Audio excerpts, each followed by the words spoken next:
there's a smashed car and they're trying to see if there is somebody stuck inside that car and they're trying to rescue that person. The people also moving in, pitching in to help and move people.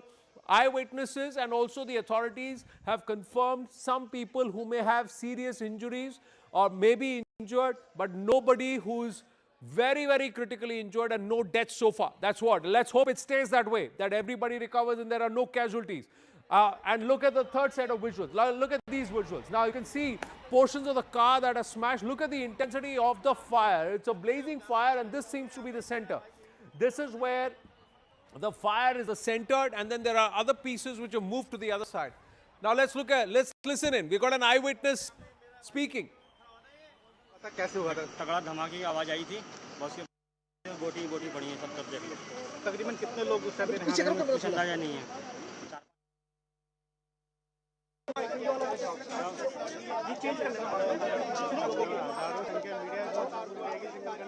The eyewitness will try and some of these pictures could be a little disturbing viewers, so please exercise discretion. We're just getting you inputs and information as it's coming in, as it's streaming in. Another eyewitness speaking. Let's listen in. मेरा नाम राजधर पांडे।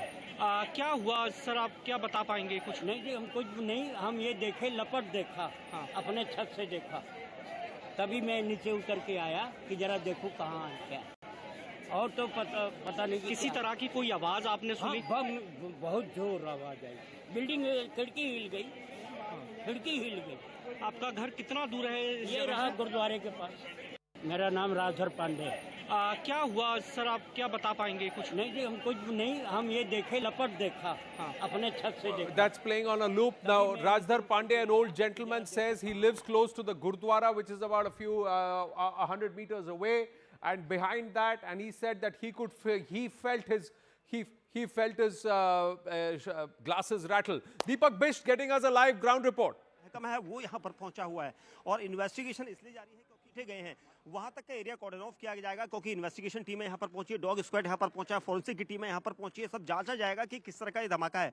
क्या यहाँ पर ये जो एक terror angle की बात हम कर रहे थे, सुबह से लगातार फरीदाबाद में पुलिस ने कई सारी एजेंसियों ने मिलकर वहाँ पर रेड करी थी, वो एक टेरर एंगल से वहाँ पर विस्फोटक बरामद किया गया था, लेकिन क्या उसकी खींच यहाँ पर उतारी गई है, ऐसा भी सबसे पॉसिबल हो सकता है। लेकिन जिस तरह से ब्लास्ट आप देखेंगे, कई गाड़ियां यहाँ पर चपेट में, एक नहीं बल्कि कई गाड़ियों में आग लगी। उसके बाद फायर की टीमें यहाँ पर पहुंची, 5 से 7 गाड़ियां यहाँ पर पहुंची।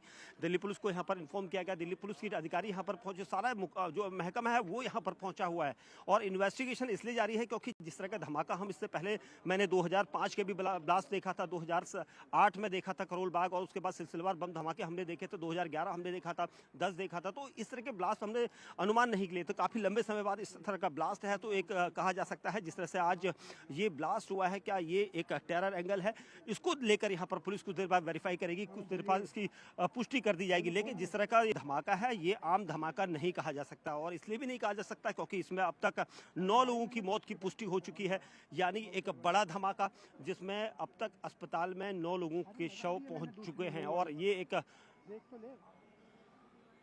Viewers, this is disturbing news and this is unfortunate. Now we got confirmation from the hospital. The hospital PRO has confirmed 9 people confirmed dead, and one of the eyewitnesses, who's a shopkeeper, says that he fell down thrice during the explosion. He's never heard something as loud as this ever. This is the eyewitness's account, and the hospital, the LNJP hospital PRO, confirming 9 people dead. Now, that means this is far greater than an accident right now, and it is far greater. The dimensions now suddenly change. Delhi Police PRO now with us on the phone line. Sanjay Tyagi ji, namaste. LNJP hospital कह रहा है 9 लोग मरे हैं इस धमाके में। देखिए, अभी जैसे ही धमाके की सूचना मिली थी, पुलिस की तमाम टीम्स और सीनियर ऑफिसर्स मौके पर पहुंचे। मौके पर जांच की जा रही है, सारी स्पेशलाइज्ड एजेंसीज भी मौके पे हैं। धमाके के कारणों की भी जांच की जा रही है और कितनी क्षति पहुंची है इसकी भी जांच की जा रही है। कुछ समय में हम we should be able to share the details with you. कुछ समय में आपके साथ सारी जानकारी साझा की जाएगी। अभी पुलिस के तमाम सीनियर ऑफिसर्स और टीम्स ये असरटेन करने में लगे हुए हैं कि धमाके का कारण क्या होगा और उससे कितनी क्षति पहुंची है। Sanjay ji, LNJP PRO has said 9 people are dead. No, I am not denying from that. but I am not confirming also because I have not got any information from LNJP. हमारी टीम्स अस्पतालों से भी, LNJP के अलावा भी कोई अस्पताल हो सकता है, तमाम से सूचनाएं इकट्ठी की जा रही हैं और मौके की भी जांच की जा रही है। कुछ समय में मैं आपसे विस्तृत जानकारी साझा करूंगा। What is your assessment of the blast? Is it a high intensity blast? Will you call it a high intensity blast? अभी हम ये लोग इस बारे में कहने की स्थिति में नहीं है। अभी कुछ समय और लगेगा जांच में, तभी हम कह पाएंगे कि ब्लास्ट का कारण क्या रहा होगा और क्या इंटेंसिटी रही होगी। ये गाड़ी में ब्लास्ट हुआ, इतना आप बता सकते हैं? Was it a car? Yes, it was a car. It was a car. It was a blast in a car. वो कारण, उसका कार का इंटरनल कोई फेलियर है, सीएनजी है या कोई एक्सटर्नल कारण है, इस विषय में कुछ समय बाद ही जानकारी दी जा सकेगी। What is the damage that's been seen? आसपास की कितनी गाड़ियां और क्या उसमें लोग? मैं आपको बता रहा हूँ, उस गाड़ी को तो क्षति पहुंची ही है काफी जी। आसपास की गाड़ियों को भी क्षति पहुंची है। उन सभी फैक्ट्स को हम लोग वेरीफाई कर रहे हैं। Just give us some time, we will share you with full detail. Are there injuries also? Are people injured also? That is what I am saying. People are injured. Vehicles have been damaged. So the quantum of damage and the cause of blast explosion are being verified by senior officers and various specialized police teams. In some time, we should be able to share the details with you. Some eyewitnesses have said that they have never heard something so loud ever in their lives. In fact, they fell down twice or thrice when this happened. That is all being verified. That is all being verified. All right, Sanjay Tyagi ji, thank you. Thank you for speaking with us. So Sanjay Tyagi there, the Delhi Police PRO saying that yes, people are dead. How many he can't confirm. Yes, people are injured. How many he can't confirm, but they will be releasing a statement soon. We got another eyewitness speaking. Sir आपका? मेरा नाम है वलीद रहमान। जिस वक्त ये आवाज आई, क्या हुआ? जिस टाइम आवाज आई, धमाका हुआ, तो मैं दुकान पे बैठ गई। पीछे मेरी दुकान है, यहीं पे दुकान है, यहीं पे। तो मैं चेयर पे बैठा हुआ था, एकदम से अचानक इतनी तेज धमाका हुआ कि मेरे लाइफ में इतनी तेज मैंने अपनी आवाज के भी नहीं सुना। धमाके के दहल पे मैं 3 बार गिरा हूँ, उठाऊं फिर गिरा हूँ, उठा से धरती फटने वाला है, इतनी तेज धमाका हुई है। ठीक है, तो मैं दुकान छोड़ करके एकदम से भागा। मेरे साथ ही बहुत सारी पब्लिक भागी, एक पब्लिक गिर रही थी। उस टाइम ऐसा लग रहा था कि हम कुछ पल में, और दूसरा धमाका हुआ था, हम मरने वाले हैं।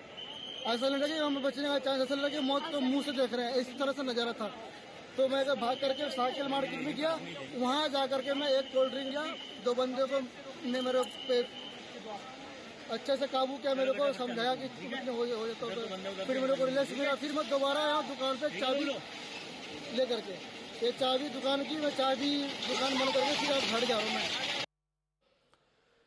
So now we get the latest viewers. The eyewitness says he's never heard something like that. He was so shaken, he needed people to calm him down. Deepak Bisht getting us another ground report. वहां पर blast हुआ है और उसके बाद जो गाड़ियां दूर दूर तक थी, तकरीबन 100 मीटर तक इसकी चपेट में लोग यहां पर आए हैं और धमाका इतना तेज था, तीव्रता वाला था, जिसके बाद ये अंदाजा लगाया जा सकता है कि इस तरह का धमाका अमूमन ऐसा धमाका सामान्य धमाका नहीं कहा जा सकता और ये कहीं ना कहीं इसके पीछे कोई ना कोई टेरर एंगल है। और जाहिर सी बात है कि इस तरह का धमाका उस वक्त किया गया जब भीड़ भरा यहाँ पर इलाका, जिस वक्त लाल किले की रेड लाइट जब चलती है, तो उस वक्त जो गाड़ियां यहाँ पर चल रही थी वो भी चपेट में आई हैं। 2 से 3 गाड़ियां नहीं बल्कि कई सारी गाड़ियां यहाँ पर चपेट में आई है। और सबसे अहम चीज ये कि जो वैन यहाँ पर खड़ी थी, लेफ्ट साइड में वैन आपको दिखा रहा है, ये मारुति वैन ओमनी, उसके ठीक आगे एक ऑटो जो है वो बिल्कुल पलटा हुआ सा नजर आ रहा है, यानी ये भी यहाँ पर खड़े थे। इनमें तेज धमाका हुआ, तो क्या आगे वाली गाड़ी में ये ब्लास्ट की कोशिश की गई थी उसमें रखकर, या फिर पीछे किया गया था? क्योंकि जिस तरह से आग थी, शुरुआती दौर में इसे कई लोगों ने कहा था कि तेज धमाके की आवाज उन लोगों ने सुनी है, लेकिन यहाँ पर जिस तरह से धमाका हुआ है वो लो इंटेंसिटी का ब्लास्ट कहीं नहीं जा सकता, कहीं कोई कह भी नहीं सकता, क्योंकि ये हाई इंटेंसिटी का ब्लास्ट है। इसके पीछे बड़ी साजिश यहाँ पर नजर आ रही है, क्योंकि हमने एक दिन, आज ही सुबह हम लगातार फरीदाबाद से थे जी। इस वक्त मैं लाल किला के ठीक सामने हूँ जहाँ पर जोरदार धमाका हुआ। धमाके के बाद यहाँ पर स्थानीय पुलिस की टीम पहुंची है, एम्बुलेंस यहाँ पे काफी पहुंची है और इसके साथ साथ फॉरेंसिक जांच करने के लिए यहाँ पे अलग अलग टीम आ रही है। खासतौर पर अगर दिल्ली पुलिस की स्पेशल सेल की बात करें, क्राइम ब्रांच की बात करें, लगातार यहाँ पर कई टीम जो है वो आ रहे हैं और यहाँ पर देखिए वरिष्ठ पुलिस अधिकारी जो है वो यहाँ पे पहुंच रहे हैं। देखिए ये मैं सबसे पहले दिखाना चाहूंगा, ये है दिल्ली पुलिस की स्पेशल सेल की टीम यहाँ पे पहुंची है। स्पेशल सेल के एडिशनल सीपी प्रमोद कुशवाहा जी वो पहुंचे हैं और स्पेशल सेल की ये टीम यहाँ पे पहुंची है और विशेष तौर पर यहाँ पे देखा जा सकता है ये घटना स्थल पर ये एम्बुलेंस यहाँ से जाता हुआ और यहाँ पे लगातार यहाँ पे वरिष्ठ अधिकारी जो हैं वो यहाँ पे पहुँचे हैं, जो मौके का मुआयना कर रहे हैं। और इसके साथ ही एक कुछ जिससे भी बात करते हैं कि जिस तरह से यहाँ पे आज घटना हुई है, क्या कहना चाहेंगे?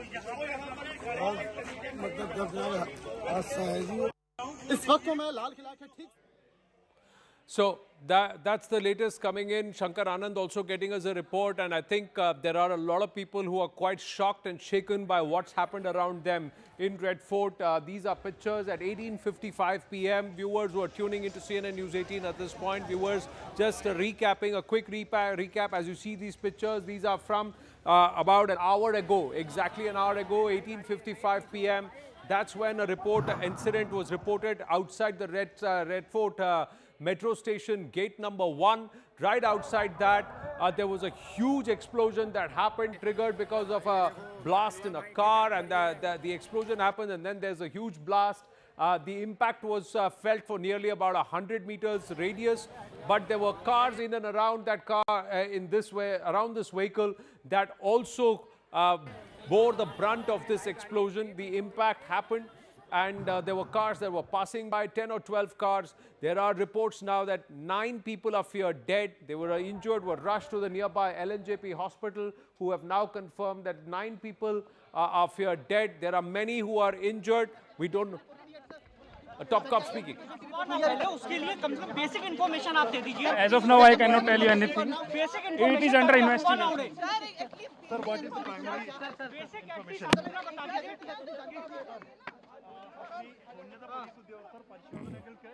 So a senior cop on grounds, Delhi Police Special Cell senior officers are present. The MHA has taken cognizance. Central agencies are present. They're all going to get into the thick of it and understand what caused this blast. Was it a battery-operated vehicle, a CNG-operated vehicle?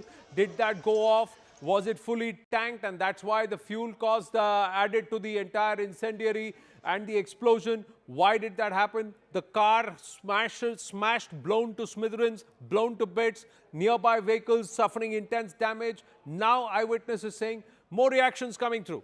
सूचना नहीं है, संभावना है कि casualty हैं इसमें. अभी हम पुलिस के साथ जो है कम्युनिकेशन कर रहे हैं इस मामले में, जिससे कि हमें एग्जैक्ट फिगर मिल सके. अभी तक हमारे पास कोई फिगर एग्जैक्ट नहीं है. तो एग्जैक्टली कितनी गाड़ियां अभी भी वहाँ पर आपकी मौजूद है? अभी सारी गाड़ियां वहीं मौजूद हैं. अभी जो टीम सारी वहीं पर है, हमने विड्रॉ नहीं किया है अभी, क्योंकि वो लोग जो अगर कोई इंजरी है तो उसकी जो है कैजुअल्टी अगर कोई है तो उसकी जो है इन्फॉर्मेशन कलेक्ट करने की कोशिश कर रहे हैं. इसके पीछे की का रीजन क्या समझ में आ रहा है सर? देखिए, ये आप कैसे लगी, एक्सप्लोजन हुआ, ये कैसे हुआ, ये सब आप पुलिस से पूछिएगा. पुलिस इस बारे में आपको ज्यादा पता करेगी. तो सर आगे की अभी तैयारियां पूरी है? अगर यहाँ पर दोबारा से कुछ ऐसी चीजें होती हैं तो? भगवान ना करे ऐसी चीज दोबारा हो या कोई इस तरह का कोई भी एक्सीडेंट दोबारा हो, बट दिल्ली फायर सर्विस हमेशा ही तैयार रहती है. जैसा कि आप खुद ही देख सकते हैं कि मात्र जो है 34 मिनट के अंदर इस आग को हमने बुझा दिया है. घायलों का भी कोई यहाँ पर भी आया है? अभी हमारे पास कोई सूचना नहीं है, हम इंफॉर्मेशन कलेक्ट कर रहे हैं. They have been able to douse the fire, bring the fire under control, draw a ring, but they are still pressed there. 7 fire tender services were present there, and these services are still there. The firemen are still there just to get details if there are casualties, if there are injuries, what's caused those injuries, and the fire service is still present. Delhi Police Central Agencies present. Look at the damage that's been caused. Bikes, scooties, autos, e-rickshaws, cars, and passing cars also on that road, because this is right at the edge of the main road. That's what the Deepak Bish's report says. The main vehicle has been smashed. It's blown to bits. It's like really, really burnt. There are people.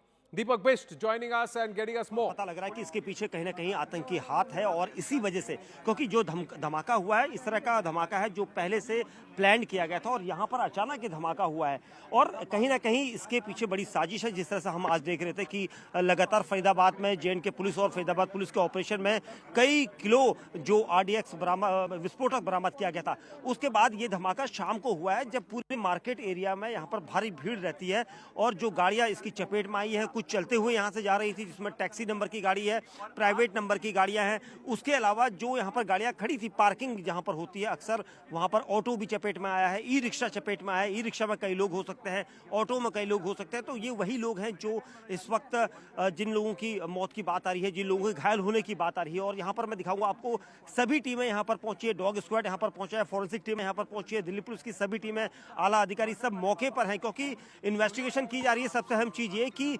क्योंकि special cell यहाँ पर पहुंची है, सबसे अहम चीज ये कि यहाँ पर जांच करना अब जरूरी हो गया है कि किस तरह का ब्लास्ट है, क्योंकि अब तक थोड़ी देर पहले तक ये बताया जा रहा था कि ये ब्लास्ट हो सकता है कि सीएनजी ब्लास्ट हो या फिर कोई ऐसी बैटरी का ब्लास्ट हो। लेकिन जिस तरह से ब्लास्ट है तो ऐसा अमूमन बैटरी या फिर सिलेंडर ब्लास्ट में नहीं होता है। और हमने इससे पहले जो धमाके देखे हैं लो इंटेंसिटी या फिर हाई इंटेंसिटी के, चाहे वो इससे पहले जो भी ISIS के तर्ज पर करवाए गए थे, ये सब ब्लास्ट के तरीका अलग था।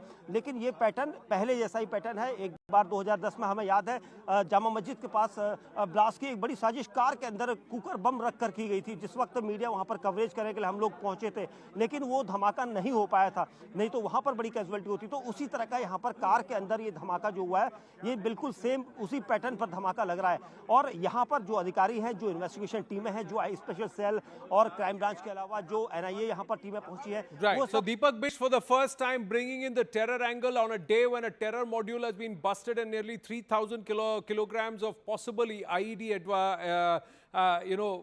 material, explosive material, making material has been recovered in Faridabad and the Delhi NCR region. That a blast or an incident like this happens, he's going back to the fact where terror modules were using this entire strategy of using cooker bombs inside fuel-filled cars to try and trigger a massive explosion. 2010, 2011, we'd seen this in Coimbatore blast. Also, similar modus operandi was being tried. Anvit now joining us with more. Anvit, yes, many are feared dead. Those numbers may vary, but we're given to understand at least 9 reported dead. The cop speaking, Anvit, coming to you. Let's see if the cop says anything to News 18 and the agency.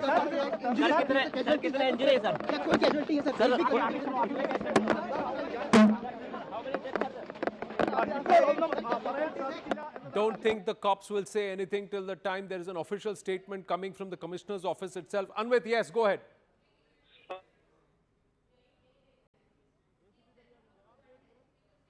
Are feared to be injured.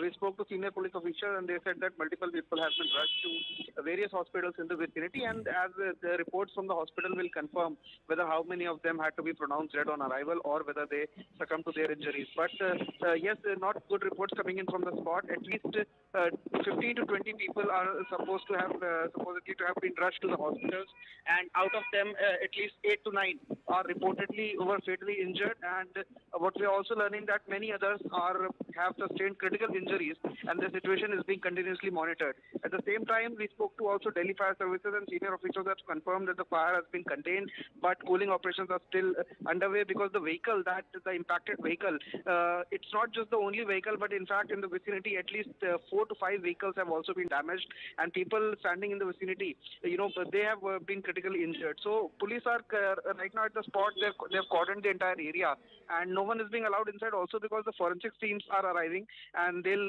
pick up samples which will be really crucial to find out whether it was just a normal blast probably because of the CNG leak in the vehicle or any other reason, or there could be any bigger picture to look into.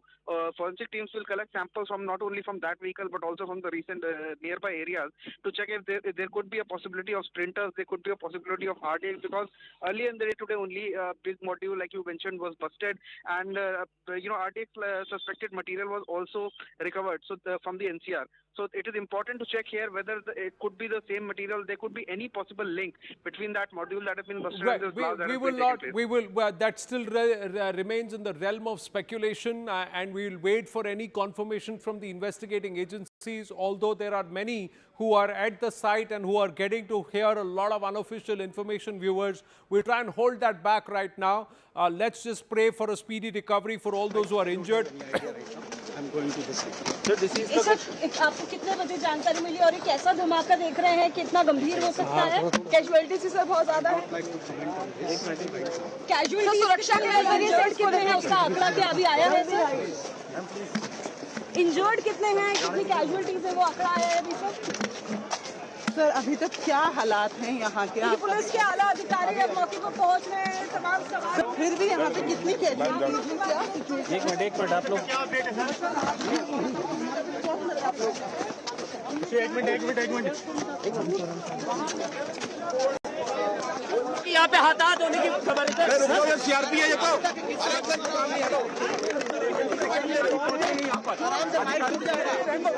टूट जाएगा।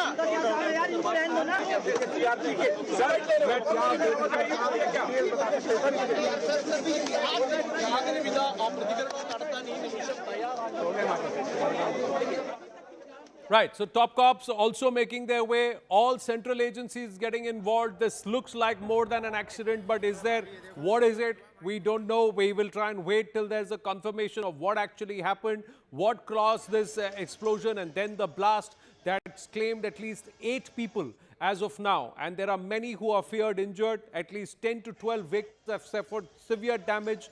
The locals, the eyewitnesses are quite shaken because they've never heard such an explosion before. There are patterns which are being drawn. There are similes which are being drawn. Reporters on ground are saying that there could be far more. There's an eyewitness speaking. Let's listen in. All right, we'll try and go back to the eyewitness in a bit. But we have NND Dubey, former DG BSF and DG NIA with us. Major Manik Jolly, security expert with us. We'll try and go across to our reporters also as and when we get a latest update. But NND Dubey ji, namaste. Manik Jolly ji, namaste. May I first ask you, Mr. Dubey, how would you see the pictures? How would you read the pictures? You're former DG NIA. Is there more to it than an accident? Thank you so much. First, I'll correct you. I was DIG and NIA, number one. Number two, that the entire situation is very perplexing because it's such a, you can say, coincidence and well timed with a very big breaking news on the terror, which was started last morning, and the recoveries and the arrests made today in Faridabad on the tip-off of JNK police have been are compelling all of us to connect.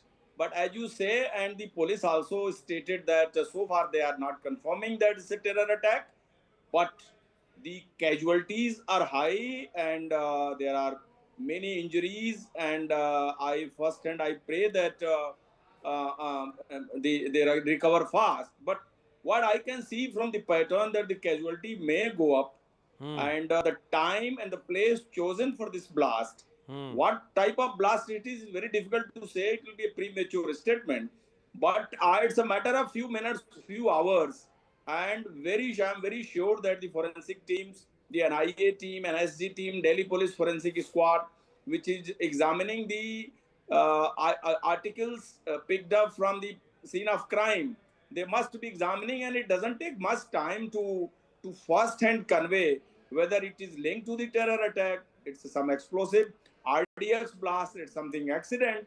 It's a matter of time, but it's a very perplexing and it's very concerning, and the entire clock is basically indicating to something bad, but Mr. something concerning. Yeah. Only that much I can tell you at this stage. I'm also putting my fingers crossed. So you are, with your experience and with what you can see at the site, you are saying this is more than an accident. Possibly what, we do not know, but perhaps, but it's not just a battery exploding in a car.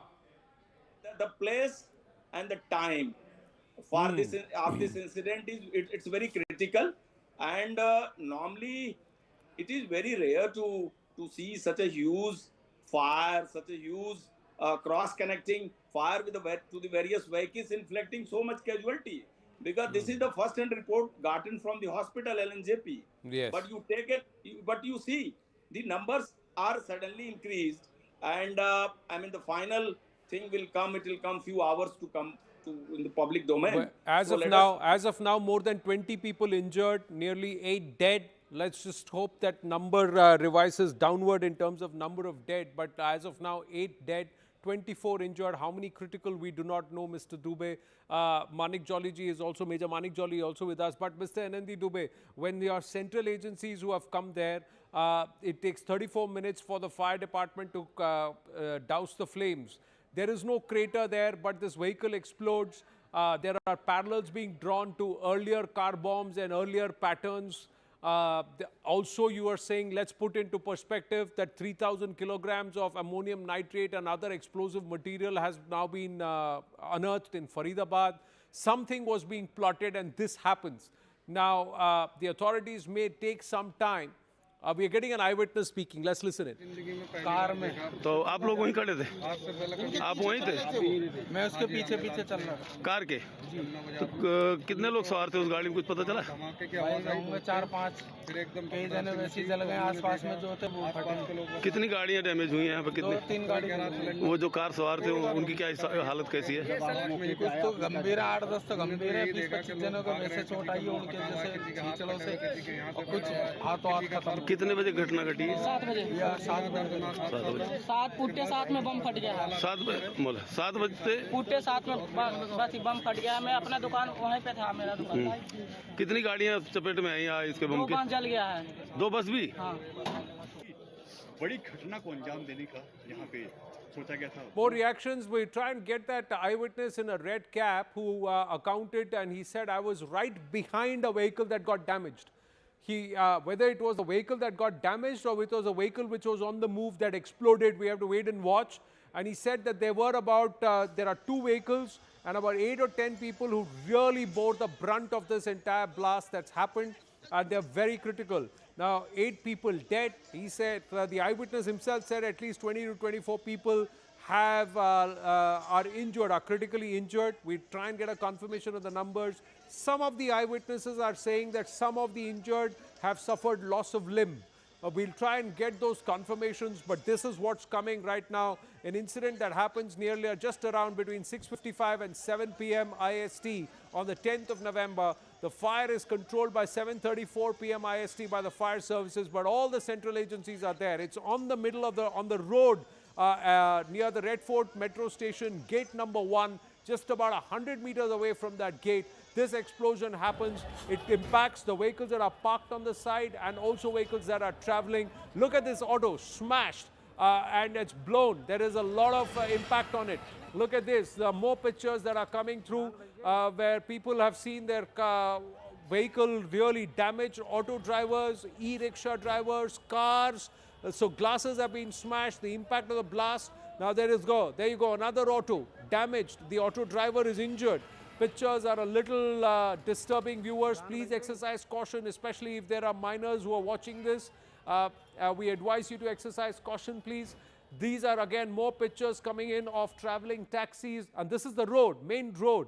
And there are 2 other cars which are very close to this that also bore the brunt, and they also took a lot of impact. They got smashed. Whether a number of people who are inside, how critical they are, we don't know. How many survived, we don't know, but we know that there are deaths. At least so far it's in single digits. It's about 8 or 9 people. We'll wait for a confirmation. There is high alert now all around this region based on the developments. It's a cascading series of developments that's happened over the last 1 week since the arrest of the person in Anantnag or Pulwama-based person. His confessions leads the Delhi police and the Haryana police and the J&K police into Faridabad. The arrest happened there, and now and 3,000 kilograms of explosive making material has been found along with timers and etc. And now this happens, this incident happens. So far, there's no official statement from the Delhi police. Another eyewitness खाना खा रहे थे जामा मस्जिद पे बैठ के थोड़ा मीना बहर में, तो वहाँ पर देखा बहुत तेज ब्लास्ट हुआ, यहाँ आग भी चला और पता नहीं किस में ब्लास्ट हुआ। यहाँ लोग बता रहे हैं गाड़ी में हुआ कुछ ब्लास्ट, उसके आगे ऑटो था। कितने बजे की घटना? ये 7:20 की। कई लोग क्या देखा था आपने कि क्या पड़ा था? अपनी मछली थी, लोग ज्यादा घायल हुए, क्या हुआ? लोग ज्यादा ही घायल होंगे जब बड़ा ब्लास्ट है तो ऐसा। We're going to pull out of this because this is somebody who's heard the blast, seen it, and then come there about 20 minutes since the incident happened. There are other eyewitnesses. The picture on the top right, a little disturbing. That's an auto driver, and he's injured. He's borne the blast. He's seen his vehicle smashed, and the windows have also smashed. So now the dynamics based on the pictures and the now visuals that are coming through viewers changes because the impact was huge. There are glasses that have smashed. There are people about 100 living about 150, 200 meters away who've seen their glasses in their homes and the windows rattle and shake. There are people who have fallen down twice because of the impact of the explosion and the noise itself. Major Manik Jolly. So, I'd like to say, even though everybody's saying this could be a car blast and the CNG, oh, hi, Anand, I didn't see you. So, but the EVs or even in the CNG, we have seen a lot of videos of them, they burn, they don't blast. That's a defining feature of a EV or a battery or a CNG going. Right. The blast of a CNG cylinder is extremely rare. And even that, the radius cannot be more than 10 meters. And that is a gas which is dissipated and it catches fire. This humongous blast cannot be at prima facie attributed to a CNG cylinder going off, getting blast. Also, you need a very specific trigger to blast something like that. If you crash into a cylinder, then only it will blast. Otherwise, the gas will move out and it will catch fire. It will be like that. So it's incendiary rather than explosive. Yeah, exactly. What I'll also add to this is that if you just go back to the sequence, what we have been following as a country, and when we were covering Ops Sindoor, it was answer to Pahalgam. Pahalgam was a kind of a statement by Pakistan that we are starting this. There was a pause of 4 or 5 months because of Ops Sindoor. The recent recoveries which have been made, as in the ground, is being prepared to again push India into chaos and make sure that terrorist attacks happen here and there. In view of all that and the recoveries that happened today, as in the wheels had been set in motion. So as security agencies or intelligence agencies cannot just ignore it, cannot just take it as a arbitrary incident. It has to be, and there are very innovative ways to make these car blasts happen. It cannot be, if you're looking only for RDX, maybe you'll not get it. There could be mix of many chemicals, or there could be way to conduct this that will push us to the edge to prove that this was just not just a random, EV battery or a car blast. So you're saying that there will be traces, the forensic teams are already there. Again, you agree with NND Dubey when he says that there is more to it than just a car blast in terms of a battery operated car or a CNG car blast. That would not cause this kind of an impact and this kind of a radius, and also it will not get the attention of all the central agencies along with the 7 fire tenders that despite dousing the fire are still staying put. Top officials, Special Cell of Delhi Police, NIA, they're all present there. DIG, BSF and DIG, NIA, NND Dubeji is with us. NND Dubeji, now when you see the latest accounts that you hear, what are your understanding? And I'm sure you would have also got some updates at your end. Ji. My understanding is that basically post-Operation Sindoor, there was already preparation going on. I am not so quickly connecting all these things to the post-Operation Sindoor, what happened today. I am also awaiting certain confirmation, particularly from NIA, because the team will certainly come out with certain evidences which can very forcefully confirm that whether it's a very clearly linked with the terror attack, but the kind of damage, because there was some person saying there was no crater, because there can be blast without creating crater. Crater is not always mandatory and necessary for in blast cases. Crater is basically created because of certain other pattern of explosion. But if there is a car standing like this particular incident has happened, this may link up to something serious. But still, I put my fingers crossed. This may link up to the ongoing situation. This may link up to all the indications we are getting since last 4 to 5 months. Because it's foolhardy to think of that the counterpart, the enemy, is going to be silent. I mean, it was a clear statement from the top bosses of the Pakistan Army agencies. They were already declaring. Mr. Dubey, Major Manik Jolly, just interrupting you, viewers, getting you an update. 15 people have been brought to Lok Nayak Hospital. 8 of them died before reaching the hospital. 3 are seriously injured. Statement by the medical superintendent of the Lok Nayak Jayaprakash Narayan LNJP Hospital. This is what he has told ANI. The medical superintendent has told ANI. Prayers for those who are critically injured. Let's hope they win this battle against death. There is one who's stable, and thanks for that. but 8 people did not even reach the hospital alive. They died en route to the hospital. So 8 deaths. There is a confirmation of that coming in from the LNJP hospital. We do not know if there are others who've been rushed to nearby other facilities or other hospitals by people, good Samaritans. We hope and pray that whoever got injured or whoever has been taken to hospital outside of these 8 who are dead, they all survive, they all recover. But there are also reports of some of them, some of these injured, who may have suffered loss of limb. Yes, Mr. Dubey, please complete. Ji. Yeah, that's what I'm saying. That basically the indications was already coming on and certain analysis were going on, because you see the kind of, I'm not directly linking with the incident which has happened. The recent incident just 24 to 48 hours before, I'm in Ansar Ghazwatul. The complete effort of reviving that old outfit of Zakir Musa post 2020, because as you know, the ferocious terrorist was parted away from Hizbul Mujahideen in 2017. Yes. And he floated this particular organization. And this was the person who was caught in Gorakhnath Mandir. If you remember the story, he was also from the same outfit. Ji. So there were 2 other successors of the terrorists who were killed after Musa. And after 2020, this was a serious effort to revive Ansar Ghazwatul, which is directly linked with Al-Qaeda, carrying the same philosophy of implementing the Sharia in Bharat. So this was effort and this was going on. That's why you see the medicos, a person specialized in medicine. He is basically the head of the module. And he is recruiting the urban radicalized people. I mean, totally fully educated. So it's not linked up with the person who is educated or not educated.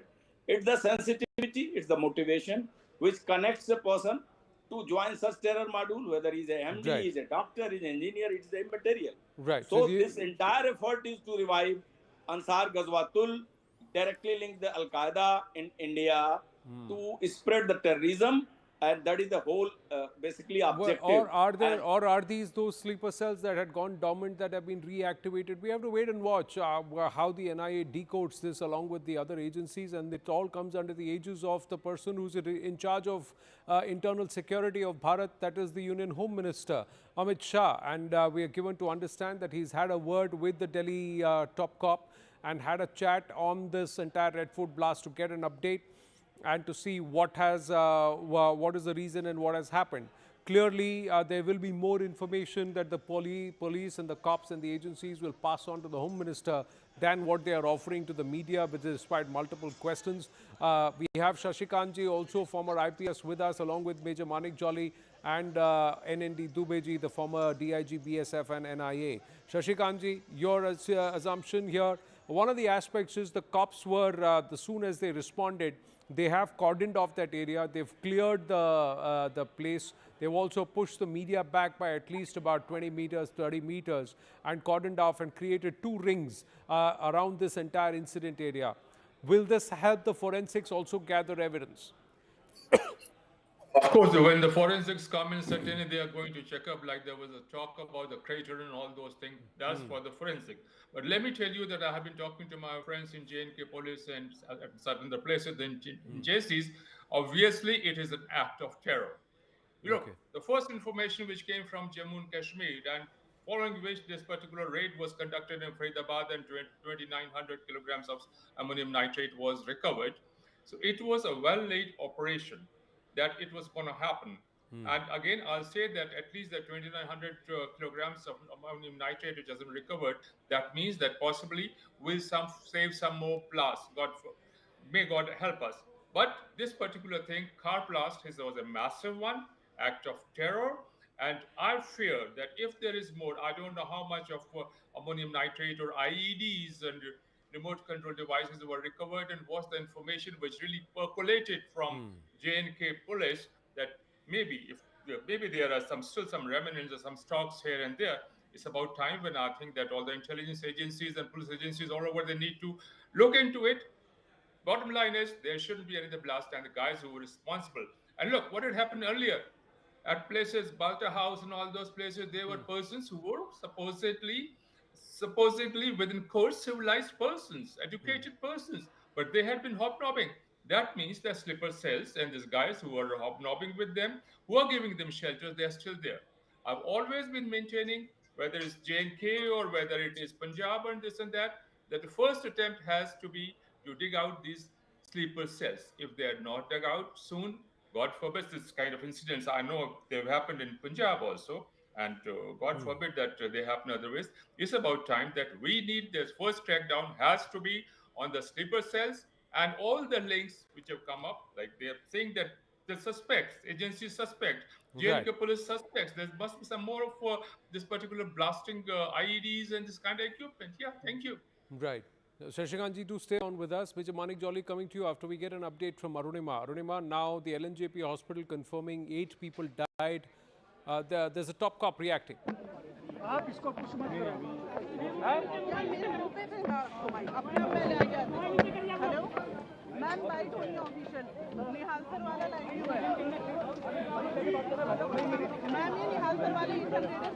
तुम लोग यार hold करके रखना, ठीक है? वहाँ पे भी हाथ पकड़ लो आप।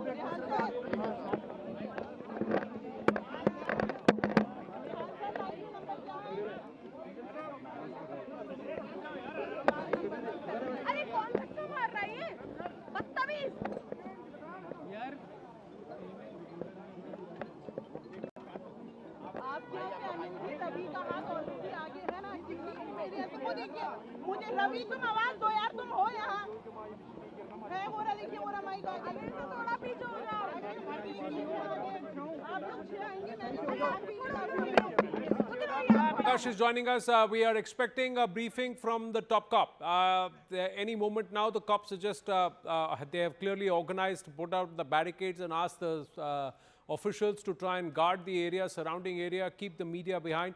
But there will be a briefing. We are given to understand there will be a briefing from a top cop. They're waiting for the senior officer to come. We'll see who is it that will give the briefing. Akash is joining us live from that very spot. Let's go across to him. Yes, Akash. So Anand, right now what I'm showing you is the visuals of the very same spot where we have heard the explosion and also where this incident has taken place. You can see heavy police deployment right now, and in fact more and more personnel of Delhi police are coming. This whole area has been cordoned off, and we know that how they have in fact closed the selective gates of Red Fort station as well, because they don't want anyone to come in this particular area. I'll try to show you some visuals right now. We are learning that forensic teams have already reached. In fact, top officials of the Delhi police, are very much there. They are basically investigating as to what has happened, because the priority right now is to, take situation in control, and also as far as those injured are concerned. So they have been, in fact, they are being treated in the hospital right now. I'm showing you the visuals from the very same spot where this incident has happened at around 7:29. We have been given to understand, that this fire, in fact, got in control. But right now, the priority is, of course, the investigation. I'll try to show you the area. This is one area where we have, in fact, the buzzing market of Chandni Chowk. In fact, on one side we have Red Fort, on the other side we have, the Chandni Chowk area. In fact, and there you have the ambulances, and in fact, the heavy police deployment right now. Because this is one incident that has in fact happened here in this particular area, and everyone, in fact, the police officials, will in fact come out with some sort of clarity, because they are in fact investigating as to what has happened. Initially, the report suggested that, that it is possibly a blast in e-rickshaw because of some sort of cylinder, that was very much capped in that particular e-rickshaw. Then the developments happened, and now we are learning that it was possibly, some CNG car, in which blast has happened. We still don't know the nature and the premise of the explosion that has happened. But right now, this whole, in fact, area, the traffic, in fact, has been stopped on both the roads. And right now, we have Delhi police and also the ambulances, at the very spot, because they have to take the injured to the hospital. LNJP hospital is what we have been given to understand, that around 15 people have been taken to the hospital. And right now, senior officers are very much there to see as to what has happened, at what time and under what circumstances, Anand. Well, what do you see around you, Akash? Take us through what do you see right now? What is the extent of damage, the radius? If you can just explain to us what you are able to see beyond the barricading. How many vehicles, and is this a normal car blast, or does it look more than that? The pictures can be misleading. There is forensic teams also doing others. I think the top cop is about to speak. Let's just go to that in a bit.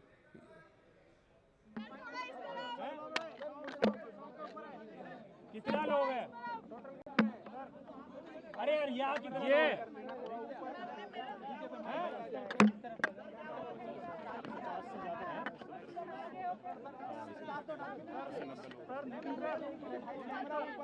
अभी आ रहे हैं. Senior officer will come. Senior officer is going to come and brief, so we'll stay with those visuals. But yes, Akash, take us through what you see. Right now, Anand, in fact, you know, the place where I'm standing, I have, in fact, I'm seeing a lot of blood stains. I cannot, show it to the, in fact, on TV. But what we know is that intensity was too high. In fact, the areas that are close by, the nearby markets, in fact, the traders came out of their shops because they were in surprise and was in shock as well as to what has happened. This is one busy area where we have a lot of tourists on daily basis. Right. Now we've got a big update coming through, Akash, that intel sources are confirming to CNN News 18 that the Red Fort blast is indeed a terror attack. It is indeed a terror attack, and one suspect is in the custody of Delhi police already. Now, that's a big update. Manoj Kumar Gupta getting us these details that the Red Fort blast is indeed a terror attack and that one suspect is in custody of the Delhi police. That's a very big development. Now take us through what you see around, because this changes things. Many people were saying that this is not an ordinary car blast. It's not an accident. There is something more. Whatever this car that was used, was it similar to a modus that has been practiced in the past, in the 2010, 2011, when car bombings were planned? With Coimbatore blast, again a similar modus operandi. So is there a module or is there a pattern to this? Anshul now joining us live. Yes, Anshul. So yes, the situation over here is something that is still being investigated. Just a few moments ago, the FSL teams have now officially reached here, right outside the gates of the Red Fort. I'll just try and show you in the visuals over here that finally the FSL teams have reached over. The police commissioner is briefing. The police commissioner. Okay, let's go to that. I'll just try to get my mic across to the police commissioner and just try to listen what he has.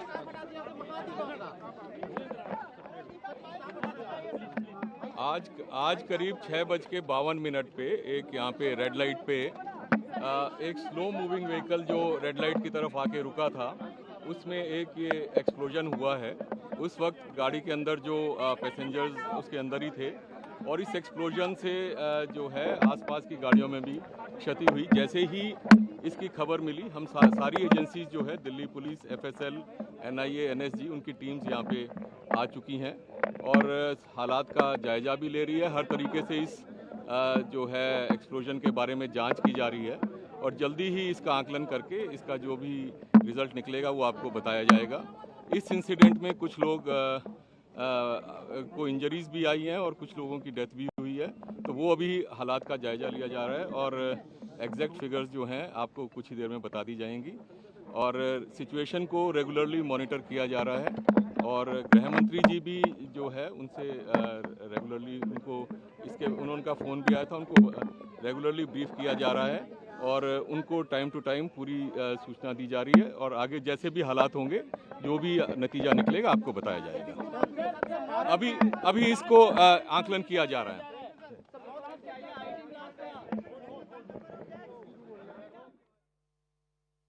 Delhi Police Commissioner confirming that there have been deaths, there have been injuries, but saying that there was an explosion. Anshul, yes, Anshul. So as you heard there, this is the first official confirmation that has come in from the Delhi police themselves, and they have very clearly stated in the media bite that they have given, and it is for the first time on record, that there were people who were present inside the vehicle, and prima facie it is seeming like that there was a blast that happened inside the vehicle while people were present over there, and that is the reason why there have been deaths that have been reported. The exact number of deaths is something that has still not been confirmed by the Delhi police, although LNJP says that 8 people have been brought dead over there in their hospital, but the reports that we have picked up by the way of sources over here is that more than 20 people have been injured in this entire incident, because anyone who knows Delhi knows this Red Fort and the road bank opposite to the Red Fort, and this is a very high density, highly populated area of the national capital. Thousands and thousands of people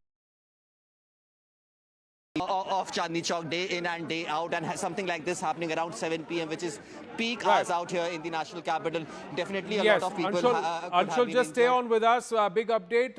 Home Minister has briefed the Prime Minister. So the Prime Minister is apprised of the situation, even as Manoj Kumar Gupta getting us these details, that Intel sources have said that there could be a possible use of an IED device, and they are looking at this incident at the Red Fort as a terror attack. Yes, Arunima.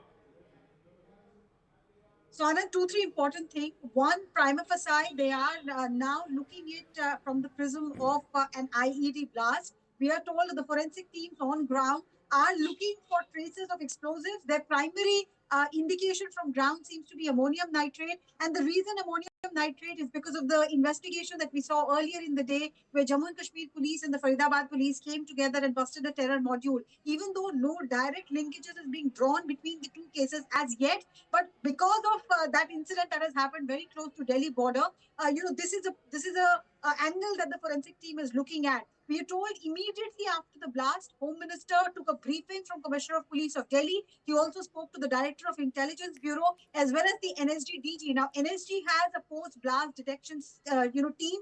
They're the best suited scientifically to pick up traces from the ground, which helps investigators figure out what is the kind of explosive, how much quantity used, how was the IED assembled, timer device, printer, etc. So initially, the first 15-20 minutes after the fire and the blast, focus was on whether this was a CNG explosion. But now all agencies, the NIS team is assisting Delhi police on ground. The NSG post-blast detection team is on ground. Forensic teams and the Delhi police district as well as specialized units, they're all working in tandem, picking up evidence from the ground, but more and more indication, even though Commissioner of Police is still, not confirming it on record, but more and more indications now that the probe is moving towards the possibility of at least one or more improvised explosive devices leading to this explosion and so many casualties. Yes, and possible they're looking for samples of was there ammonium nitrate that was used? 3,000 kilograms, nearly 3,000 kilograms of ammonium nitrate that was recovered. Ammonium nitrate is used in urea, but it can also turn into a fertilizer bomb. It can be weaponized. And we've shown you the impact of what it can create, far greater, 0.8 times that of an RDX and more than the impact of TNT. That's what this can do. There is the blast probe team, the NSG, that is the NSG post-blast probe team, forensic teams, NIA, Delhi police, all working together on this incident. And as we see these developments, let's listen into the Delhi Police Commissioner, who's now confirmed that it was not a parked vehicle, it was a slow-moving vehicle in which this blast was triggered. And then we had an eyewitness who said, "मैं उस गाड़ी के ठीक पीछे था." He was right behind that vehicle and he survived, but he saw that vehicle and there were people inside and they have perished. But now we have confirmation from intel sources that one suspect is in custody, and that's why this is a terror attack, viewers. Let's listen into the Delhi Police Commissioner.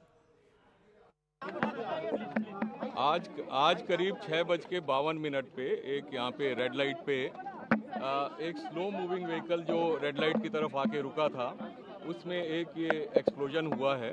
उस वक्त गाड़ी के अंदर जो passengers उसके अंदर ही थे, और इस एक्सप्लोजन से जो है आसपास की गाड़ियों में भी क्षति हुई। जैसे ही इसकी खबर मिली, हम सारी एजेंसीज जो है, Delhi police, FSL, NIA, NSG, उनकी टीम्स यहाँ पे आ चुकी हैं और हालात का जायजा भी ले रही है। हर तरीके से इस जो है एक्सप्लोजन के बारे में जांच की जा रही है और जल्दी ही इसका आकलन करके इसका जो भी रिजल्ट निकलेगा वो आपको बताया जाएगा। इस इंसिडेंट में कुछ लोग को इंजरीज भी आई हैं और कुछ लोगों की डेथ भी हुई है, तो वो अभी हालात का जायजा लिया जा रहा है और एग्जैक्ट फिगर्स जो हैं आपको कुछ ही देर में बता दी जाएंगी। और सिचुएशन को रेगुलरली मॉनिटर किया जा रहा है और गृह मंत्री जी भी जो है उनसे रेगुलरली उनका फ़ोन भी आया था, उनको रेगुलरली ब्रीफ किया जा रहा है और उनको टाइम टू टाइम पूरी सूचना दी जा रही है और आगे जैसे भी हालात होंगे, जो भी नतीजा निकलेगा आपको बताया जाएगा। अभी इसको आकलन किया जा रहा है। Was it an IED blast? He didn't say anything. We are still assessing what's going on, what's the situation. confirming to CNN News 18 via Manoj Gupta, this is a terror attack. 1 or 2 possible IED devices could be used. Both Manoj Gupta and Arunima confirming that. 3, 1 suspect is in custody. That's what intel sources tell CNN News 18 via Manoj Kumar Gupta, that 1 suspect is in custody, and we would get more details very, very soon. Was it a urea bomb or a fertilizer bomb that was used to trigger this blast in a slow-moving vehicle? Did it explode before its stated time and intent? We have to wait and watch. This is happening around a time when a massive terror module bust has happened. 2 doctors involved, 3 doctors actually involved, not just with weapons, but also with 3,000 kilograms of explosive-making material, including ammonium nitrate. And there is also another ISKP module that where a doctor was trying to make rice in, which he wanted to mix it with prasad at temples and also common drinking water and create mass casualties. So both kinetic and non-kinetic versions of terror being implemented. Huge dynamic this, viewers, but we will try and get you more details. Anshul is with us again live from the spot. Yes, Anshul. Yes, I'll just try and show you in the visuals. There still is a lot of movement that is already happening over here. The FHL teams have just reached over here, and they are monitoring the exact location where the blast happened and what was the exact reasons they are trying to ascertain this at this point in time. But as we just heard the police commissioner for the first time on record, that a slow-moving vehicle reached near this red light where we are standing right now, and just at that moment there was a blast that happened over here, and there were passengers who were present inside that vehicle as well. So that vehicle is being looked into by the Delhi police to figure out as to if at all this was an IED that was used over there. Were there splinters that were also used? Because the number of casualties that has come out, these casualties are heavy casualties. If at all 8 people have lost their lives till now, as has been confirmed by the LNJP hospital, then definitely this IED that would have been used, if at all it was used, then it could have been a massive IED blast that would have happened over here. But the eyewitnesses on ground are also telling us that yes, the manner in which the blast had happened, they heard a loud noise that came out over here, and post that there were several people who had gotten injured. The initial reports that the Delhi police has gathered from several of the nearby hospitals is that at least 20 injuries has happened till now. 8 deaths have been happened is what we can confirm by the way of sources. However, the official statement after the investigation will come out. What kind of IED was it? Have you been able to speak with any eyewitnesses around, people who were there at about 6:52 p.m.? That's when the incident happened. We got confirmation it was around 6:55 that a first call of distress went. But 6:52 p.m. is the exact time that the police commissioner said the attack happened. The fire was doused by 7:29 p.m. But were you able to speak with people who were present when this happened? How close are you from the exact spot where this vehicle was moving on the road? I'm sure that's been cordoned off, but what can you see around you? Are the vehicles being cleared, or is that area just being marked and ringed so that nobody can access it?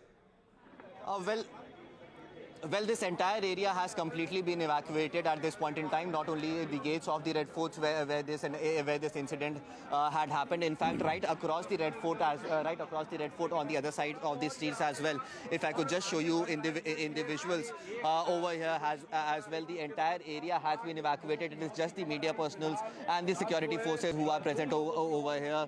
You can see the visuals of fire vehicles that are still present on the spot. There are other emergency response vehicles. The ambulances are still on the spot. So definitely the Delhi police is making sure that they leave no stone unturned in carrying out this entire investigation, and safety of people, the locals, is also something that needs to be looked into very, very seriously at this point in time, and that is the reason why this entire area has now been absolutely evacuated. The movement of vehicles have been stopped on this very, very busy road out here, right outside the Red Fort. So definitely there is Where was it moving? Was it moving? Where was it moving? Was it on the main road that this car was moving? What we have been told that the gate number one of the metro station is the location that is right over here. The visuals that you are seeing on your screens right now. This is the gate number one of the metro station of Red Fort, and it is right over here that this entire incident has happened. Right outside right outside the initial barricades that are put outside the gates of the Red Fort where the incident has happened is what we are being told. So is there a parking lot there? Was that car? Is there a parking lot there, Anshul? Just allow, explain to our viewers who are not from Delhi, who have not perhaps come to Red Fort, what's the lay of the land? Was this car entering the parking area or just the entrance towards gate number one? Was it coming out of that area? Because there are people inside the car. This exploded suddenly. Now, it's all about inference from the investigating agencies. Were they carrying a sticky bomb or a fertilizer bomb inside, and did it go blast before the intended time and schedule? We don't know. Was it just the car that exploded with its cylinder battery, and were they carrying some material which was incendiary and this triggered that? Just explain the lay of the land to us, our viewers. Also, I'll just try and show you in the visuals over here. Right, if you could see over here, these are the gates of metro station gate number 1 over here. And while the vehicle was approaching from this red light towards gate number 1 of the metro station, which is the general movement area, it is at that location that the car suddenly the speed of the car slowed down, as has been seen by Delhi police. The speed of the vehicle slowed down, and then eventually a blast happened. There were people who were present inside the vehicle, is what the Delhi police has confirmed to us. But how many people were present? Were there women, children also sitting? That is something that is still being investigated. 8 people have lost their lives. But anyone who is not from Delhi can actually do you spot the Jammu Kashmir police there at the area? I'm just going to check with you to see if you spot Delhi police, Jammu Kashmir police, along with the top NSG team, post-blast forensic team, and also the special cell of the Delhi police. Do you spot the Jammu and Kashmir police? Because if that happens, that means there's a connection with the terror module bust earlier and what's happened right now at Red Fort. Arunima, that would be a big conclusion for us to be able to, or parallel to be able to, for us to be able to draw, if there are JK police personnel also present at Red Fort right now.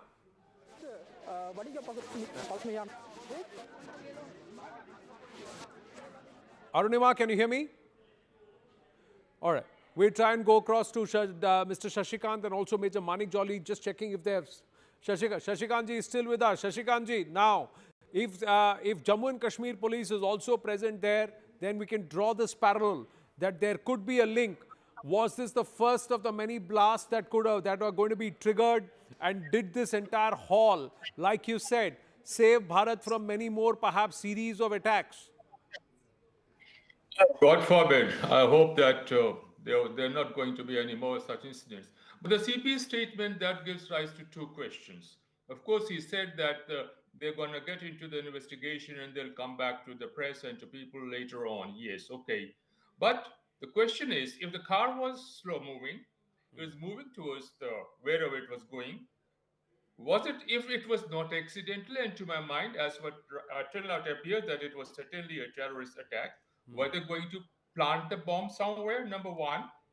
And if they were not going to plant the bomb somewhere, the second question, hypothesis comes up, was it some kind of suicide attack, suicide blast, or that kind of thing? The guys they say, the CP said the guys were sitting in the car.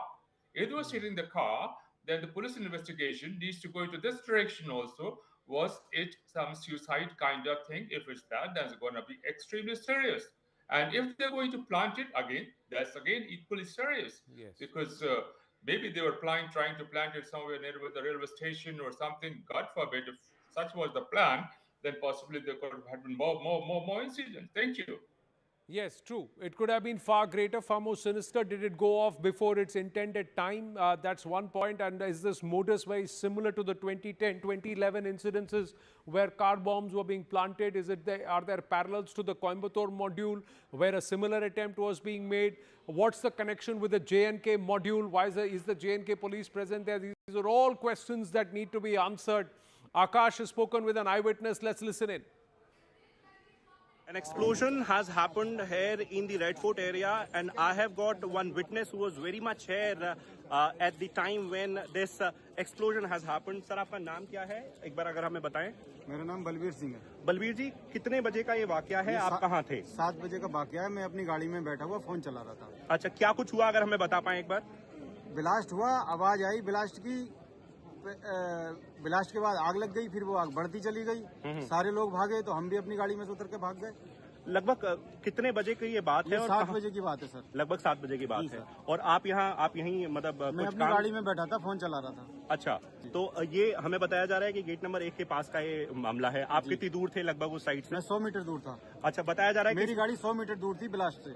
अच्छा, बताया जा रहा है कि इसमें कुछ लोगों की जान भी गई है, कुछ लोग घायल भी हैं. जान गई है बिल्कुल. कितने लोग आपके हिसाब से? 8-10 लोग खत्म हुए हैं. अच्छा, और उसके बाद फिर फायर टेंडर्स और ये पुलिस की गाड़ी आई लगभग कितनी देर में? पुलिस की गाड़ी 5 मिनट में आ गई सर. अच्छा, 5 मिनट में आ गई.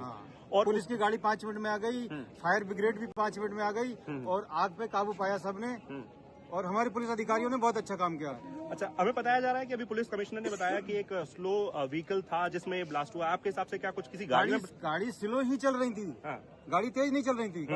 गाड़ी तेज चलने का मतलब ही नहीं है. गाड़ी तो स्लो ही चल रही थी. नहीं, तो ये ब्लास्ट गाड़ी में हुआ है. बताया जा रहा है कि एक स्लो चलती हुई गाड़ी थी, उसमें ब्लास्ट हुआ है. सर, ऐसा नहीं कह सकता मैं किस चीज में ब्लास्ट हुआ है. मैं अपनी गाड़ी में बैठा हूँ और ब्लास्ट हो गया तो मुझे भी नहीं पता इस बात का. अच्छा, ठीक है, आप सब कुशल हैं? आपको तो कहीं? हाँ, मैं ठीक हूँ sir. All right. So this person was very much here available when this explosion happened. So that's what the eyewitness says. He was sitting 100 meters away in his car operating phone chala raha tha. He was sitting and browsing his phone. That's when he heard this explosion. And it was a slow moving vehicle. Was this vehicle going to a particular area and an intended destination? Why were there people inside the car? What was their intent? Was this a sticky bomb or a fertilizer urea bomb that just went ahead of its time and it took away along with the intended and of course people innocents around the terrorist module 2? One suspect is in custody. That one suspect could divulge many more details. Is it linked to this massive haul that's happened because of the investigations over the last one whole week that culminated with a huge haul of 3,000 kilograms of near explosive material or explosive making material, along with the arrests of 2 doctors and a third one who could be a known accomplice? Is this a larger module? Is somebody planning a series of attacks in Bharat? And is this happening 7 months after Operation Sindoor? All authorities are on high alert. Delhi, Mumbai, UP, the NCR region on high alert, viewers. 8 people dead, 20 people injured. This is the Red Fort blast and this is continuous coverage. Rahul Shivshankar with us now. Very big day, viewers. Very significant day. Remember, Operation Sindoor is still on. I'm not trying to draw any parallels here. We don't quite know if this is a terror incident or not. But what I can tell you is that the Delhi Police Commissioner Satish Golcha has come out today and said that at around 6:52 p.m. in the evening, a slow-moving vehicle stopped at the red light. So this was a vehicle that was on the move. It comes to a crawl and stops eventually at a red light.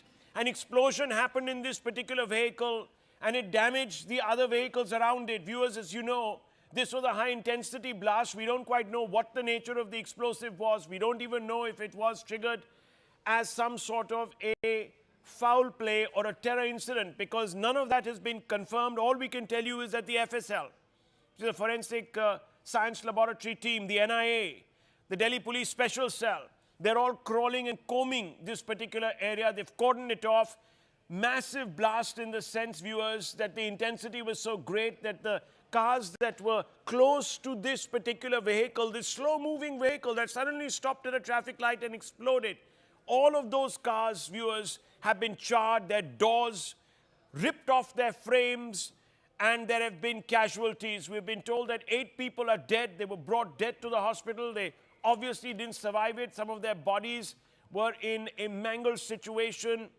Some of them were, viewers, severed at joints and limbs.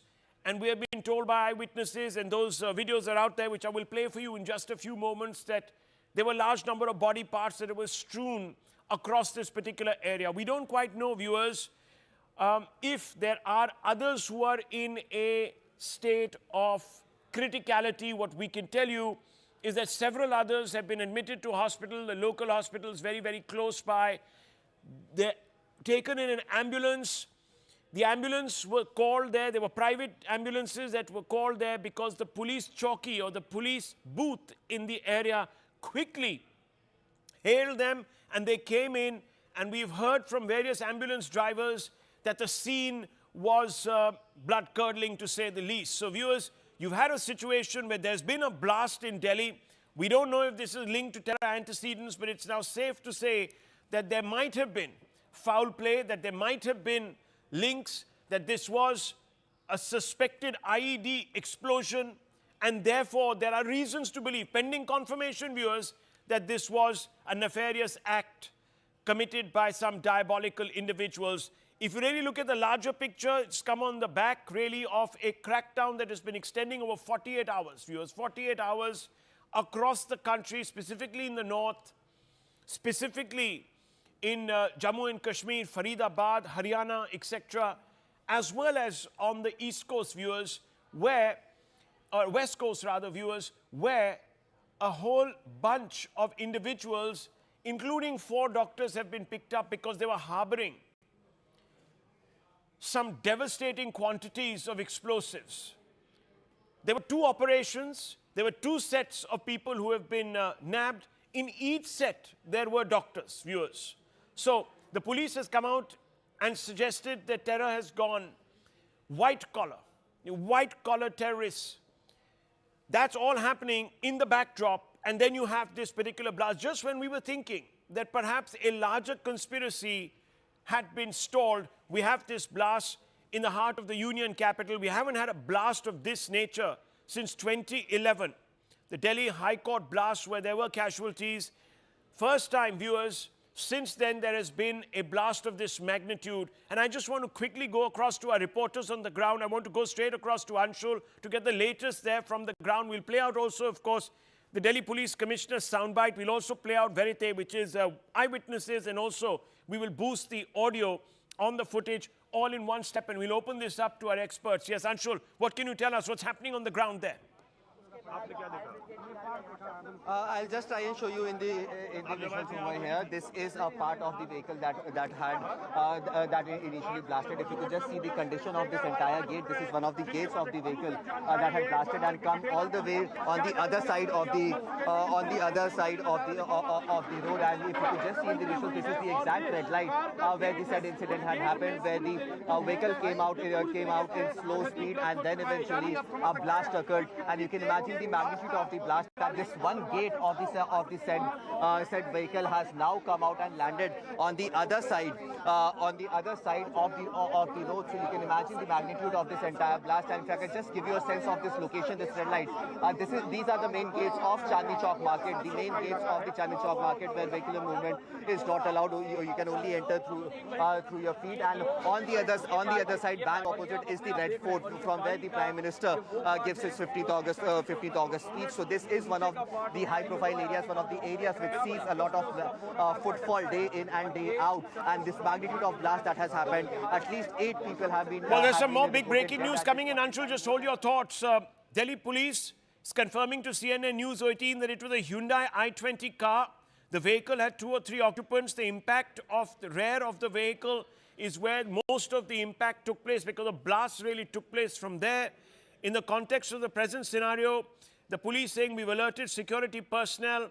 This is coming from Kolkata Metro, because a large number of warnings have been issued to major metropolises, because, viewers, as I told you, it's happening in the backdrop of the police cracking down on a major terror cell. So we've recovered in a previous incident just this morning and overnight 2.5 tons of ammonium nitrate, which was an explosive that was used by the Indian Mujahideen, viewers, if you remember, in the 2000s, right up till, of course, the 26/11 blast.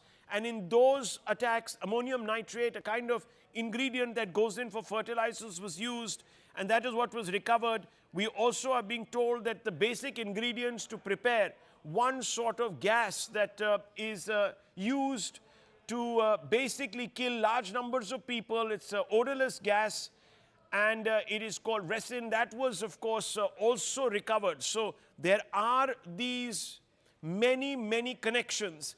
And in the backdrop of that, viewers, we've had this terror attack It's now been confirmed that this was a terror attack.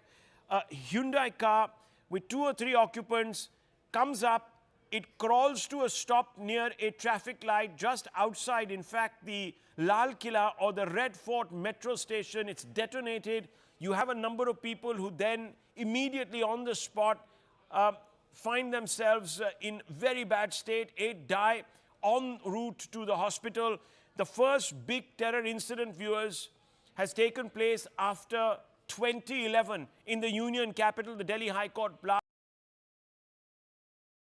We'll try to pull out footage from back then and try and split the screen. But fundamentally, viewers, this is a major development. Now we know that some 2 or 3 people were in that car in an I-20, and that, in fact, was the one that blew up, and it detonated other cars around it. So at least 6 or 7 other vehicles were impacted, and you can see that some of those vehicles are still lying about there, strewn across the entire incident site, viewers, and they look in advanced state of disrepair. No crater has been found on the spot. The vehicle was slow moving. No pellet injury prima facie.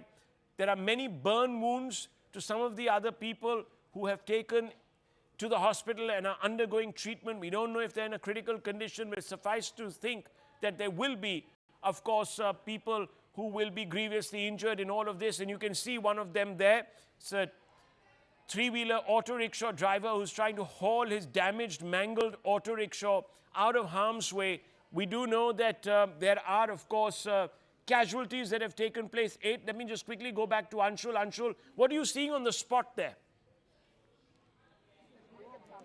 Well, I'll just try and show you in the visuals. The first thing that is clearly visible is this gate of the vehicle that got hampered in the blast. Probably this is the gate of that I-20 vehicle that eventually resulted in the blast. Apart from this, if I could just give you a sense of this entire area, this is the red light where, in fact, the vehicle came out initially slowly, started to slow down over here, and then eventually a blast happened. There were people who were sitting inside the vehicle, is what we are being told. At least 3 people is what sources are telling us. But were they male, were they female, were there any children also present over there? That is something that has still not been confirmed. But apart from that, if you look at this entire locality, this will give you a very clear sense as to what is the exact location over here. This is the main gate of Chandni Chowk.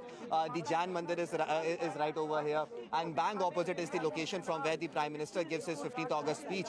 So this is one of the high-profile areas and an area where there is a massive footfall that happens. And even after that, such an incident has happened. What are the exact reasons? Was it an IED that was used? Was it some other? Was it some other thing that was used, or was it just a general CNG blast? This is something that we are waiting for an official confirmation to come in. But even as the investigation is going on, the agencies and Delhi police are not ruling out anything at this point in time. They continue to maintain that it is too early to come to any conclusion. Let me play out that soundbite, viewers, for your confirmation. You can listen to how circumspect the Delhi police chief was. Let's play that out, and then I want to go straight across to Anvit and also bring in Major Gaurav Arya into this conversation. Yes. आज करीब 6:52 पे एक यहाँ पे red light पे एक slow moving vehicle जो red light की तरफ आके रुका था, उसमें एक ये एक्सप्लोजन हुआ है। उस वक्त गाड़ी के अंदर जो पैसेंजर्स उसके अंदर ही थे, और इस एक्सप्लोजन से जो है आसपास की गाड़ियों में भी क्षति हुई। जैसे ही इसकी खबर मिली, हम सारी एजेंसीज जो है, Delhi police, FSL, NIA, NSG, उनकी टीम्स यहाँ पे आ चुकी हैं और हालात का जायजा भी ले रही है। हर तरीके से इस जो है एक्सप्लोजन के बारे में जांच की जा रही है, और जल्दी ही इसका आकलन करके इसका जो भी रिज़ल्ट निकलेगा वो आपको बताया जाएगा। इस इंसिडेंट में कुछ लोग को इंजरीज भी आई हैं और कुछ लोगों की डेथ भी हुई है, तो वो अभी हालात का जायजा लिया जा रहा है और एग्जैक्ट फिगर्स जो हैं आपको कुछ ही देर में बता दी जाएंगी। और सिचुएशन को रेगुलरली मॉनिटर किया जा रहा है, और गृह मंत्री जी भी जो है उनसे रेगुलरली उनका फ़ोन भी आया था, उनको रेगुलरली ब्रीफ किया जा रहा है और उनको टाइम टू टाइम पूरी सूचना दी जा रही है, और आगे जैसे भी हालात होंगे, जो भी नतीजा निकलेगा आपको बताया जाएगा। Well, we are being told, viewers, and it's bad news. 2 more people have lost their lives. So there are 10 people now in total that have lost their lives in this particular incident, viewers. We still await final confirmation from the police whether this is actually a terror incident, but I can tell you that a large number of metropolises across India have been put on high alert. Mumbai, you have Srinagar, Noida, you have huge worry and security detailing taking place in Kolkata, Ghaziabad. As I said, viewers, all these metropolises have been placed on high alert. I want to very quickly go across to Anvit. Anvit, give us an overview really of what the investigations are likely to determine in the next few hours. We're being told that a large number of people have been detained. They are thought to be suspects. Can you clarify this? What is this news? How can they be suspects when 3 individuals in a car supposedly were the cause of this blast? Rahul, see, what initial details have emerged from Delhi Police's investigation is that it was an I-20 car, and that was a slow-moving I-20 car in which explosion took place. And we are being told that it was on the rear side of the vehicle that the explosion took place, which could possibly be the boot of the car, where usually, if it was an explosive, if there was a use of RDX or IED, then that is the place where usually it has been seen previously also. It had been concealed. You can see ambulances are still making their way into the hospitals. This is, n number of ambulances that are coming in, rushing into the hospital from the spot, and regularly these ambulances have been spotted here. But regardless of that, see, investigation is currently going on. Delhi police have said that in that I-20 car, what they have initial investigation has shown that at least there were 2 to 3 occupants. The senior police officials from Delhi police has confirmed this, and we also asked that if any of them have been in Delhi police's custody or any of them could be apprehended from the spot. However, there's no clarity on that officially so far. Okay. But Delhi police have said that there were 2 to 3 occupants. It was an I-20 car. This car was slow moving, and then explosion takes place, and nearby vehicles have also been impacted. Also, 2 things have been confirmed, that there are no pellet injuries and there was no crater on the ground that has been noticed by the forensics team. So this also hints that there could not be any explosive if possible. There were no splinters used, and also no crater has been found. So investigation on all aspects are currently underway. Priority of Delhi police and Delhi fire services and the first responders is to make sure that the site is cleared, and those who are injured and those who seek medical attention, they are rushed to hospital. We are right now outside LNGP hospital, where at least 8 officially have been confirmed dead, while at least 16 people are injured. We are being told that 2 or more have been pronounced dead. However, official confirmation of that from the director of LNGP is yet to be out. But what we are being told that at least 5 to 6 are others who are critically injured, and their situation is currently being continuously monitored. Well, we're being told, viewers, that Chandni Chowk market to be closed on Tuesday following the blast near the Red Fort. Market Association President Sanjay Bhargav has come out and said so. This is obviously an attempt, viewers, to ensure that there is no other untoward incident in the days ahead. Because remember, I told you, viewers, that this blast has taken place in the backdrop of a massive terror crackdown across the length and breadth of North India, viewers. 2 separate crackdowns involving doctors turned jihadis, viewers, who had amassed huge amounts of explosives. One particular doctor was harboring the ingredients to make a chemical weapon, the ingredients to make a gas, viewers, that could kill hundreds of people on dispersal. And another doctor and his accomplices had amassed 2.5 tons of ammonium nitrate, an ingredient that is used to make explosives. And it was thought that perhaps by this particular crackdown, a major tragedy would have been averted. But unfortunately, viewers, we've had an incident, we've had a blast. I can't right now tell you whether this is a terror attack, but indications are that it might be. A number of people are dead, 10, according to the top line number that we've received. Several others are injured. This particular blast in magnitude and in casualties matches the 2011 Delhi High Court blast. First time in 14 years, viewers, that we've had a blast of this magnitude in the capital. We're being told that a car that was perhaps driven by one individual accompanied by 2 or 3 others came to a halt, a gradual halt near a traffic light right outside the Red Fort Metro Station and suddenly exploded. The explosion was so intense and the fireball so big that it quickly engulfed 2 or 3 other, 4 other cars around it, viewers, reducing it to ashes and reducing those cars to mulch, basically. That's why we have these casualties. 10 that died pretty much on the spot, viewers, even before they could be taken to hospital because their bodies were dismembered. Eyewitnesses have told us that. We'll play out those sound bites in just a few moments. I want to quickly go across to Major Gaurav Arya and get a sense really of what he's making of all of this. Gaurav Arya, can't say right now if this is a terror attack. The indications are nothing is being ruled out. What do you make of this? Thank you, Rahul. Rahul, this is certainly not an accident. I mean, that has occurred. This is not some, LNG gas or something that has burst or something like that, because it's the sheer circumference of the blast is so much that this is an explosive that has been used. I don't know what kind. We'll have to wait for the experts to let us know whether it was RDX or any other kind of plastic explosive. But this is certainly not a low-grade explosive. So that is all that I can say. Plus, to have this kind of an impact, you will need a lot of low-grade explosive. And we are told that the car was an I-10. So perhaps, and this is a guess, this is an educated guess at best from my part, that on my part, that this is not an accident. You can see the visuals. It does not look like an accident. I don't have much information on this, but I can say one thing that, 2.5 tons of ammonium nitrate, which is not very difficult to procure, by the way. It's not that it's coming from Pakistan. It's from inside India.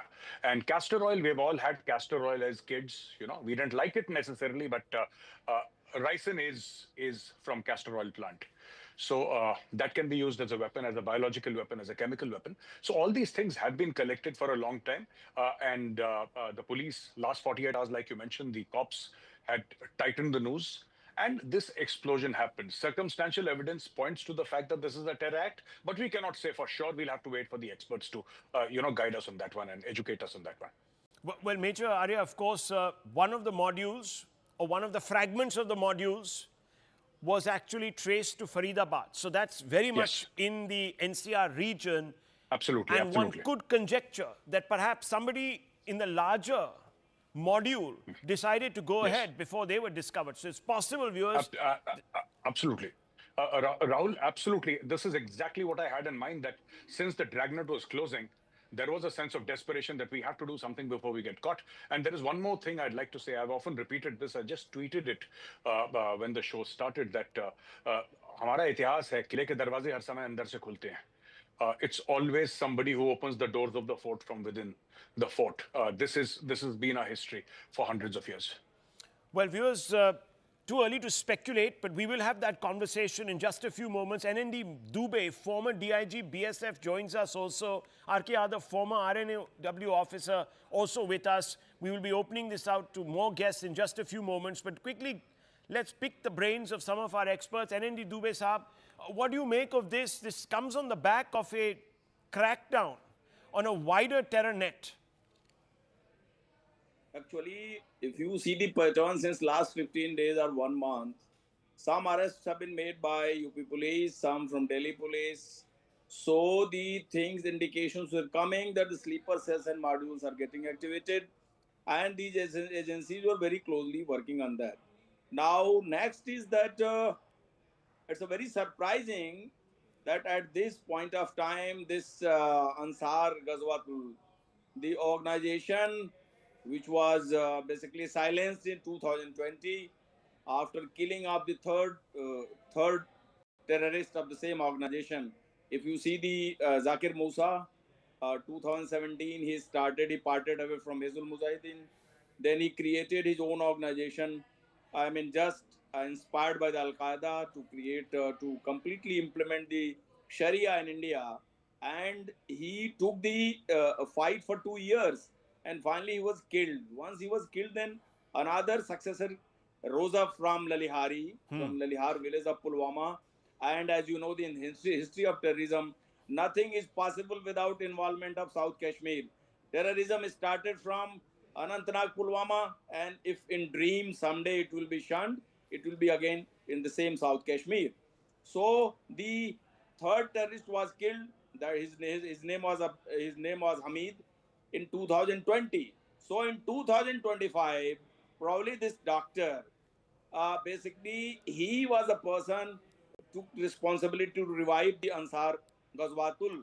And if you take the incident of attempt to for a very big violence in Gorakhnath Mandir a few years back, yes, that terrorist was also basically Bavasta with the same organization. So it was basically a effort of revivalism of this terror organization, and a very clued up SHO of JNK police, thanks to him, to his clues, his brain, and he very silently and wisely worked on the poster theory, because in the night they were pasting few posters on the masjid and few public places. Same thing happened in 2001 when Jammu Kashmir Freedom Force chief Khalid was killed. That clue was again linked with the pasting posters in the midnight, in the darkness on the public wall. So he worked very silently, and he is the person, that JK police officer, who brought the entire story before Haryana police. That raid is conducted in Faridabad, so let me Saharanpur. So that is a very great work. It is done, and they basically prevented something very big going to happen. But this current incident of this so Lal you're Quila, saying it could have been bigger. It could have been a bigger incident that could have happened. Bigger, We stalled that. Is a bigger plan. Okay, so just very quickly, viewers, we're getting news that the casualty rate is going up. It's gone up to 10. We're being told that there are some others who are also critical, and that the casualty rate might actually go up. And in fact, in our top bands, we're just going to change that from 8 to now 10, because that's confirmed. We're also told that a slow-moving I-20 came up to a traffic light right outside the metro station, the Red Fort metro station, and suddenly there was a blast triggered in that. And that blast was of such high intensity that 4 or 5 other vehicles around that particular I-20 also exploded. And everyone within those was severely injured. Some died. Body parts were strewn across the blast site, indicating that even though low-grade explosives or some low-grade substance might have exploded, the intensity was so high. And you can see these are visuals, viewers, to the top left of your screen of inside the metro station, the escalator, and you can even see that the escalator that goes down into the metro station has borne the brunt of the impact. So obviously the blast was so high intensity that windows, other little booths, etc., where the ticket master sits and others sit, have also been damaged. So there's been extensive damage all around. It would have been a very intense blast. And I want to once again go back to Anshul, if he's there with me. DG BSF, we just spoke to RK Yadav, former RNAW officer, is also here with us. I'm just going to go straight across to Ananya. Ananya, what is the news coming out of the LNJP hospital and, of course, from the police? What are you hearing?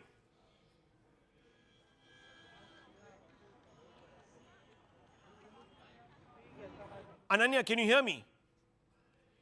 Okay, I don't think we have Ananya right now. We're going to try and quickly patch you, viewers, across to Ananya. The police chief of Delhi has come and given us a soundbite, and in that soundbite, he's been very, very circumspect.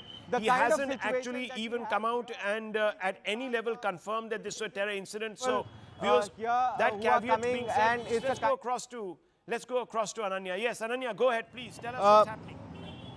Well, absolutely. We are having people and there's constant support that's being given out by the LNJP administration.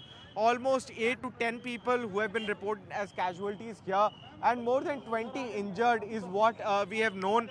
Though, it's a kind of a chaotic situation, but we'll have to wait for an official figure to come in. So it is in fact something that the LNJP administration is handling at this particular juncture, and they are ensuring that all kind of a medical support is actually extended to people who are not only injured but also if there is any kind of a casualty, but one can be saved. If you, I'll ask my camera person with Jaguri to show you around as to how situation is. Ambulances are rushing in absolutely at this particular point of time, and constantly medical support is being offered by the LNJP administration, because this is one of the prime hospitals in the national capital. We're going to go cut back across to Anshul to get details from the scene.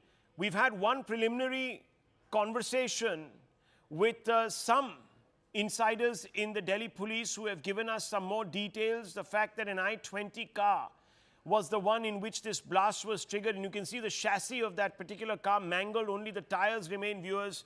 But fundamentally, the Delhi police chief has come out and he has said very clearly that there was a blast in a car that approached the traffic light. It crawled up to it. At that particular point in time, it was 6:55 in the evening, prime rush hour traffic, viewers, and the car suddenly explodes. There were 3 individuals inside that car. And the force of that explosion was so great, and the fireball so immense, that it engulfed 3 or 4 other cars in the vicinity, reducing them to wrecks. Anshul is there with us. Anshul, give me a quick update from what you're hearing from within your police sources. What really is the investigation focusing on? I just spoke to a top police officer out here in the national capital, and the details have come out of the investigation that has been done till now.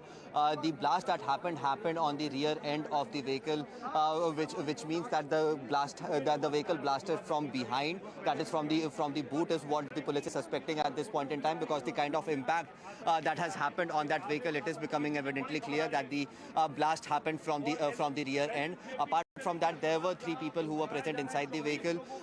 These people whose bodies has been recovered. There are no split. 7 बजे दिल्ली में लाल किले के पास सुभाष मार्ग traffic signal पर I-20 Hyundai गाड़ी में एक blast हुआ है। ब्लास्ट के कारण आसपास की कुछ गाड़ियां और कुछ मार्ग पर जा रहे लोग भी इंजर्ड होने के समाचार हैं। प्राथमिक सूचना जो मिली है उसमें कुछ लोग हताहत भी हुए हैं। ब्लास्ट की सूचना आते ही 10 मिनट में Delhi crime branch, Delhi special branch की टीमें स्पॉट पर पहुंची है। NSG और NIA की टीम FSL के साथ अभी गहन जांच करने का शुरू किया है।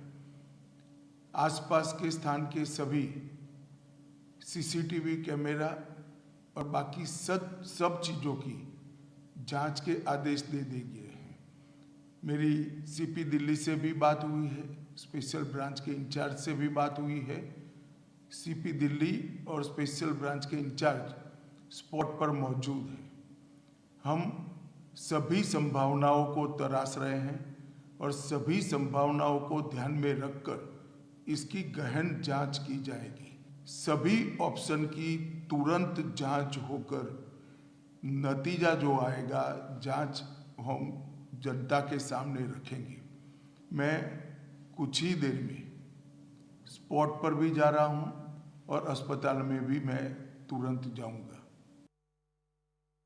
Well, the Union Home Minister says he's going to be very quickly going across to the spot to see for himself what has transpired over the last 3 hours, viewers. This has been a deadly, deadly blast outside the vicinities of the Red Fort in Chandni Chowk.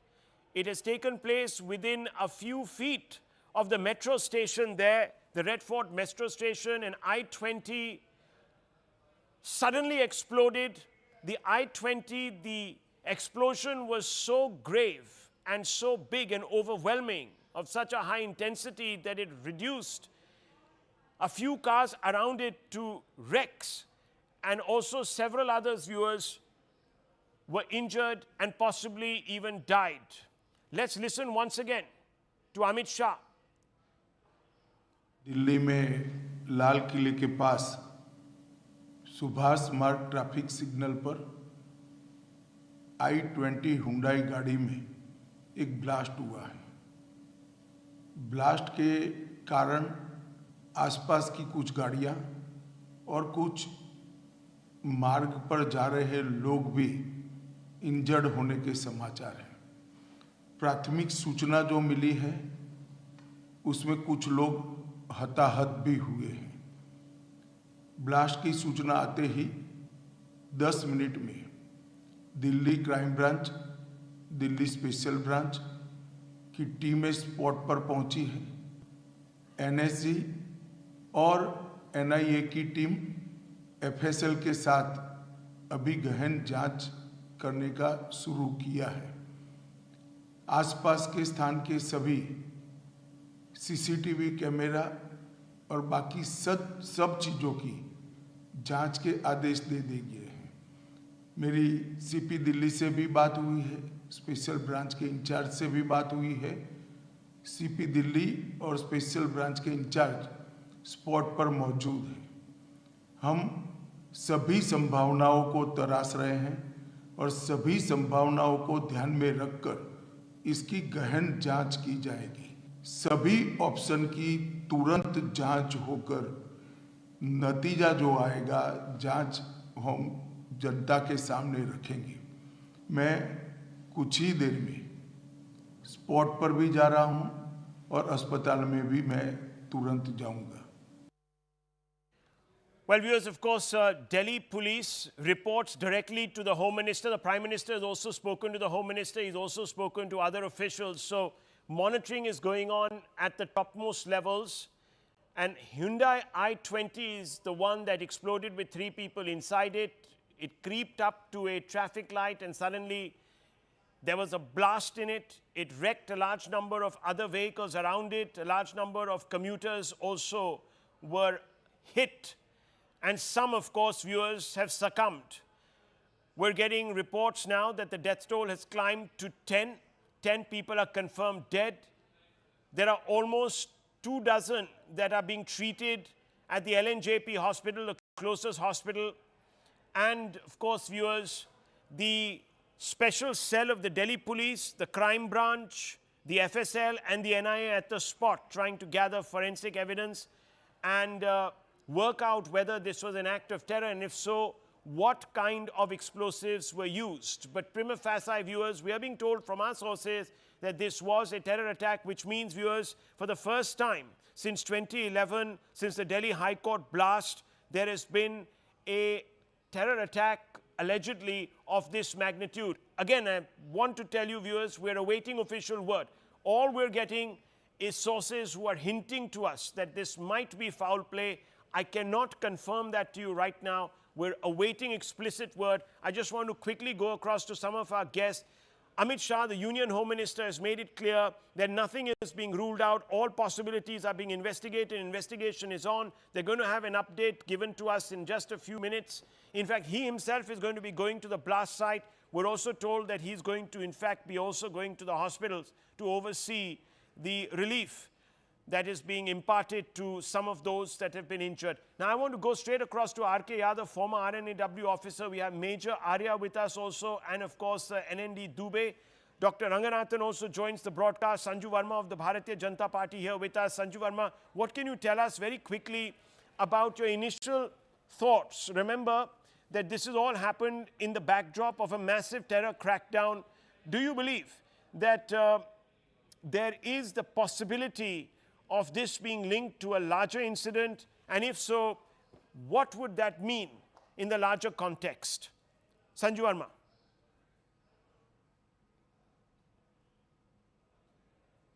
Deepest condolences to the families of the bereaved, and I hope that those who've been rushed to the hospital, they recover soon enough. I was completely shocked when I heard this, but I'm not surprised given that, we've now unraveled something that could have led to a bigger disaster had those 3 doctors not been captured. And now it's amply clear that those 3 doctors, from whom 2,900 kgs worth of explosives, 360 kgs worth of RDX, AK-47, AK-56 rifles, etc. were recovered. They have implicitly or explicitly admitted to the fact that a larger terror plot was in the works. Now, whether you can link what happened in the Faridabad case to what has happened, in Red Fort and, the blast at Chandni Chowk, I think it's too premature to delve into any kind of conspiracy theories. But my simple point is this, that the bomb disposal squad, the NIA, the NSG, and the Home Minister himself, they have assured prompt action. And I think we'll have to wait for some time to find out if this was a Okay, just hold your thoughts. Sanju Arma, just hold your thoughts. There are more details coming in. I just want to go straight across to NND Dubey and also our reporter on the ground, Anshul. If Anshul is there, can I go straight across to him first? Anshul, what are the updates? We're told that Amit Shah has gone into LNJP hospital. I'm being told that, or he's about to reach. But nonetheless, what are you hearing from your Delhi police sources? Very quickly. Well, the Home Minister will be going towards LNJP. He has just left from his office and he'll be reaching LNJP in the next few minutes. Post that, he's expected to come over here at Ground Zero where the incident had happened. Now, in the investigation that has been done till now, what Delhi police sources have confirmed to us is that the blast happened from the rear end of the vehicle, and this is the exact spot where the blast happened. Suddenly, the vehicle started to slow down, and then eventually the rear end of the vehicle had blasted. Prima facie, looking at the exact spot where the incident had happened and the condition of the injured and dead, it is not seeming like an IED blast that could have taken place. However, nothing has been ruled out till now because if you could see over here as well, there were at least 3 to 4 vehicles that were lined up behind that vehicle in which the blast happened, and all those vehicles eventually caught fire. So this could be a CNG blast prima facie. But even at this point in time, there is nothing confirmed. No angle has been left out from the side of the Delhi police. NIA teams are also reaching over here one by one. They are also coming over here as this is a part of the standard operating procedure that is put in place. So you can see this entire manner in which this blast has happened. Prima facie, from the experience of local police over here, it is not seeming like an IED blast, but nothing can be ruled out until and unless and proper investigation is done. There are no massive burn injuries on the bodies of the people who have been admitted to LNJP hospital is what we can confirm as well. People who have died, their bodies have not turned black as well. So the death could also be due to an impact of the blast as well. Because well, of course, Anshul, it's very premature to tell exactly what are the nature of the injuries that these people have suffered. There you can see Amit Shah on his way to LNJP hospital. He's almost outside that. He's going to obviously speak to some of the injured. Ananya is there outside LNJP hospital. Ananya, what can you tell us? And the Home Minister coming in here absolutely at LNJP, and in fact the Home Minister coming in as we had reported very earlier that after the Commissioner of Police Mr. Satish Golcha, it is in fact the Home Minister that's come in here at the Lok Nayak Jayaprakash Hospital, who is here to actually speak to the injured and to inspect the situation, at least at the LNJP hospital, one of the prime hospitals in the national capital. You can see the Home Minister coming in here. He is likely to interact with, in fact, the injured people here and to see and take hold of, in fact, the situation here at the Lok Nayak Jayaprakash Hospital. My camera person Sumit Jaguri will show you the kind of visuals, the kind of barricading and the kind of security that has been put in place as far as the visit of the Home Minister here at the LNJP is concerned.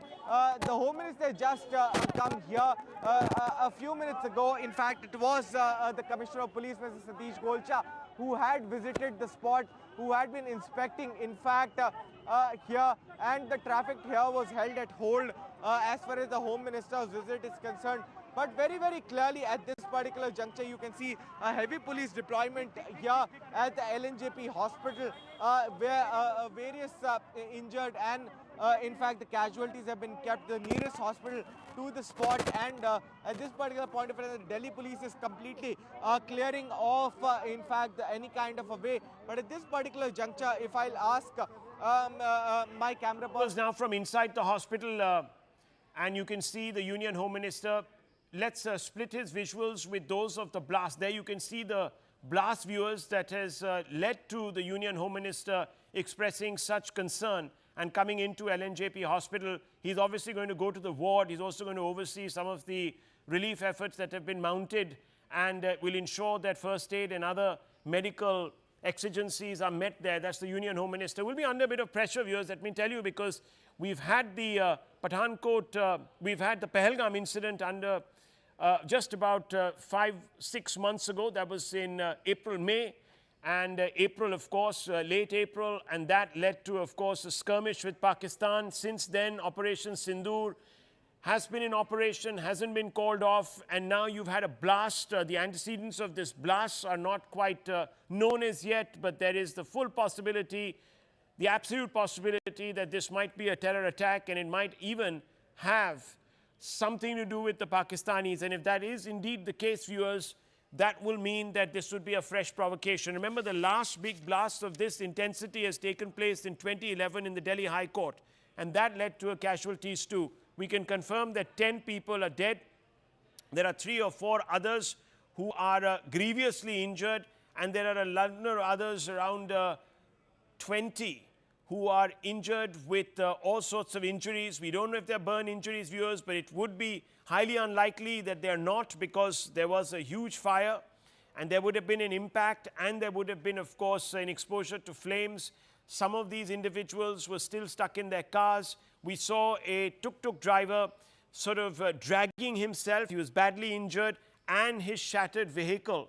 And those pictures coming to us also a little earlier in time. You see the mangled remains of cars and their bumpers and their doors and frames and chassis all lying around this particular area which was impacted. There is no crater, which is leading people to wonder what sort of perhaps explosive or what sort of inflammatory material was used. I want to bring in Major Arya on that question. Major Arya, and of course we have with us former DIG BSF NND Dubey.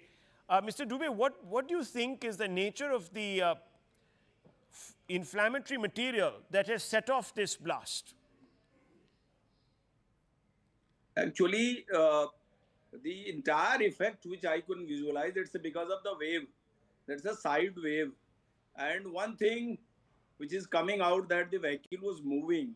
So if the vehicle is moving, then thinking of a crater immediately at the point of blast may not be possible. And it's only the inflammatory material used in the charge what has been used, if it is a blast, because still the lips are very tight of the agencies, whether they are not coming out clearly whether the entire incident was as a result of the blast. It's only the casualties and the pattern. But I could see one of the visual of one of the media. I mean, a major body part was blown just beyond 200 yards from the place of incident. So it's very surprising, because the impact would have been so huge that such a major part of the moving. So are you saying, Mr. Dubey, that it could not have been an ordinary LNG cylinder?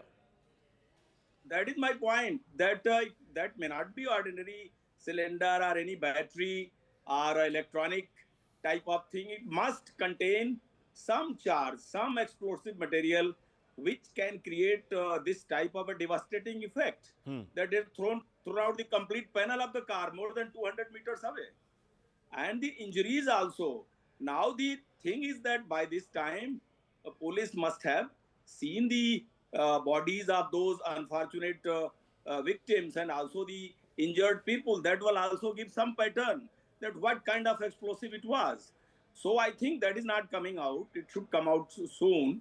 But I have seen that plank of the complete body, there were the cuts.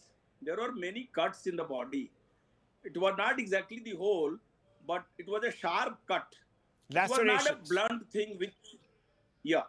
So that is one panel I could visualize, but still I'm not very sure, because it will unnecessarily make the issue very sensational.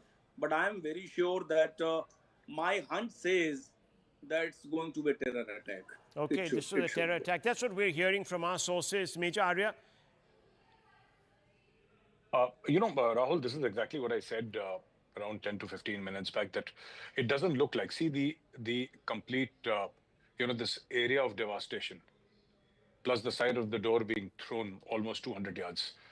It can't be an LNG cylinder blast, because that is pretty small, right? Okay. And it is basically inflammable. What happens is that in any explosive, this thing is caused by some sort of an explosive. See, it's very early for me to say, it could be any conjecture that, it could be this or that, it could be plastic. I don't know. Nobody knows. But the way it looks on screen, the images that you're seeing, So, this let me scale of ask you, devastation. Major Arya, this is an important point, because if there is the element of terror, and there is nefarious, obviously a design to create some sort of a problem. Yes. The fact that it has happened in the Union capital, does that change anything? Does that mean that there may not have been a overt angle that goes back all the way to Pakistan, or is that not something that we can sort of divorce from the conjecture and overall thesis? Does location matter? That's what I'm asking. See, absolutely, location matters 10x. I mean, this is the capital of India. Yeah. Of course, location matters. There is no doubting that. Also, this whole thing about whether the people are from India or whether you've done it are Pakistanis, you know, it doesn't matter. The guy, the suicide bomber who did Pulwama was an Indian. Yeah. He was not a Pakistani. And we conducted Balakot. Adil Ahmad Dar was his name. So it doesn't matter. If there is any thread which is tied to Pakistan, anything that joins this to Pakistan, it could be an email, it could be a phone call, it could be radicalization, it could be money, it could be material support, it could be training. Right. Anything that joins this explosion to Pakistan, I think then we are talking about something else altogether. There is a big if, but if it does, then we are talking about something totally different. Then we're talking about something totally different. Viewers, remember, we've been always told that Operation Sindoor is ongoing, Dr. Ranganathan. That's what we were told. Of course, there were many people who said that perhaps we shouldn't have called it off, because it's very unlikely that Pakistan is going to change its stripes. And of course, the nature of this horrible gratuitous terror is religious. I mean, there is no running away from that. And I want to ask you your views on this, because I know that you have some very clear thoughts. Good evening, and good evening to my fellow panelists. First of all, my very sincere condolences to the families of the bereaved. This is an absolutely terrible occurrence that has happened. And as you rightly said, it's too early perhaps to conclusively say one way or the other whether it was a natural explosion that happened in a car because of a CNG blast or whatever it may be, or whether it was a terror blast. But 3 or 4 things have come in the last few minutes from other channels as well. I think the car registration number has been publicized by a television channel, and the name of the owner has been publicized. The other thing that has come is traces of ammonium nitrate have been found. Some people are speculating that. On the other side, what also has come is that the explosion occurred at the boot of the car. That's where the CNG cylinder is, and that there were no shrapnel wounds on the victims or on the survivors. So it's very early to say, what is the reason for this blast. Having said that, at the end of the day, one thing is also true, that when you have a normal, unfortunate occurrence of a blast that happens through an accident, you don't have the Home Minister visiting the site within 20 minutes. You've had many CNG or cars catching fires or EV batteries exploding in cars. That happens routinely in India, in Delhi. You don't have within 20 minutes. And you don't have the Prime Minister immediately tweeting when there is an incident of this nature. So the Prime Minister has put out a post saying condolences to those who have lost their loved ones in the blast in Delhi earlier this evening. May the injured recover at the earliest. Those affected are being assisted by authorities. Reviewed the situation with the Union Home Minister Amit Shah ji and other officials. So clearly, there was a need to do this. Just stay on with me, Dr. Ranganathan, Major Arya, and Mr. NND Dubey. I'm going to go across to Akash, who's there with us. Akash, if you can hear me. Akash, can you hear me? Am I audible? Yeah, this is now a Rahul, go ahead. ex-post put out by Prime Minister Narendra Modi. He says that he has spoken to the Union Home Minister. The review of the situation has been undertaken. Other officials he's in touch with. This does now appear to be something more than just an ordinary cylinder blast, isn't it? Oh yes, Rahul, indications are coming from the administration that it is more than just, a CNG blast or, a battery blast of e-rickshaw. Because right now, in fact, on the spot, I'm showing you the visuals where you have the senior crime branch officials, discussing, in fact, seeing the images in their phone. In fact, we have FSL team, NIA, and in fact, multiple agencies. I'm showing you the visuals from the spot where at around 7, p.m. today, we had this incident reported at around 7:29. DFS said that the situation was in control, but right now, what we are learning, and in fact, indications are coming from the authorities that this is more than just an ordinary explosion in any sort of vehicle. Also, in some time from now, we are expecting Home Minister here at the spot, and right now the whole area has been cordoned off. In fact, I'm showing you the visuals. The bus that was very much present, at that point in time here, and that's why we are seeing this bus here. In fact, 150 meters away from the particular area, the particular spot where I'm standing right now, we have, the explosion site where we are given to understand that, it was a slow traffic and this explosion has happened in one car. Anvish Srivastava, in fact, is reporting that how it has happened in a car. And, one suspect was in custody, we were reporting earlier, but right now I'm showing you the visuals where we have heavy police deployment and the, agencies right now investigating explosion. We are learning that all of them have been shifted to the hospital, but right now we are, in fact, expecting Home Minister, here on the spot in some also, time. Akash, let me just stop you there. I just want to ask you this. Following the blast near the Red Fort Metro Station, the Central Industrial Security Forces issued a high alert across the country, including airports, Delhi Metro, heritage sites, government buildings, other key installations under its security cover. That wouldn't be happening, would it, ordinarily, had this just been a cylinder explosion? Happened, you see, Rahul, in the last 48 hours, we had those recoveries. In fact, thousands of kilos of explosives, in fact, recovered from, in fact, the Faridabad, the JNK and the Saharanpur angle. We have been reporting since morning. And then this explosion is happening where, agencies, in fact, sources within the agency are somewhere indicating that this is more than just an ordinary blast, possibly a terror angle. And that's why NIA is here, in fact, Rahul. And that is also a reason why we have this sort of alert coming from CISF and in fact tweet coming from Prime Minister himself where he is talking about this sort of blast and the losses to the property and life. In fact, once again there you have the FSL team, on the site, very much in fact taking a look on the sort of destruction that has happened because of this explosion. And right now I'm showing you the visuals from this particular area. This is the Red Fort area of Delhi where we have reported an explosion late evening today, and in fact a situation while is in control right now. Investigation is happening as to if it was just an ordinary explosion or some sort of terror angle was there to it. We have in fact blood splattered across the area. In fact 200 meters we had blood splattered, and in fact a number of things, destruction, and also the eyewitnesses are somewhere indicating, Rahul, that it was a loud sound because of which in fact they were in shock as to what has happened, and they came out suddenly. And then we had several individuals who were present injured and were shifted to the hospital. There I'm showing you the visuals. FSL team basically are taking a look at the sort of destruction that has happened, making points. And also I have officers, I'm showing you the visuals, officers from the crime branch discussing on the sort of images that they have gathered, in fact the images in their mobile phones as to what might have happened.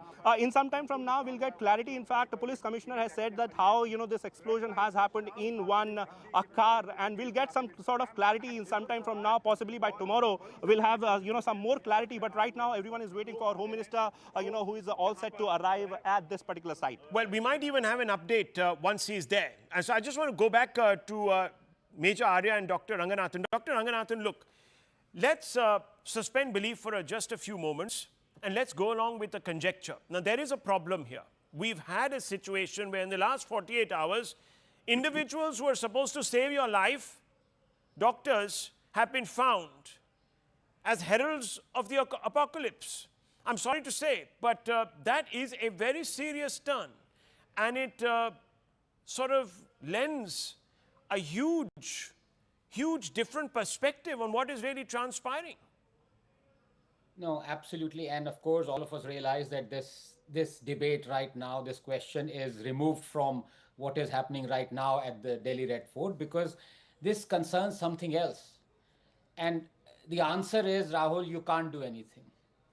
You can't do anything unless you are ready to confront and address three facts. Number one, the first truth: there is no such thing as radical Islam. Rahul, if I read and follow chapter and verse of the book Biochemistry by Leninger, do I become a radical scientist? And every single time the apologists cringe at violence or retribution being ordered, they bring out the excuse or context or interpretation in order to hide the true meaning. In fact, it is the Muslims who are Islamophobic. That is, they fear Islam. They fear to bring out the orders and the commandments of their holy book in its entirety on Jews, Christians, polytheists, homosexuality, apostasy, heresy, dress code, wife beating, blasphemy, because they fear being called illiberal and hypocrites. So they end up condemning and branding as radicals the Muslims who are faithfully following the fundamentals. In a sense, they snare the fundamentalists but spare the fundamentals. Look, what is the essence of azan amplified through the loudspeaker 5 times a day? Quote, no one has the right to be worshipped but Allah 4062. You would have called this radical and supremacist if you didn't know this is from the holy book.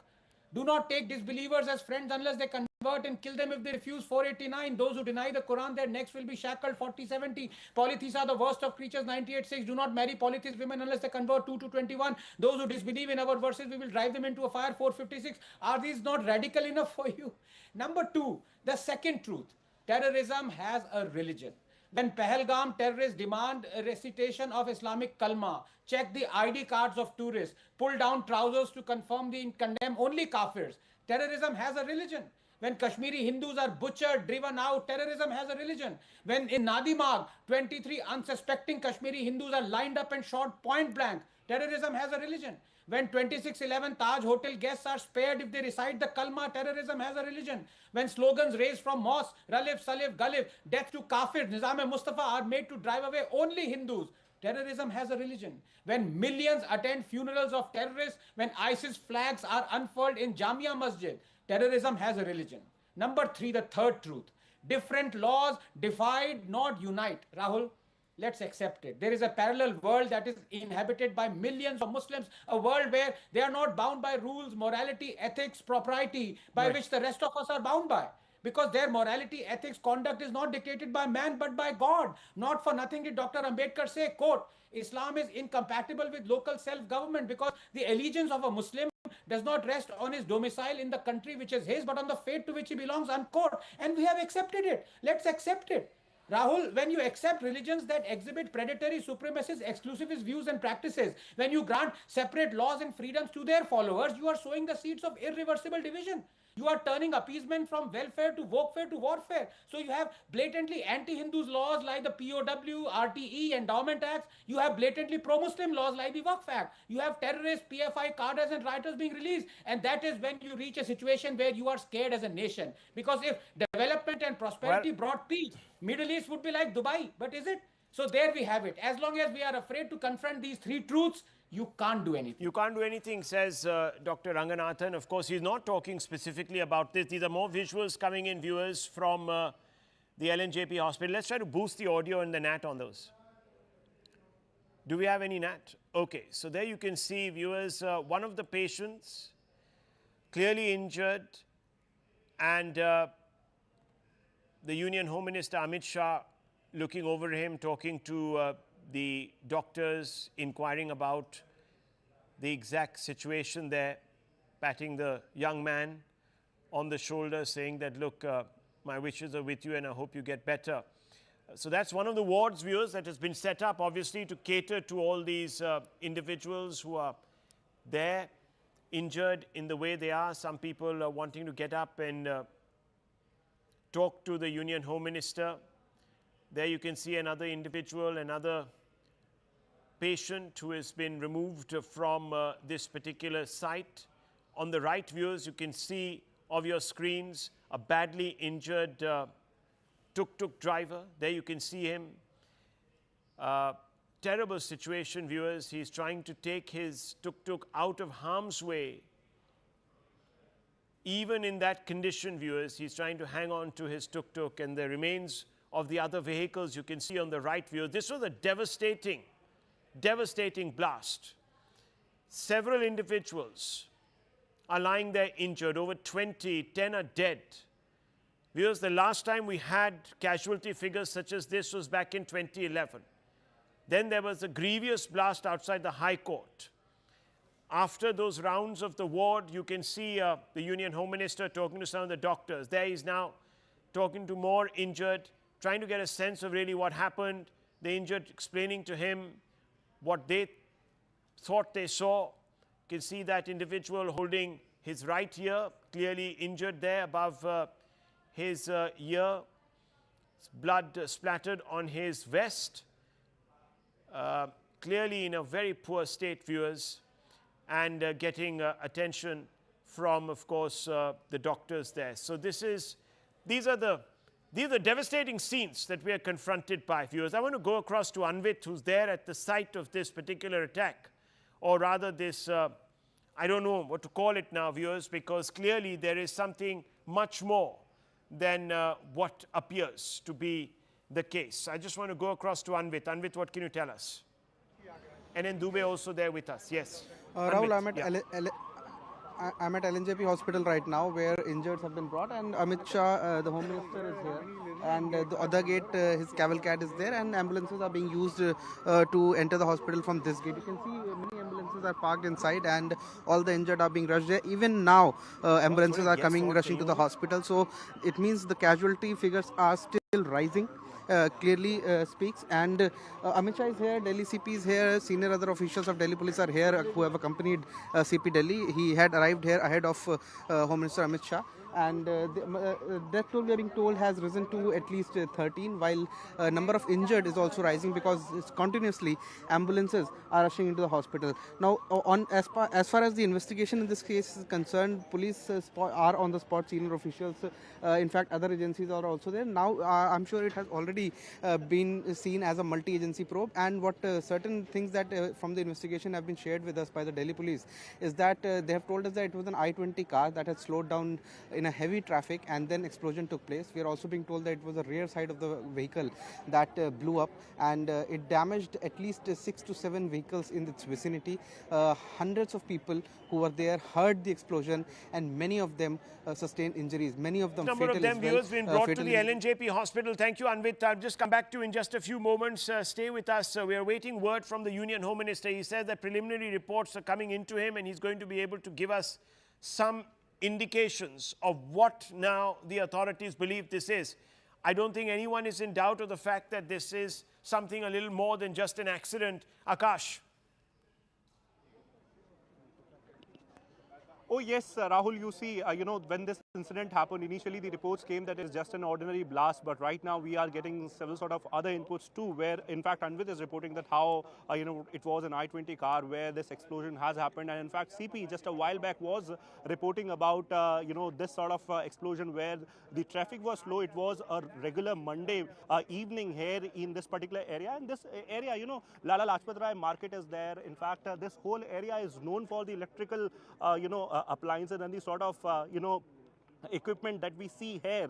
And every day, we see a lot of people coming here from not just different parts of the national capital, but also from the country, since they come here for the Red Fort. And that's when this incident happened, where, we are learning about this sort of explosion. Intensity was very high. In fact, a loud sound was heard by people. In fact, this particular spot, if I, want to give an idea as to what this road and where this leads to, on this particular side, we have, in fact, the Old Delhi railway station. And whenever you are coming from Old Delhi railway station to Red Fort, this particular place comes. This is the Lal Quila market, and on the left side we have the Red Fort. And this road leads to, in fact, the Delhi Gate and the LNJP area. In fact, if we walk towards this particular road towards the Old Delhi railway station, we have around, 4 to 5 spots where blood is splattered, and in fact 400 to 500 meters, in fact, from the very spot where this explosion happened. And this shows somewhere the intensity. Right now we know the premise that this blast has happened in one I-20 car. But what was the nature of it? What was the composition of the sort of, things that were used in the blast is something that is under investigation. And we have multiple agencies, NIA, Crime Branch, in fact, the Delhi Police, very much here investigating. In fact, the FSL team is, in fact, noting all the basic details of the sort of destruction that has happened. In some time from now, Home Minister is possibly going to give a soundbite where he will be talking about the initial details, the preliminary investigation, and we'll get some sort of clarity. But right now, there are several sort of theories that are going around. In fact, we were talking about the sort of things that have happened in the last 48 hours, the sort of recoveries that have happened from Faridabad, Jammu Kashmir, and also Saharanpur. And people are somewhere connecting the dots. But right now, we'll wait for the investigation. And as I can see, we have police officials discussing, several sort of things, several sort of images from the particular spot. We'll get some sort of clarity in some time from now, Rahul. Well, clearly, viewers, it's clearly something a lot more than just a CNG broad. Let me just go straight across to Anshul. Anshul, yes. Anshul, can you hear me? You have an update for us. Anshul, can you hear me?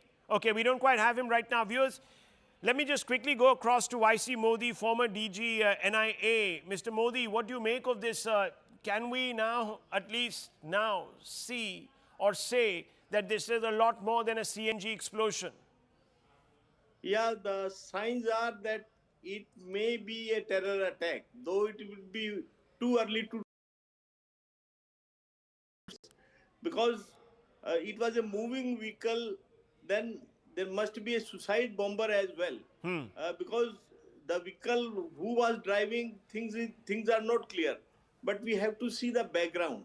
Last week in Faridabad district, one Dr. Mohammad Muzmil was arrested and by Kashmir police, and ammonium nitrate powder, which was very inflammable, was recovered, and around 3,000 kgs of material which could be converted into pure ammonium nitrate was also recovered. Some weapons were also found, and involvement of a person of, who is a qualified doctor, the person belongs to Kashmir. So it is, all these developments create a doubt, serious doubt regarding this blast, and it appears to be, from the signs which I could understand till now, it is a terror attack, though nothing I'm sure can be said at this stage.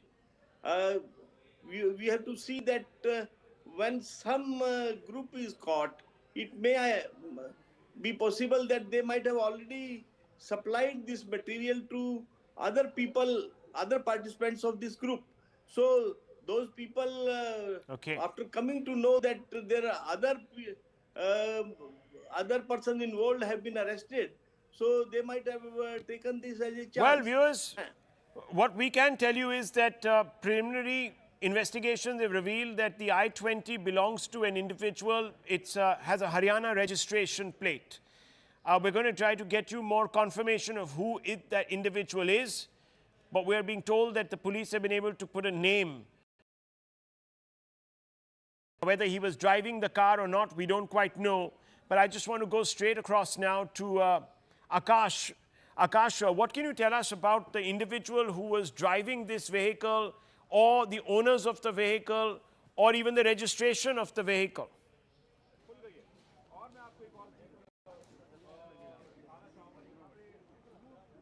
Akash, can you hear me? Do we have him? Okay, we're going to try and go across to Akash, who's there in our frame, in just a few moments. I just want to tell our producers to make sure that all the reporters are constantly linked in so that we can go around to them and get the latest updates. I just want to quickly go across to Sushant Sareen. Lieutenant General KGS Dhillon will be joining us in just a few moments. Sushant Sareen, what do you make of this? Well, initially, it looked like I was ready to accept that probably some kind of a CNG explosion, but given the scale of devastation, I've never seen a CNG tank explode and create so much of devastation. So Look, I agree that it's good that the government is being cautious before calling it a terrorist attack. They're not jumping the gun. There's no knee-jerk reaction. Uh, that's the sensible way to do things. But I think it has the hallmarks of certainly of a terrorist attack. Secondly, we still don't have all the information. It's coming out in dribbles, and we are trying to make sense of it. I and General Dhillon were on another channel just before we joined you, and this is what General Dhillon was on the mark when he said that, look, let's not jump the gun on many things, and I completely agree with him. But the information which is coming out so far is coming out from government sources itself about the car, the identification of the car, that it is a moving car, how many people, was there one person, in which case, I think I was hearing Mr. Modi speak before me. He said if it was one person, it's certainly the possibility of a suicide attack. But if it was more than one person, was this an accidental blast, that the explosives were put in that car because somebody had prematurely declared victory in the morning and said that they've, impounded all the explosives in that Faridabad raid, and that now, everything was settled. And obviously some people got spooked and were running away and trying to find some kind of a safe haven. Again, like I said, we are in the realm of speculation. But if 4 or 5 guys died in that blast because they were sitting in the car, probably an accidental one, because I have not heard of a single case of 5 suicide bombers blowing themselves up in one go, sitting in one car.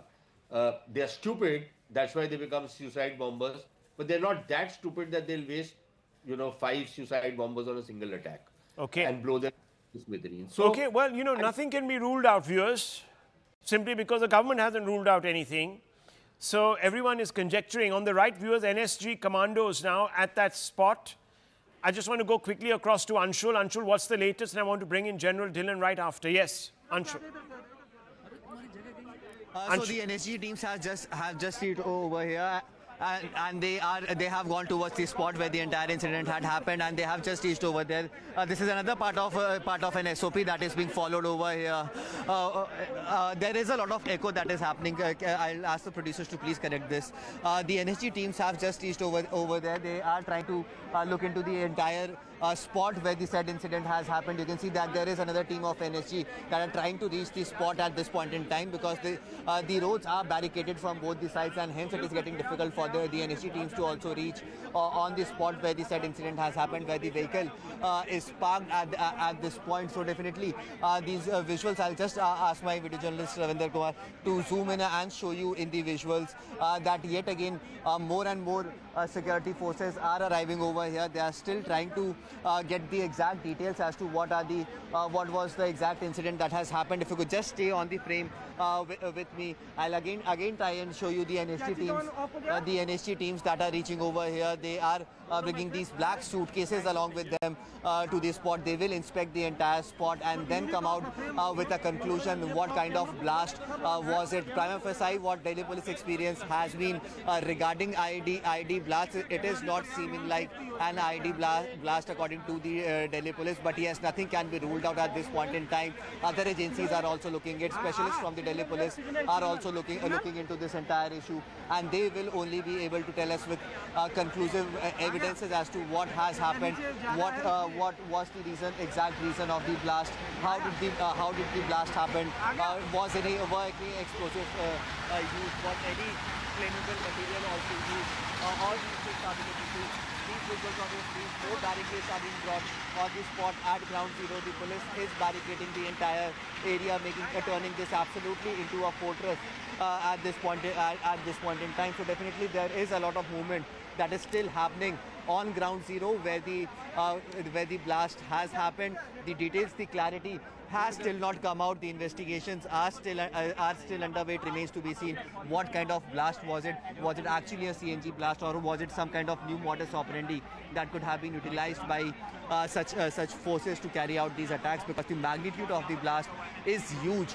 10 people have lost their lives. more than 20 people are injured. Definitely the blast would have been a really massive blast, due to which these the casualty numbers are so high. It remains to be seen. In the next few minutes, the Home Minister will be arriving over here as well. What kind of briefing is done to the Home Minister, and what does the Home Minister has to say if at all he chooses to give a bite over here? That is something that is going to be very important.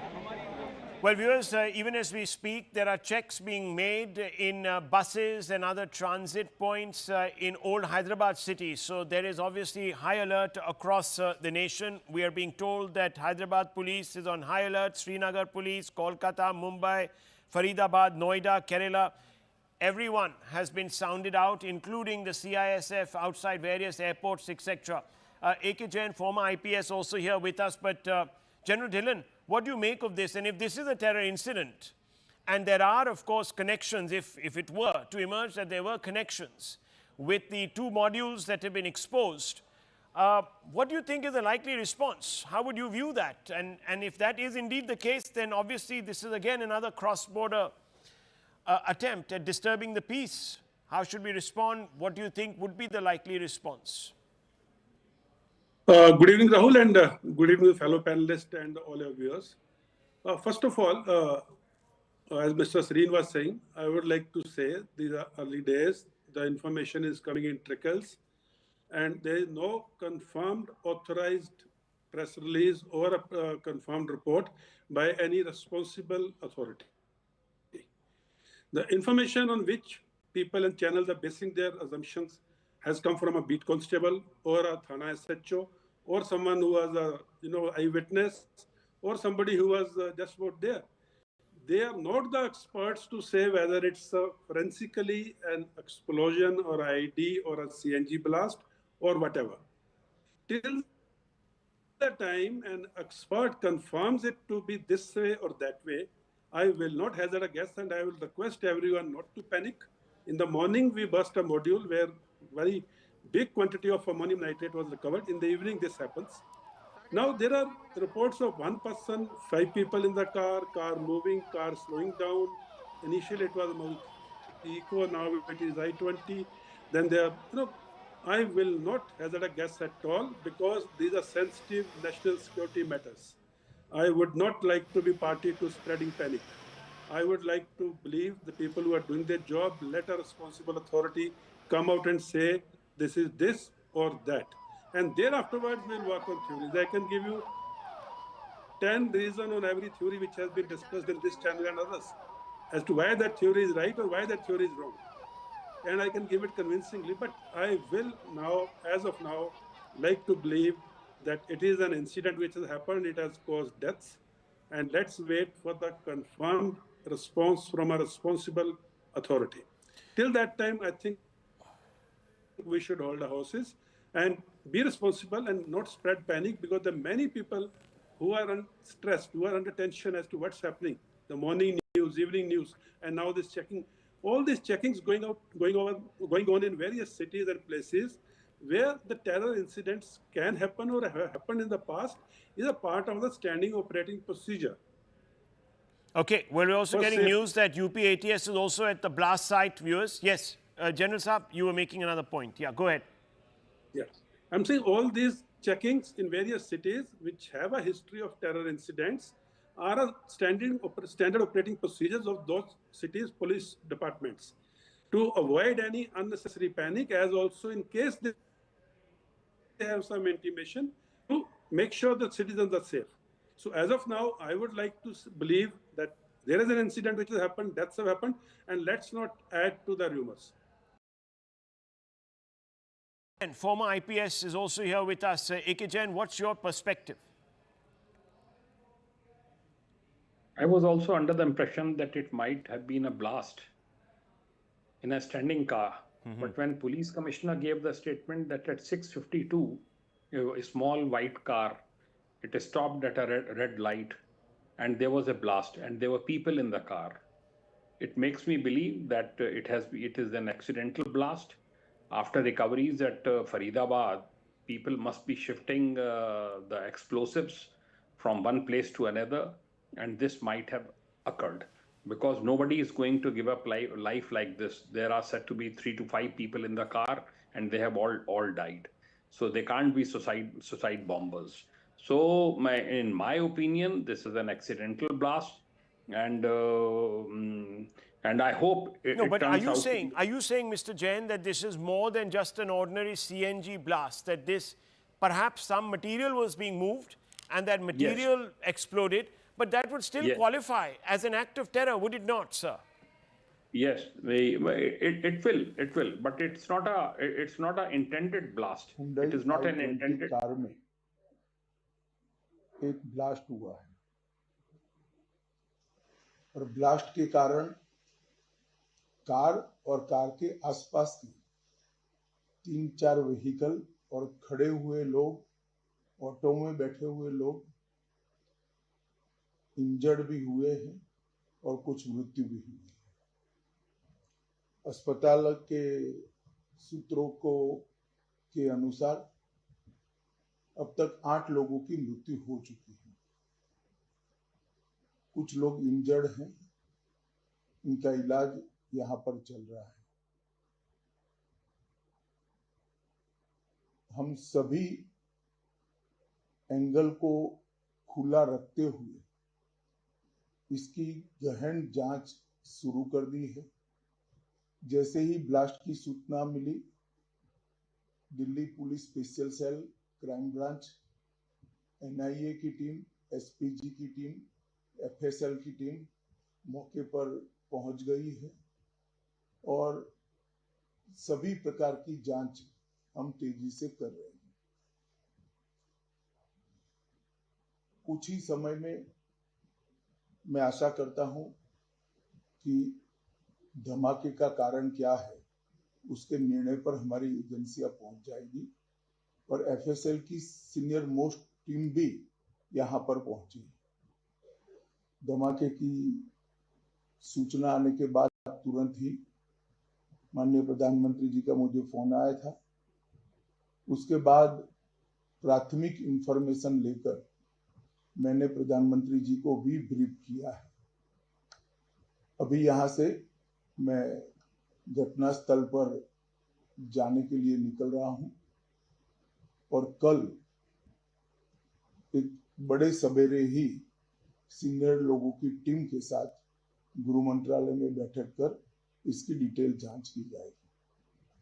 Sir, आपको लगता है कि इस हमले के पीछे, जो blast हुआ, इसके पीछे कोई आतंकी हमला है या कोई भी प्लानिंग यहाँ पर की जा रही है? देखिए, हम सभी एंगल्स को ओपन रखकर सभी दृष्टि से जांच कर रहे हैं। घटना किस कारण से हुई ये अभी कहना बहुत मुश्किल है। जब तक विस्फोट के स्पॉट पर से जो स्पेसिमेंस मिलेंगे, इसका जब तक एफएसएल का एनालिसिस, एनएसजी का एनालिसिस नहीं होता, इसके बारे में कुछ भी कहना दिक्कत है। मगर हम किसी भी एंगल को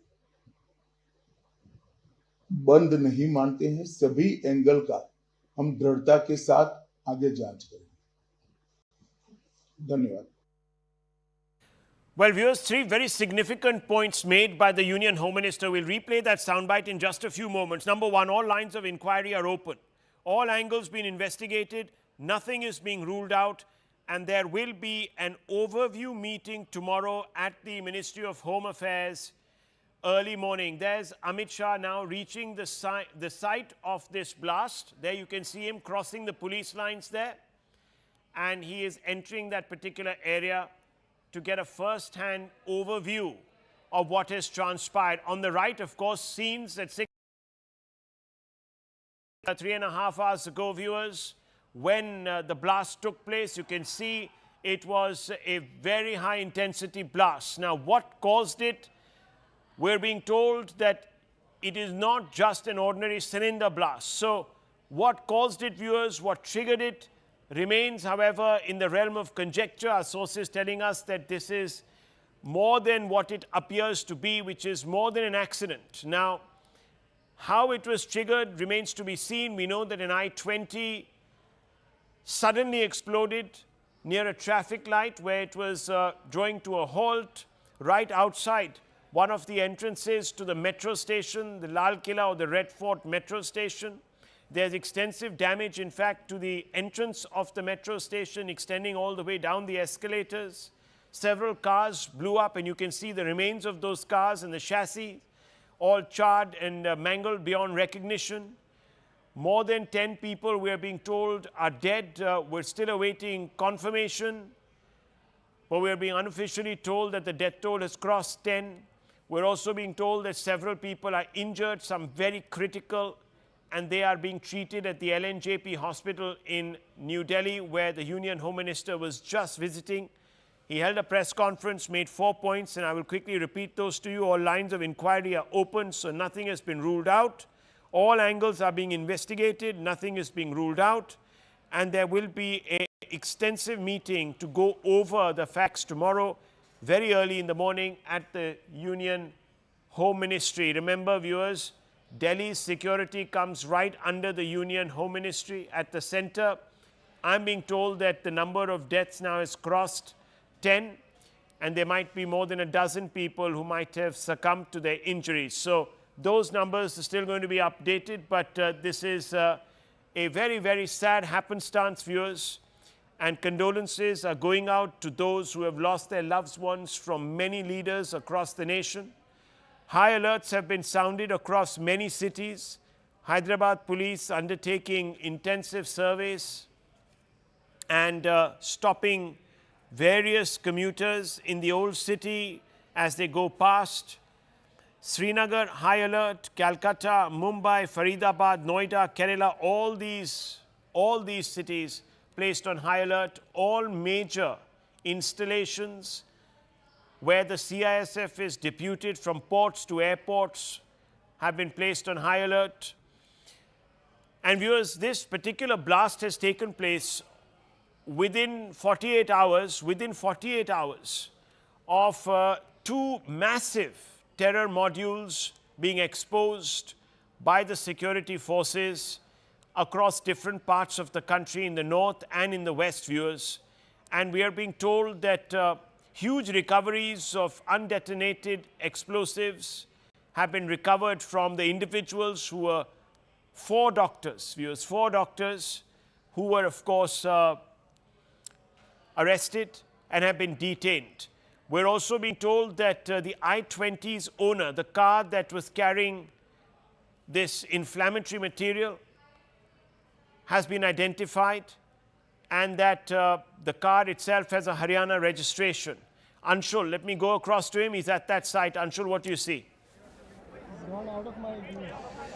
So yes, the Home Minister has just reached over here along with the Commissioner of Police of Delhi, and they are inspecting the exact location where the incident has happened. If you could see in these visuals, very clearly it can be seen that the Home Minister is just now taken an observation of the entire area where the alleged blast happened, and then from there he has been briefed about the findings that have been made by the FSL at this point in time.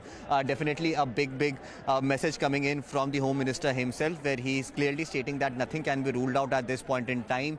The agencies are looking into this entire issue from each and every angle. The entire national security forces are present on ground zero along with the local Delhi police and anti-terrorist squad of the Delhi police. They are also present. UPSTF is also present over here. So all the agencies are working in tandem to figure out what transpired, what led to this blast. Was this actually just a CNG blast that happened in big intensity, or was there a new modus operandi that was utilized to carry out this blast out here in the national capital? That is something that is being looked into, but definitely nothing is being taken lightly. You can see in these visuals that the cavalcade of the Home Minister has now started to move away from here after he has spoken to the senior officers on the ground. They have briefed him regarding the entire situation, what the investigation has found till now, and in which direction is the investigation investigation going, and now the Home Minister has left from here. He will continue to remain in touch with the top brass of the Delhi police and other agencies who are investigating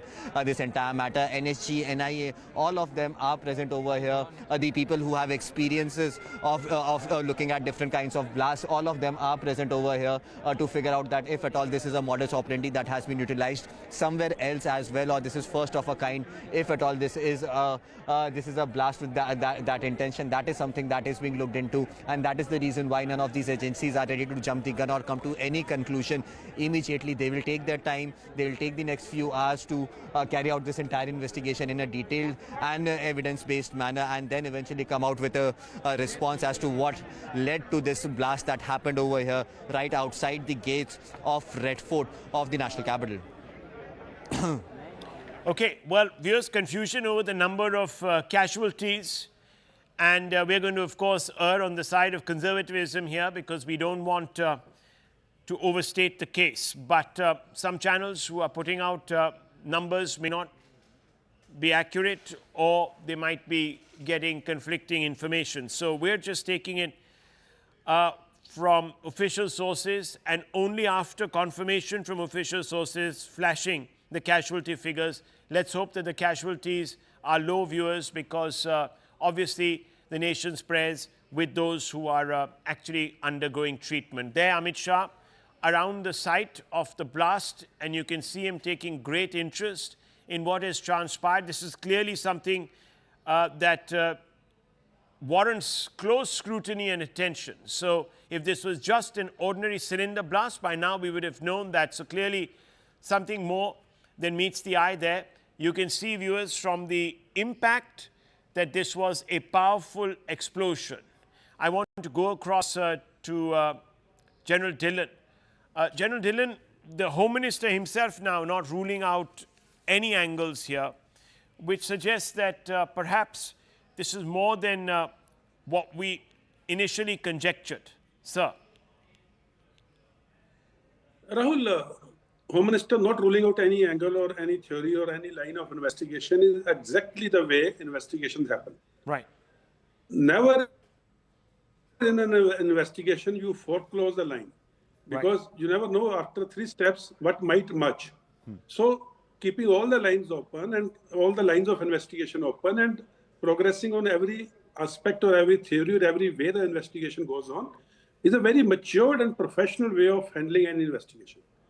So that does not mean that this is line A, B, C, or D is the most probable line. Only once the investigating team with professionals and forensic inputs reach a particular level of confidence and the conclusion, then only they will say, okay, this looks most probable. Till that time, all the lines of investigation will be kept open and progressed. It's a very professional way of dealing a situation like this. And at the same time, I would again request, let's not add anything which may cause panic, because it's a serious issue. It's a national security issue. And conjecturing in such a case, if I have handled Pulwama blast, which was more or less the vehicles were blown off to pieces and not even traced. Yes. So I know firsthand how things happen. But I am also saying, let's not jump to any conclusion. Let's give time to the investigating agencies. They are dealing and leading on all the leads. By the way, the leads not only emerge from the site of the accident or the incident. Leads would be coming in from various intercepts which are being, as of now, being intercepted. They would be coming from various interrogations which are happening with the people who have been apprehended in the morning. And there may be other leads from the background intelligence which would be coming. Okay. So not to focus solely on the site of incident, the investigating agencies take these leads from everywhere.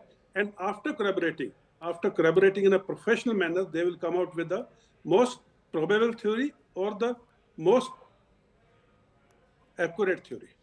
Right. We've been told now, viewers, that a large number of channels who have been flashing figures that have run into over a dozen might have got it wrong.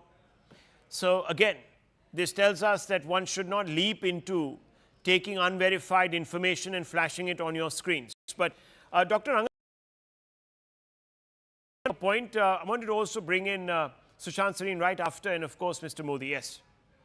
Now, I very briefly want to make 3 points. Number one, I have never seen the Home Minister visit the place of the explosion site and the hospitals where the victims and the injured are after a normal, quote unquote, routine car CNG explosion. This is unprecedented. I mean, it would be, I don't know what to say. It has never happened. And I've been checking off, the previous last 1 year, there have been 3 major CNG based explosions in cars, and all of them have happened at the filling stations. So this kind of explosion leaving so much devastation is rare. Now I want to turn to something which, please don't take me wrongly, because I have huge, tremendous respect for our intelligence agencies and the brave officers who are investigating this. And I've been seeing it's been almost 4 hours. Now, if it is, people are saying it could be traces of ammonium nitrate. If the explosion is through ammonium nitrate, then there are very few chances of residues being left, because explosion leads to nitrogen, oxygen, and water, steam. If at all there are residues left that would point to ammonium nitrate explosion, then the whole area has to be sealed off. And I am actually seeing on various channels people walking in, even some journalists touching the so-called remains of the car. So I think the investigative agency should have sealed it immediately. And number 2, it is an I-10. You know the HR number plate that people are saying it is. You know the Faridabad, what happened today, and it's in Haryana with an HR tag. And Delhi NCR is actually the world's most CCTV dense area. There's about 2,000 CCTVs per square mile or per square kilometer. So in 4 hours, I would have imagined one would have traced the origins of that I-20 car, from where it began. If it began from Faridabad, then 2 plus 2 is 4. But I would have expected in 4 hours at least that bit of information should have been supplied to the media, if not to the common public. Well, I mean, there are, of course, inputs coming in, because we've been told that the driver has been identified and so on and so forth. We're just being a little more careful in putting out the name, etc., because, we don't want to suggest that the owner was somebody who was in any way linked to all of this. We don't even know if the I-20 belonged to the person who was driving it, or it was just merely registered and then perhaps stolen. I don't know. We can't get into all of those things, and therefore I think we're being a little more conservative with the information. Sushant Sareen, what do you make to him? Sushant Sareen, I just want to ask you this question. Let's look at the larger plot here. There have been arrests that have taken place over the last 48 hours, and we know that those individuals happen to accumulate the ingredients to make, well, all sorts of weapons. They even had certain firearms. Would this constitute a failure, the intelligence, that people have been able to acquire all of this? Not really. Look, acquiring ammonium nitrate, because that is supposedly the compound that was going to be used to rig up the bombs, according to what we've read in the morning. The fact that you apprehended these guys means that your intelligence was working. And unless, of course, you're ready to buy that somebody saw somebody stick a poster and then, followed one thing after another and finally unraveled this huge mystery, there would be some elements of truth in that. But I would imagine that there was a whole lot of other intelligence work which would have gone in to narrow down on who the culprits were. Okay, 1 second. There's some breaking news coming in on that point that we were talking about. Haryana police has detained the owner of the I-20 car. It was apparently a car registered in Gurugram, and it was linked to an individual called Muhammad Salman. We're also being told that this particular car had been sold in Okhla, and that the police were also questioning the previous owner of this vehicle.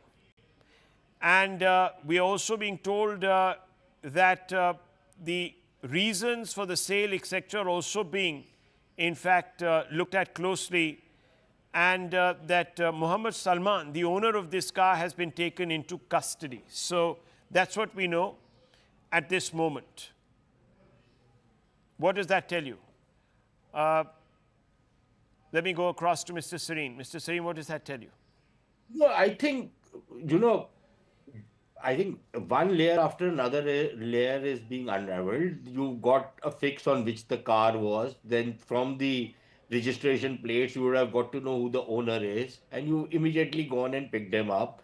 Now, whether the guy is complicit in whatever has happened or, he is not, is a matter of investigation again. Ideally, the police should not have released his name. They should have said that we found this car, we've got hold of the guy, because you don't know whether he's guilty or he's not guilty. And in the kind of society we live in, if you are going to be labeling somebody as guilty without any evidence against him, except for the fact that his car was involved in a particular incident, an explosion, was his car stolen? Did he file a police complaint? We don't know any of it, right? So ideally, you should not disclose the names of people before investigation has been completed. That is one. Secondly, it's good that you've apprehended the guy. Of course, you will have to investigate the guy, but then let's see where that investigation takes you. Of course, if the guy is complicit, he'll give you a cock and bull story, which most people in India will do when they are caught. But if he is innocent, then follow whatever leads he can give to you.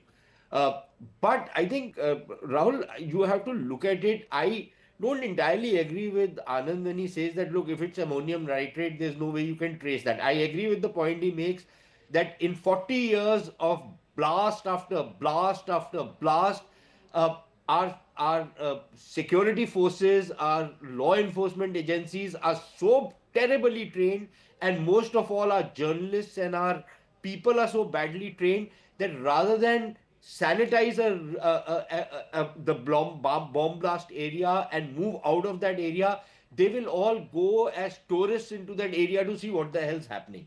Any journalist who steps into this kind of an area should be fired, ideally. I'm sorry to say this on a news channel, but you actually compromise investigations by spoiling the integrity of you're going to pick up that area. So I think that point of Anand is very well taken. But even there are innumerable cases around the world in which ammonium nitrate has been used, and there are always some trace or the other which you can find out to figure out what the explosive is. So it's not completely out of the realm of possibility. It's eminently possible that you can find out what exactly was the explosive, and if indeed you can link it up with what happened today. Part of it, the silver lining, if at all there can be a silver lining after a terror attack, if at all this is a terror attack, is that you got hold of a bunch of people who have been involved in this whole thing, so you can get to the bottom of the conspiracy. Just one tantalizing thought I want to throw before you. 2 days back, we heard of a glitch, quote unquote, at Delhi airport. Yes. Sounded too much to be a glitch. I don't know whether the authorities have come clean, whether that was a hack, that was not a hack, whether our critical infrastructure has been compromised, it was some kind of a signaling being done to us. But there are many indications to suggest that there is a serious apprehension that we are being targeted, and not just by these Pakistani scumbags or their junior brothers across the border on the east, the Bangladeshis, but I suppose by who I probably should not be saying, but probably our erstwhile friends, BFFs, whom we imagined them to be, under a very capricious leadership. I shall not name them, but you can use your own analysis to figure out who we are talking about, because there are any number of indications which seem to suggest that there's a lot of hanky-panky happening inside India and on our borders. And suddenly we see a non-issue of sorts being agitated in Chandigarh on Punjab University, and suddenly, trying to give it a different impression of what has happened out there than what actually it was. So I think we need to be very, very careful about national security issues in the days ahead. Well, I think that point is very well taken, no doubt. I think these are very, very delicate times, viewers. And top sources are telling us that the car had a Haryana number plate and it's been identified and certain people have been linked to it and arrested.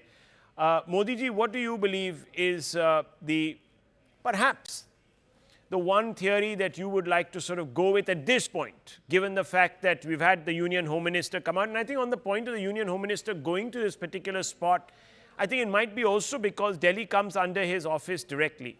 So if there is an incident of this nature, he perhaps felt the need to go to the spot himself. It isn't, after all, something that is run-of-the-mill. I mean, this is a major, major blast that has taken place, Mr. Modi. I'd like to say two things. One is regarding HM's visit. I can tell with a lot of confidence that HM is a very hands-on person. He wants to be thorough about everything which is brought to his notice. And his visiting the spot would certainly help him to understand the briefing which he will be getting tomorrow from officers of different agencies. So I understand that this visit has been made by him, but with this we can't be 100% sure that it's a terrorist attack. It only shows that importance he is giving to this blast. As far as ownership of car is concerned, I feel it's too early to say.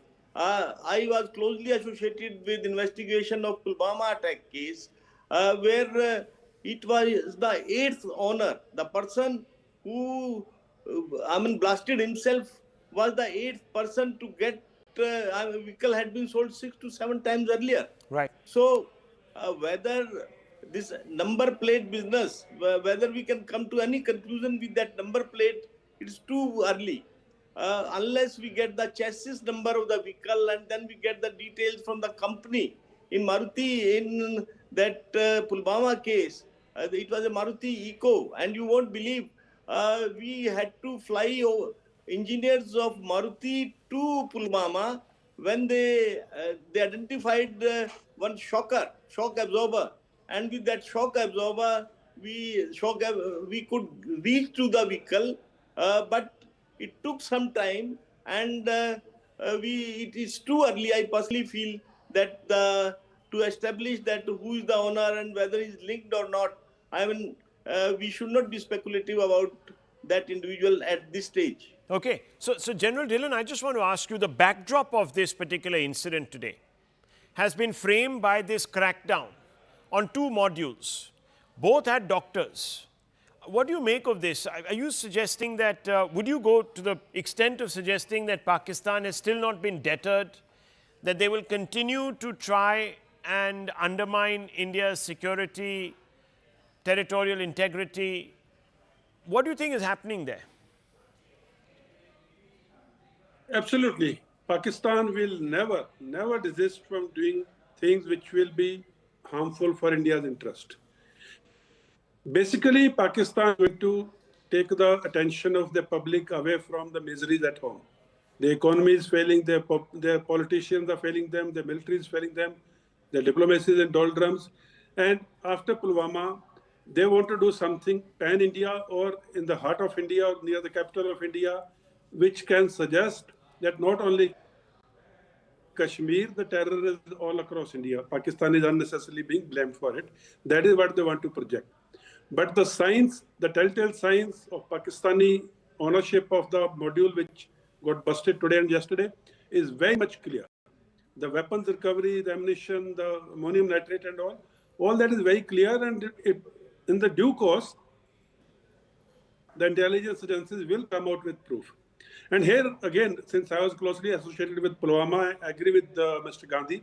I didn't want to give out all those details. The Maruti Eco car got identified exactly and specifically after a lot of deliberation. The Maruti people coming there, identifying from that spring, that shock absorber. The number plate which we are saying could wear number plate. Any terrorist worth his salt will not use a number plate, original number plate of a car. But having said that, I would still say investigations are going on, and if investigators are not giving out details as of now, they have a reason. They have a reason. They don't want to alert others who may be coming to know from the news channels, as we saw it in the Mumbai attacks. So let's not jump to conclusion. Let's have faith in our investigation. Everything in the best interest of the investigation and the nation. If they're delaying it, they have their reason.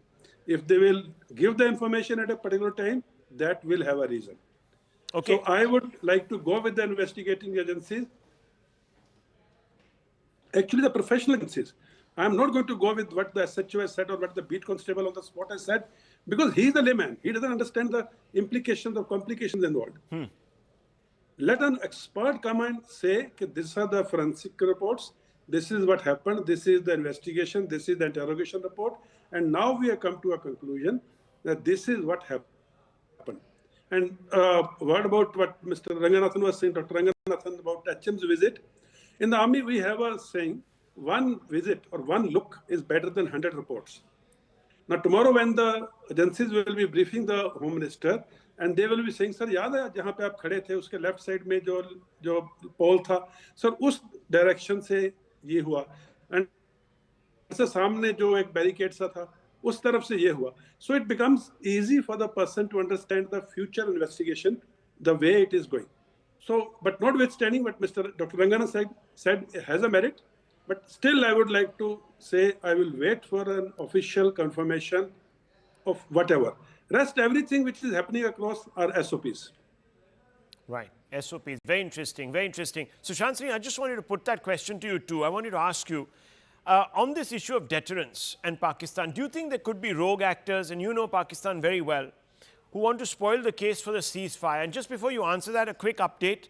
The Gurugram registered car with the following number plate, and I'm not going to mention the number, an I-20 was registered in the name of Muhammad Salman.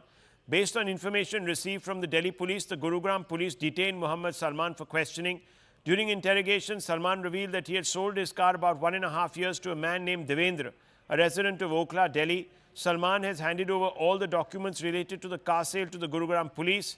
Now, further investigations will take place in Okhla, where the car was first sold. During the investigation, it was later found that Devendra later sold the car to someone in Ambala.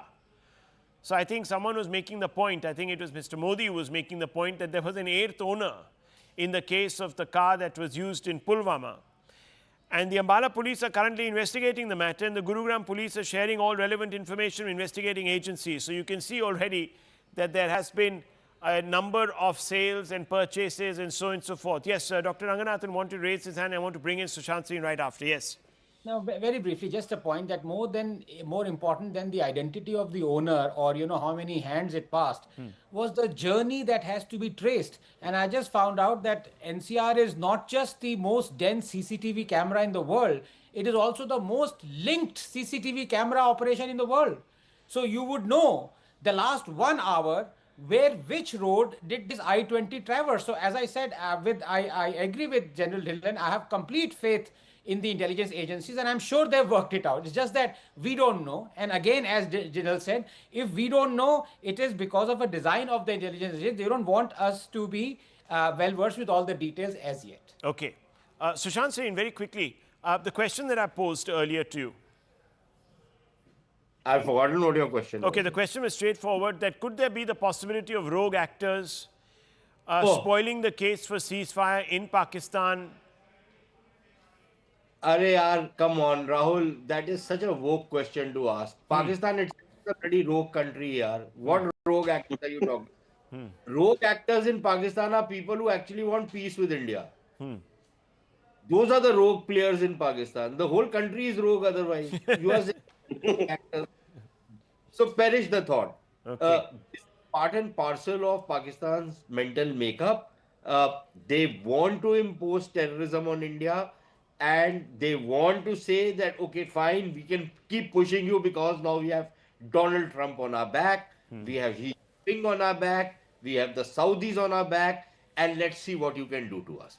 If indeed there is a Pakistani fingerprint found or a Pakistani evidence of a Pakistani involvement found, then they are very clearly telling you, here, this is what we are bringing to you.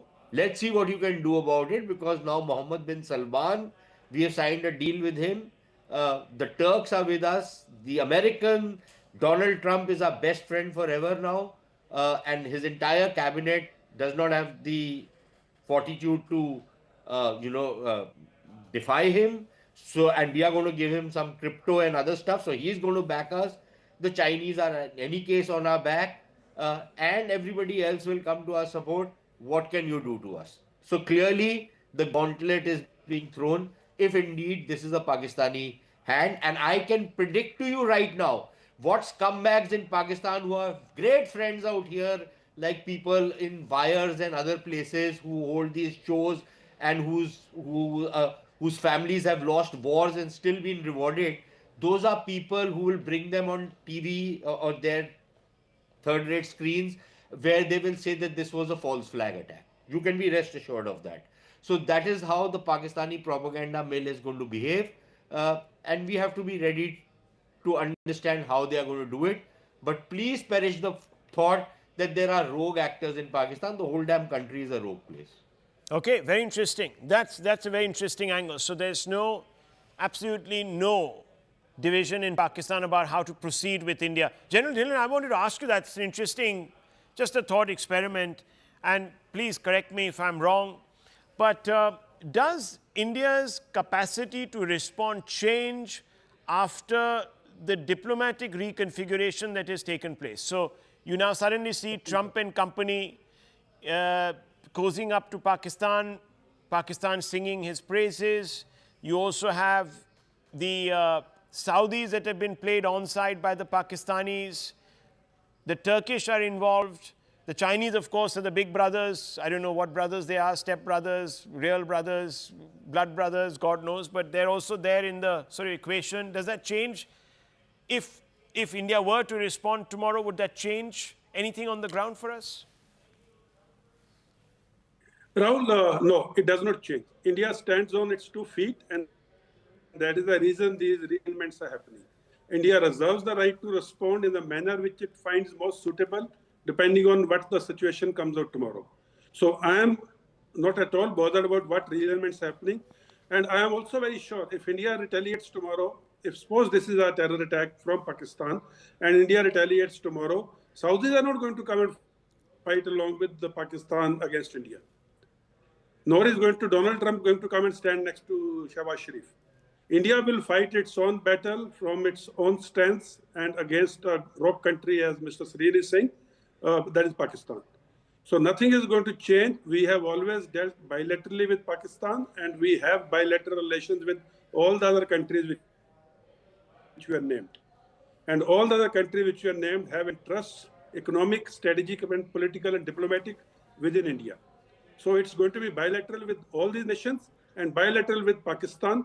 That too, of course, it will be a force applied against Pakistan if it is proven that it was the Pakistani hand and it was a terrorist act. So, Sareen, would you like to add to that? No, I think I agree with what General Dhillon is saying, but I was not saying that we will be influenced by, what the others are doing.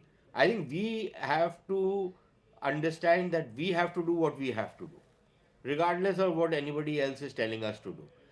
What I was telling you is how the Pakis think. The Paki mind, I'm trying to tell you. It's a pig's mind, but you have to understand when you're going to be getting into a fight with a pig, you have to understand how the pig thinks. So the pig's mind is that this is the kind of support that he has. And this is why the Indians will not or will have to think 20 times before they take any offensive action against the Pakistanis. So that is what I'm trying to say.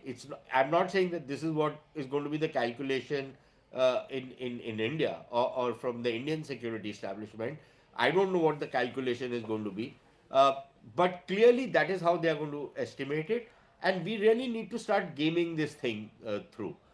Because quite clearly, as we've learned from the Israeli experience, carrying out a few attacks on an enemy country does not really solve the problem. You have to be relentless. And frankly, you now have to start thinking of, some more drastic measures so that you don't have this menace on your border anymore.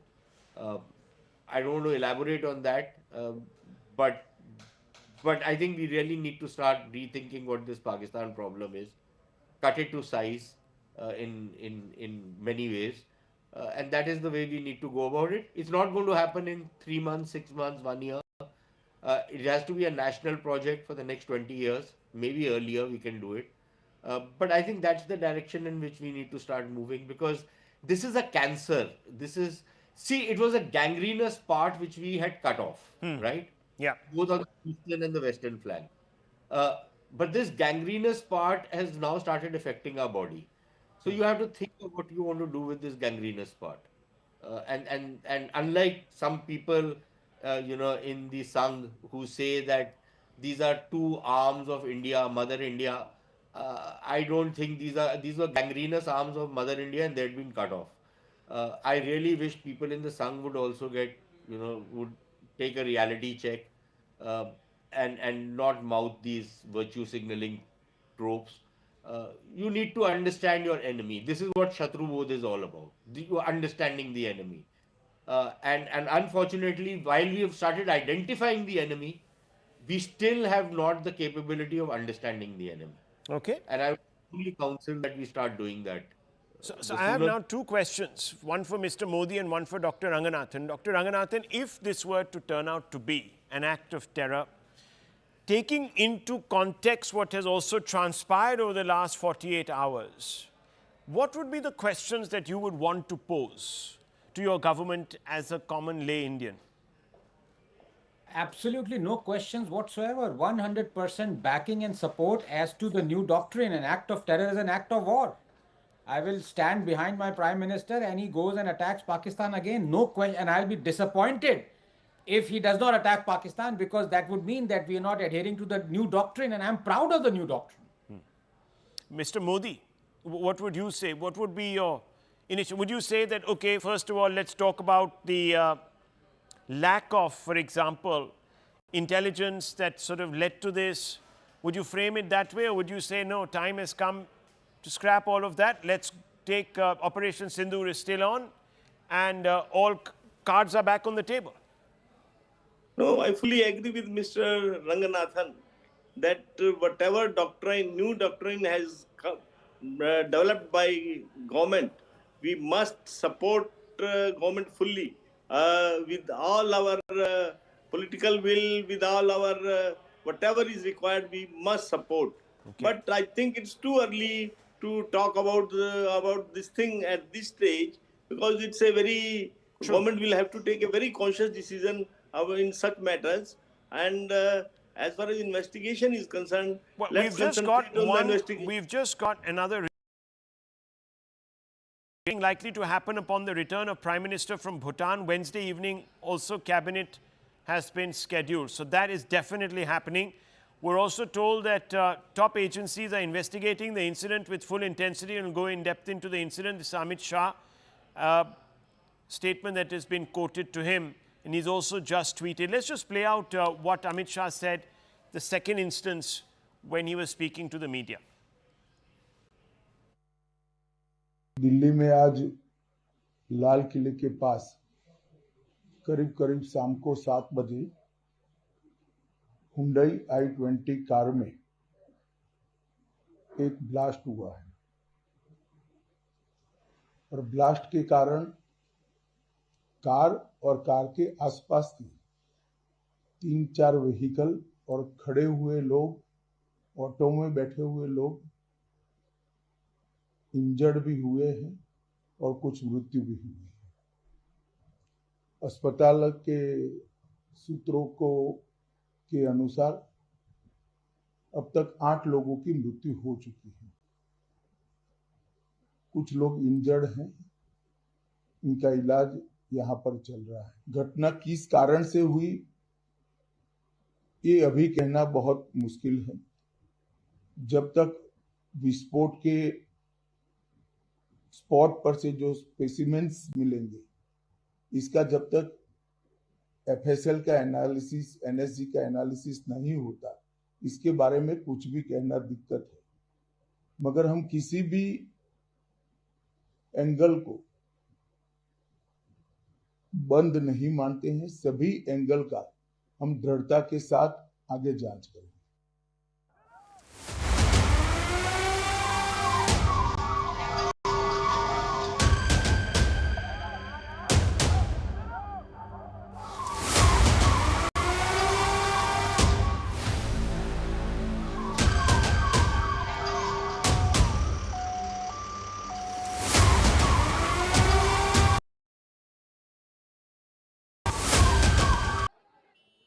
Yeah. You know, whether it is... Okay, let's go to that. I'll just try to get my mic across to the police commissioner and just try to listen what he has.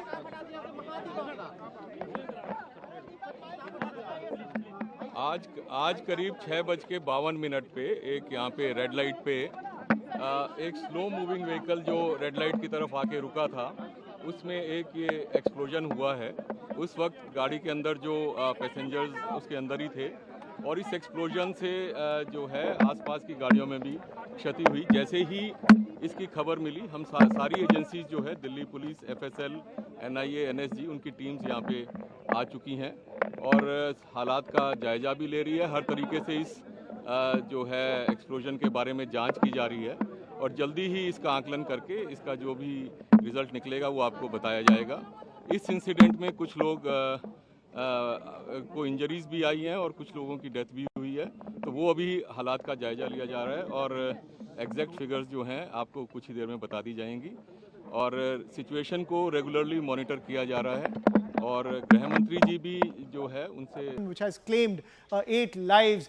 This is the first instance of the blast. As you can see, a fireball erupted in the middle of this parking area with so many vehicles and public around it. This, what the reports are telling us is that an IED was used inside an I-20 Hyundai car, which exploded. And as you can see, there were so many people around. The blast radius was massive and so many people around in this public area next to the Redford Metro Station. This was clearly a planned area where the terrorists and where the attackers placed this particular IED inside the vehicle.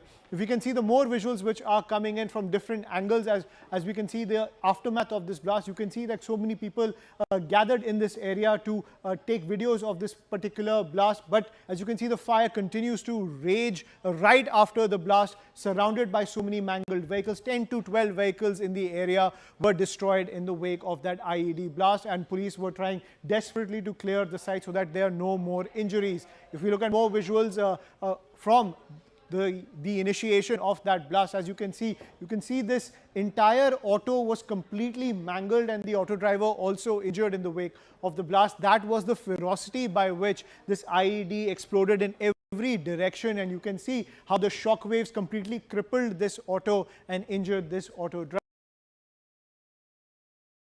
From the blast, you can see these are the remains of the blast as cooling operations were underway. So many vehicles completely destroyed as the blast emanated from that particular Hyundai i20 and caused so much widespread damage.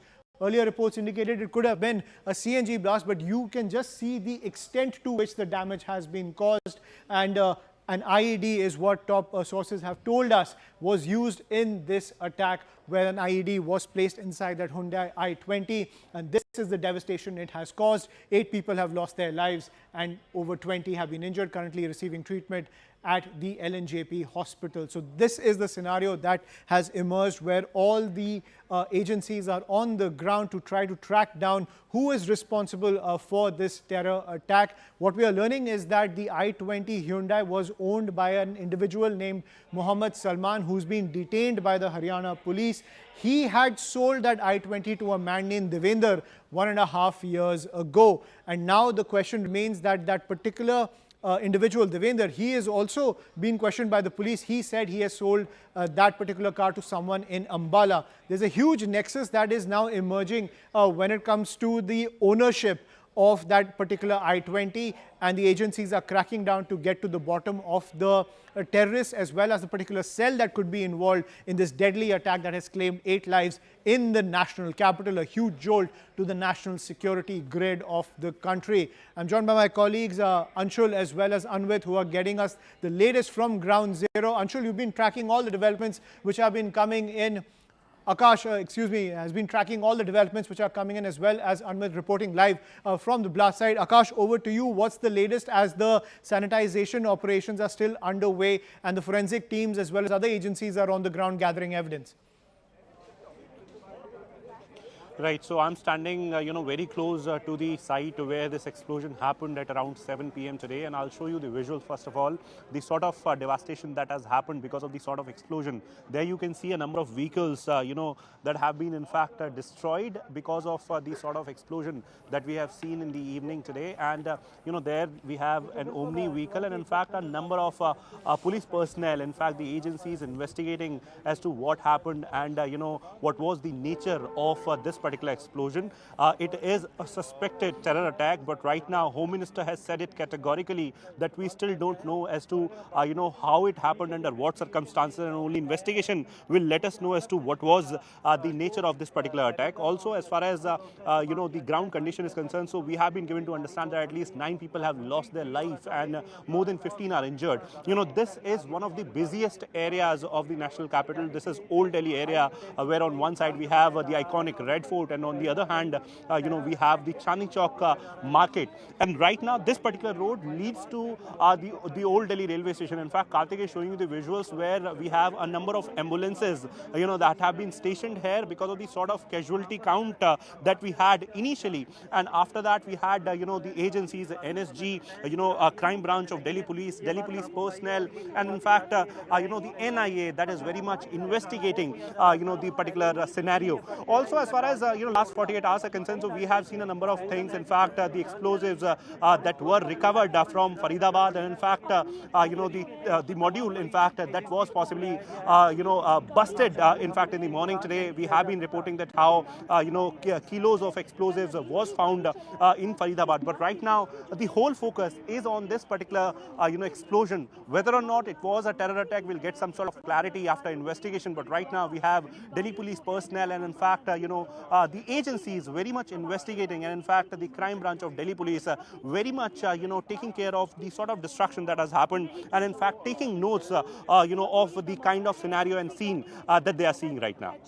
Right, and Anshul also is joining us on the broadcast, getting us the latest when it comes to the chain of events which took place in the run-up to this blast, and also right after it, as more and more agencies have been deployed on the ground to get to the bottom of who is responsible for this deadly terror attack that has jolted the entire nation. Anshul, what is the latest from Ground Zero? Home Minister Amit Shah was also inspecting the site along with the Delhi police chief, and more agencies have been deployed to gather evidence.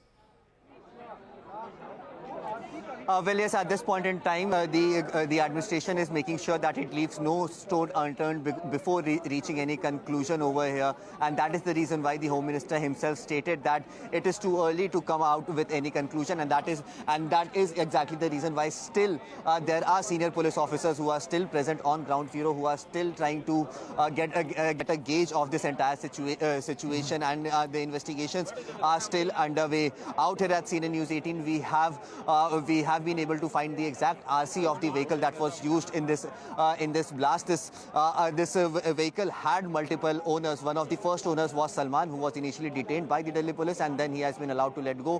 Post this vehicle was sent to one Dharmendra, and then eventually to one Nadeem, is what the chain of events that has come to the fore. Who was present inside the vehicle? The person who's the person who was driving the vehicle. The 3 people who were inside the vehicle. Who were these people? They have still not been identified by the police. 2 people out of the 8 dead bodies that have been recovered have been identified. 6 unknown bodies are still lying at LNGP, whereas 1 body part, which is also of an unknown person. This could be a body part of the other bodies that have already reached LNGP, or this could be a body part of a new person as well. So 8 dead plus 1 unknown body part, along with that 20 injuries, is something that has now officially been confirmed from the side of LNGP. But still, the exact reason of the blast, why did the blast happen, how did the blast happen, that is something that has still not been cleared. I'll just try to show you yet again that the fire department vehicles are still present over here, and this is the exact red light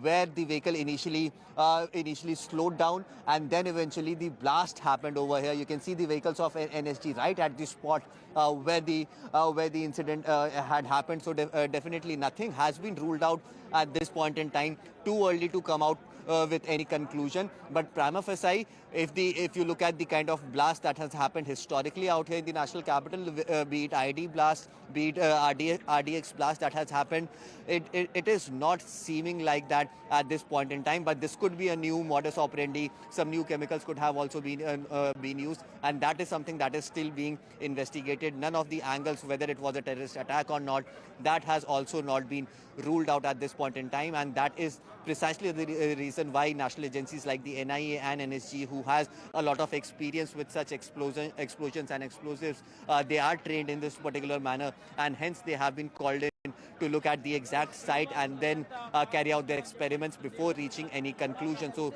tomorrow morning, as the Home Minister said, that he will have a meeting with all the senior officers from different agencies before reaching any sort of a conclusion. So it remains to be seen tomorrow morning what kind of conclusion will the investigation be reached upon. But at this point in time, nothing has been ruled out. All angles are open. This could be a CNG blast that could have happened. This could be a terror attack that could have happened. All these angles are still being looked into. Nothing has been ruled out. Too early to reach any conclusion. But 8 people dead, 1 unknown body part recovered, along with that 20 other people injured from this very spot. Sure, I'm sorry to interrupt. We have just accessed the RC of the Hyundai i20 which was used for the blast. This is the same Hyundai i20 which supposedly had, as per top intelligence sources, the IED which exploded and now has led to the death of 9 people. That is the RC on your screen. As you can see, that the RC is in the name of Mohammed Salman, who has been detained by the Haryana police. You can see his name in the top left corner of the RC. The manufacturing date is 2013 and the validity of this RC is till 2029.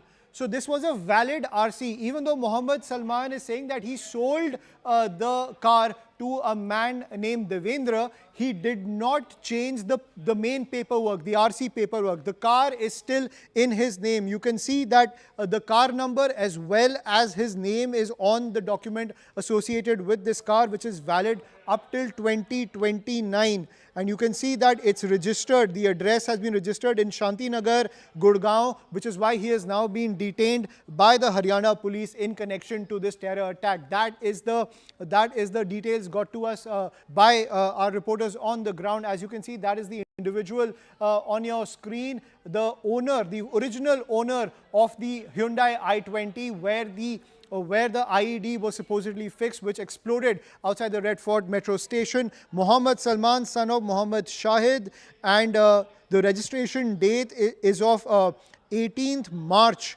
2014. The manufacturing date is April 2013, and the validity is up till 15th of February 2029 as per the details of the RC. So clearly this car was in his name, even though he says that he sold it to other people. Now several reports suggest that this Hyundai i20 has gone through several ownerships, but the paperwork is in the name of Mohammed Salman, who has now been detained by the Haryana police. And that is Mohammed Salman on your screen, and that is the RC that CNN News 18 has accessed. You can see that this Hyundai i20 is registered to the address house number 63 on the 3rd floor of Shantinagar, Gurgaon, HR 122001 is the address on the RC. So this also throws up more questions.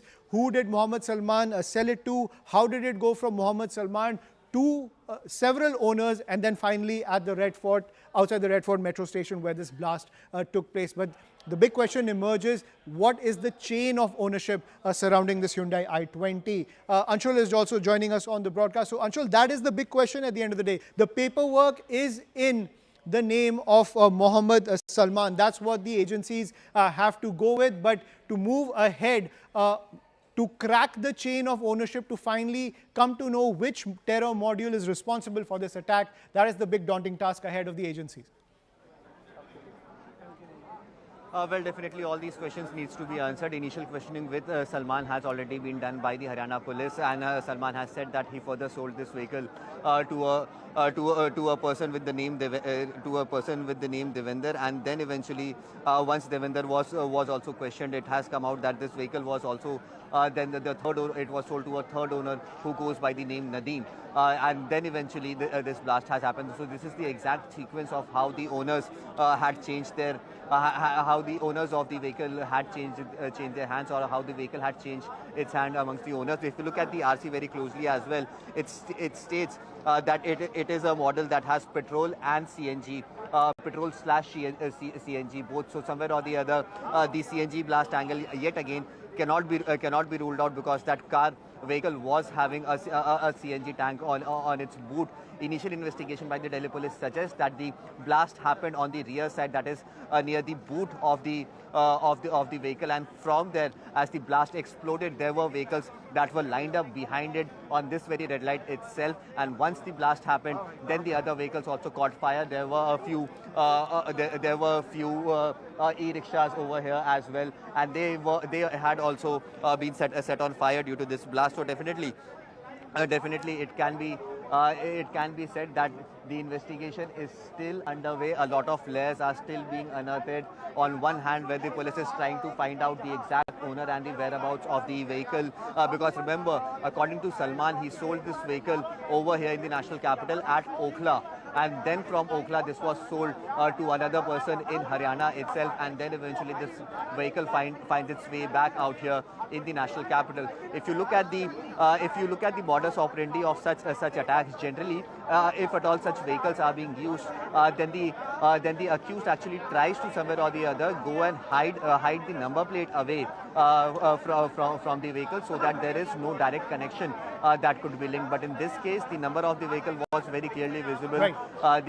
In fact, the front end of the vehicle is still something that the police is looking into. So somewhere or the other, the indications that are coming to the fore, it is indicative that things would only clear up once the police clears up its investigation by tomorrow morning, and then eventually file a report in front of the Home Minister. Right. So it is Mohammed Salman, Devendra, Nadeem, and then finally the information brought to us by investigations editor Manoj Gupta is that this individual on the right side of your screen, his name is Tariq from Shambura village in Pulwama. So the J&K link also emerging in this case. So this individual, Tariq from Shambura village in Pulwama, was he the last owner of this Hyundai i20 which was used in this terror attack? And has this finally cleared the link to terror cells in Jammu and Kashmir? I'm joined by my colleague Anand Narasimhan on the broadcast to get more details. So Anand, this is a huge development that is emerging.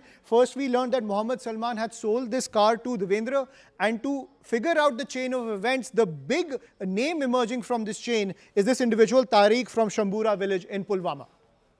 Good evening, Ayushman, and to our viewers. See, this is big because Manoj Kumar Gupta getting us these details. We've also got confirmation with the image.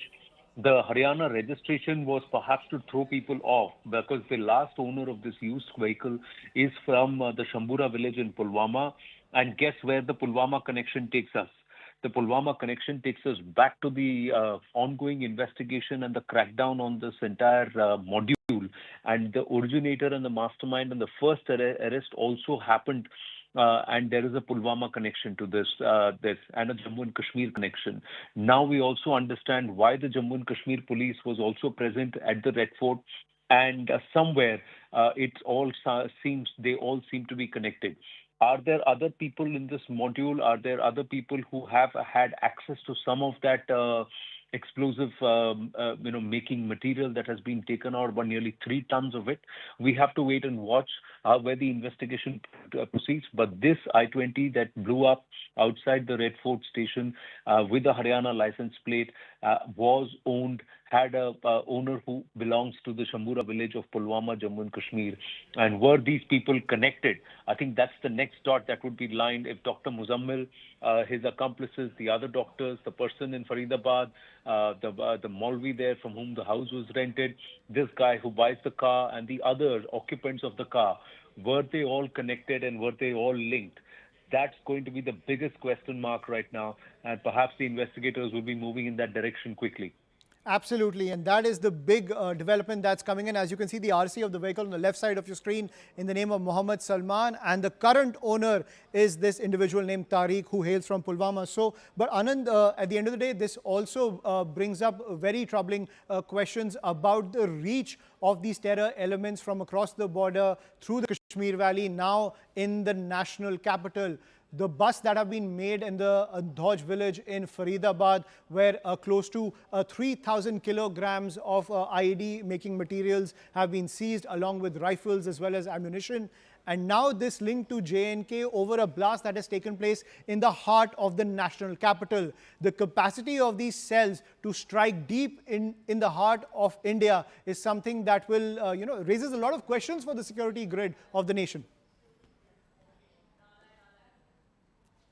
That our security agencies do not know where they're going to strike, where they're operating, where they're hiding.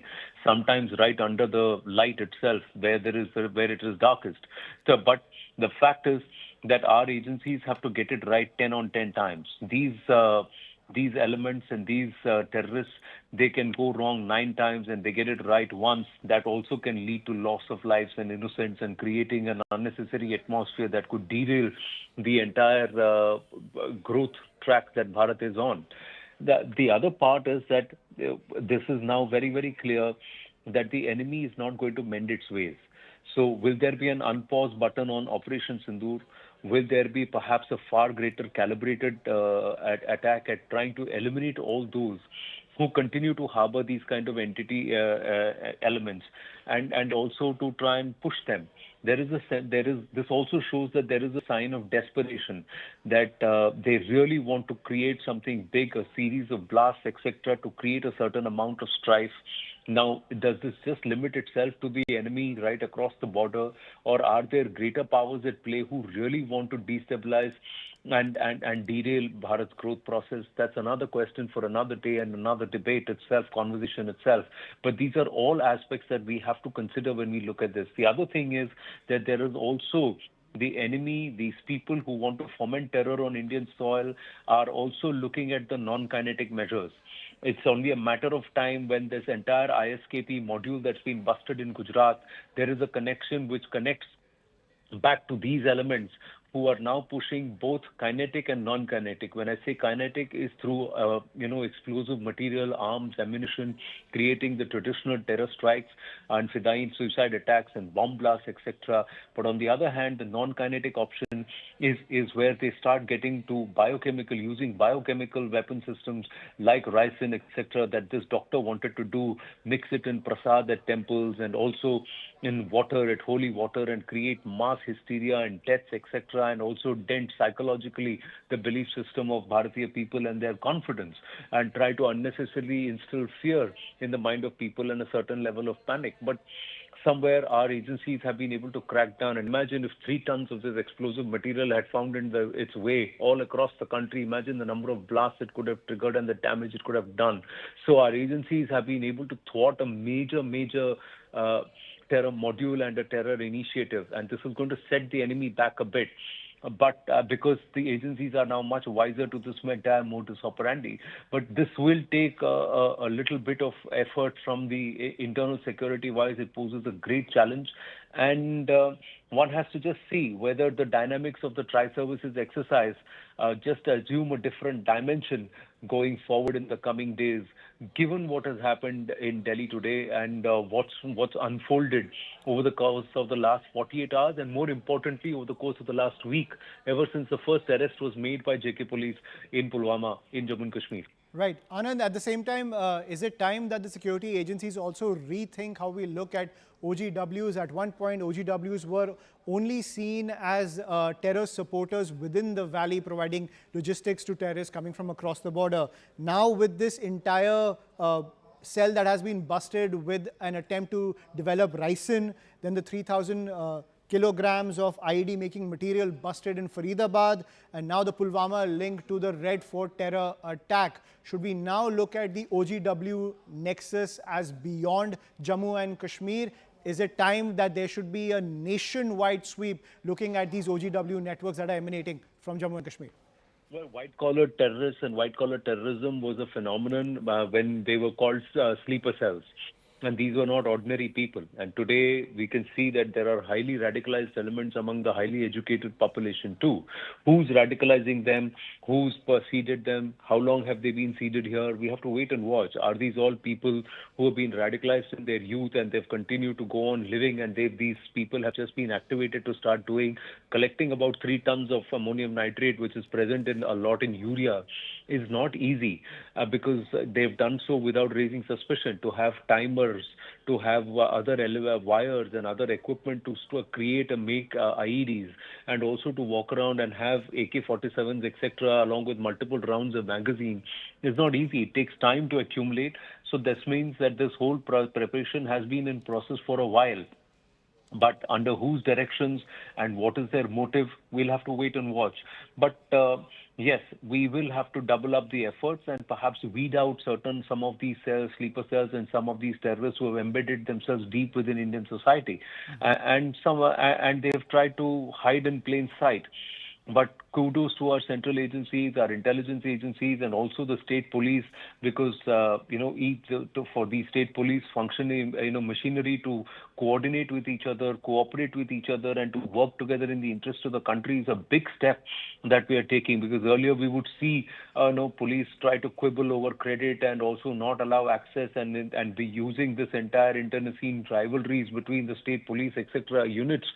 Terrorists and nefarious elements used to get away with trying to hurt innocent people. But all of that has stopped. And I think that's a big fillip. But like I said, our security forces are faced with this daunting challenge of not just shooting in the dark, but having to hit bullseye every time, because they've got to get it right every time. And for the terrorists, they can try 99 times out of 100. And just that once, if they get it right, they can wreak a lot of havoc and cause damage across, at various levels. Physically, psychologically, emotionally, and of course nationally in terms of reputation of the country. So there are multiple dynamics, but this is a big, step forward in the investigation, which perhaps closes the loop or perhaps makes someone lean towards what's happened in the last 48 hours and link it with that very terror module.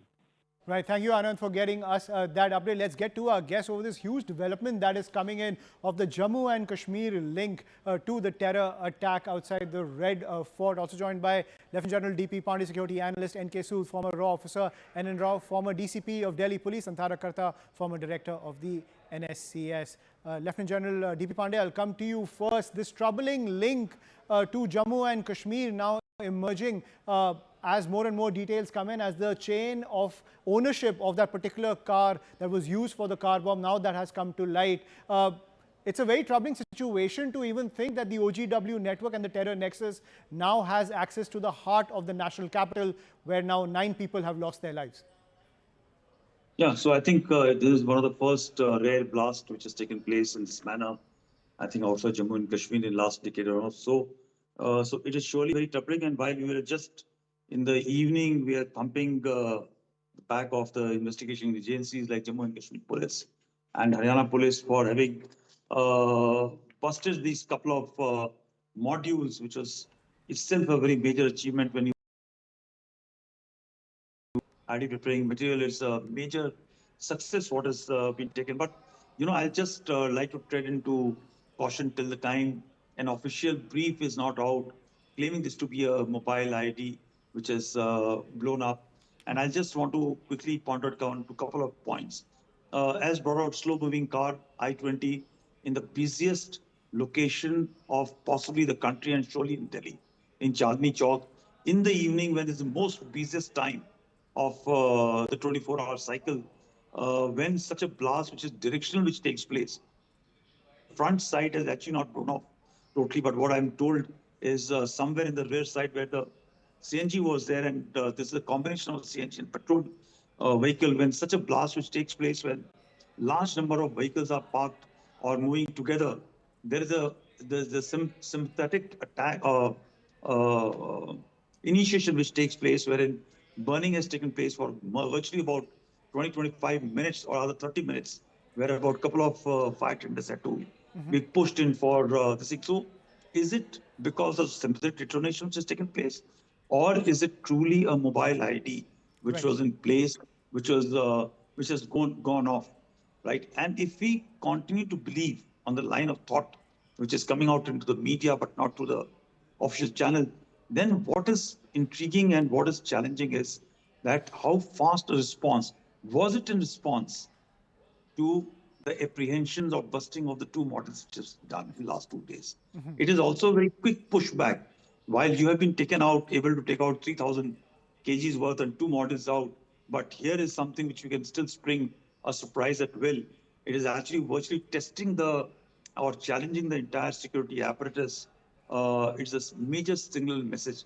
So I'll really, really hope that it was not an ID, but if it is so, then I'm surely it is linked to a response to what has happened in the last about 48 hours in terms of recovery and busting of these modules.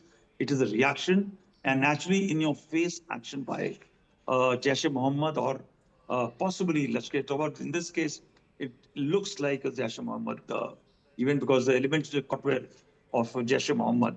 So I think that is what very important. But I just want to rest my last argument is that time and again, the security forces will be, police forces will be put onto the spot that where is the security ring which allowed this to happen. And I'll just go back to what Anand said, that the security forces have to come, have to actually hit the dot 10 out of 10 times, rather not 10 out of 10. Number of things don't even come to the news of smaller discoveries and all international channel. But we have to understand that the terrorists need to just strike and be successful once. And this may be one of the times which has happened. Right. Thank you. General D.P. Pandey, please stay with us. We'll get to our other guests as well, but we're getting a ground report from outside the home of Mohammed Salman, the original owner of the Hyundai i20. Let's get to that.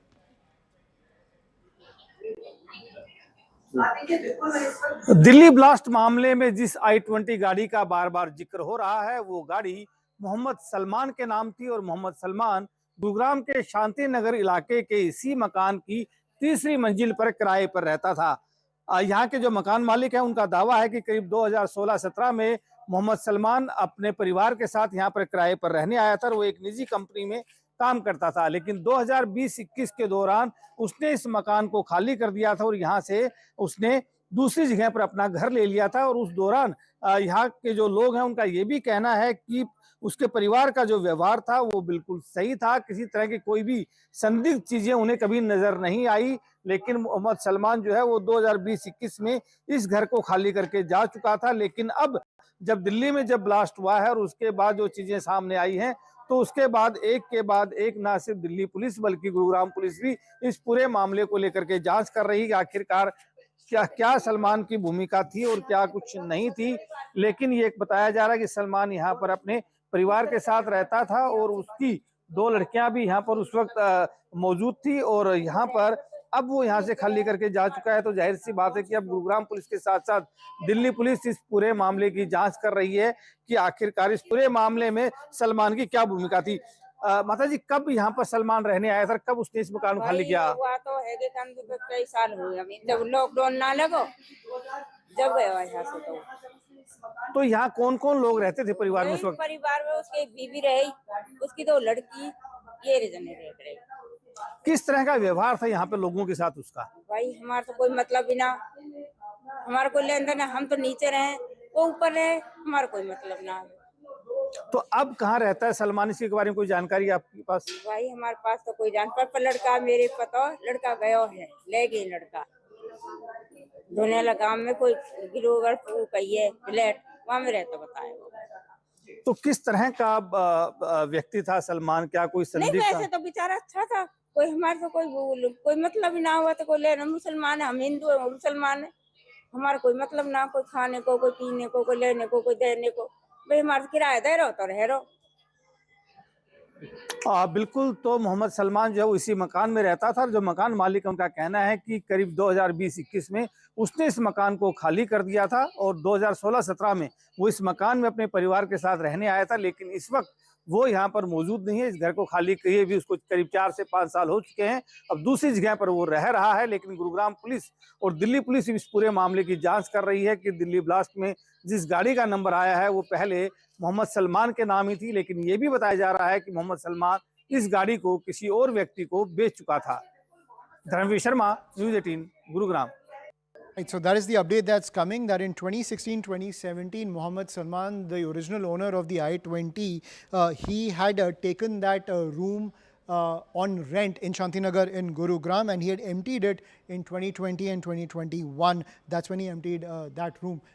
But the name on the RC is Mohammed Salman, and the address is of that home that he vacated in 2020-2021. But the big update that's coming in, that through the chain of ownership, the final owner of that car was a man named Tariq, man on the extreme right of your screen, who hails from Pulwama. NK Sood and Tarakarta also continue to be with us. NK Sood, I want to ask you about the analysis of General DP Pandey. Do you agree that given the fact that the modules in Gujarat, where they were attempting a ricin attack, while the module in Faridabad, where almost close to 3,000 kilograms of ID making material was seized by the security forces, given the action against these two particular modules, it spurred another terror element to conduct this attack outside the Red Fort? Actually, I think all three are interconnected, all the three. And second thing I would like to say, that it is Pakistan's national policy. Terrorism is Pakistan's national policy. Pakistan hasn't learned. Even after Operation Sindoor, Pakistan is shifting their terror camps to Khyber Pakhtunkhwa. They were previously being operated from POK, but they have shifted to Khyber Pakhtunkhwa, and they are shifted in a small camps, And one more thing is that the main conspirator, according to me and to my friends, is Azhar Mahmood. Azhar Mahmood, when the Operation Sindoor was launched, Azhar Mahmood's 10 members of his family were killed, And Azhar Mahmood has even raised another organization, women's wing of his Jaish-e-Mohammed, Burqa Wali ladies, And Azhar Mahmood has links with ISI Khorasan. And this link has been established by Pak ISI. You see that Operation Sindoor has totally shaken Pakistan. But Pakistan has never left this policy of terrorism against India. So Pakistan is continuing with terror policy, Pakistan, Asim Munir, he has been threatening India with nuclear attack, even after his defeat in the Operation Sindoor. So Pakistan will never leave this. They will never leave this policy. Pakistan's policy is to bleed India. It will continue to bleed India unless India reciprocates. Operation Sindoor is still on. I'm sure that you see in the next few weeks that this operation continues. Part 2 will continue because all the fingers will point to Pakistan's ISI. Still, whatever has happened, all these modules, that have taken place during the past few weeks that were caught, whether it's Faridabad, 3,000 kilograms of ammunition has been caught there. Yeah. And you see that another doctor who was caught by the Gujarat ATS, he has links with the ISIS Khorasan. Right. And ISIS Khorasan has links with Azhar Mahmood's part, this organization, Jaish-e-Mohammed. So I think the whole thing is that our agencies are also looking, especially I'm talking about Roy, especially looking at Jaish-e-Mohammed and Jaish-e-Mohammed's connection with Right, Mr. Sood, please stay with us. We are getting an update from my colleague Ananya, who's reporting from outside the LNJP hospital, where over 20 people who were injured in the blast are receiving treatment. Ananya, over to you. What's the latest? They were visited by Home Minister Amit Shah, who assured all aid from the government. What more can you get for us? Well, absolutely, not only the Home Minister, but various ministers from the Delhi government and also the Chief Minister had visited, in fact, the Lok Nayak Jayaprakash Hospital. And in fact, we tried to speak to some of those victims and their kin as well, but we were not allowed in the casualty section of, in fact, the Lok Nayak Jayaprakash Hospital, which is generally a very, very accessible section. However, due to security concerns, people were not allowed inside, especially the media personnel were not allowed inside, in fact, the emergency section. But Very clearly, I tried to speak to one of, the victim's skin, and they say that, they had received a call from the hospital that somebody of their knowledge, in fact, a friend of this particular person was actually admitted in the LNJP hospital. He had received minor injuries, though he's out of danger, but absolutely he was somebody who was a victim of that particular blast that took place at the Red Fort and was brought to the Lal Quila Jayaprakash hospital. But at least this remains to be a hotspot, Ayushman, at this particular night, because all of major victims and in fact those who had suffered casualties would be here at the Lal Quila Jayaprakash hospital. If I show you around, my camera person Subhajaguri would actually show you around the visuals here. This is the LNJP hospital in the national capital, which seems to be one of the nearest ones as far as to the Red Fort, and this remains to be a hotspot as far as bringing the victims of this particular blast are concerned. Though, what is the cause of the blast, what is the investigation as far as the Delhi police is concerned, is something that the Anshul or Anvit might better tell you of. But at this particular point of time, you can see heavy movement taking place here, not only of the victims but the ambulances as well.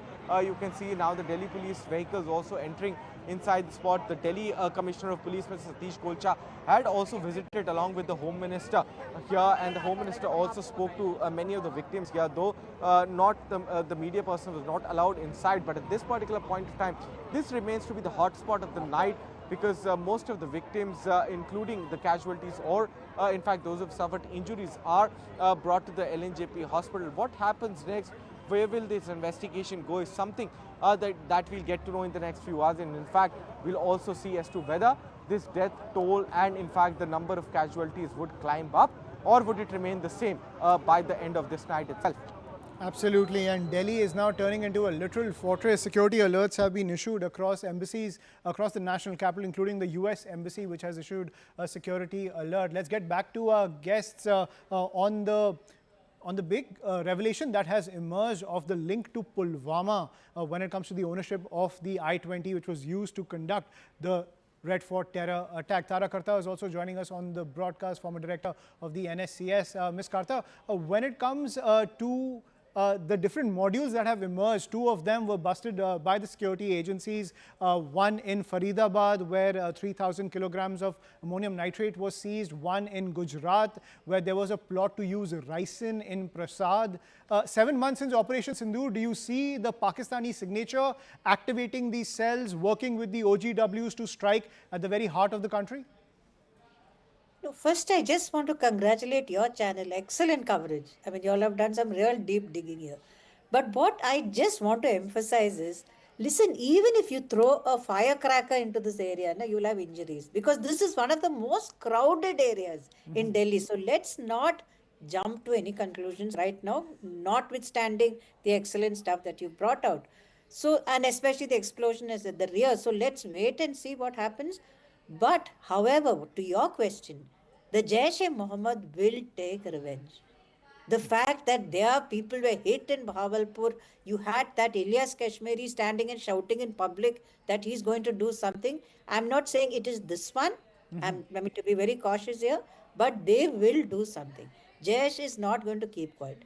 Number 3 is the fact that, again, to be very practical, car ownership keeps shifting in Red Fort. I mean, people don't bother to change, the thing. So it could be anyone. But the fact that you do have this Pulwama link, which you all have unearthed, that is very worrying, extremely worrying. And this, see, if there was nothing else taking place, I would have put this down as a cylinder blast.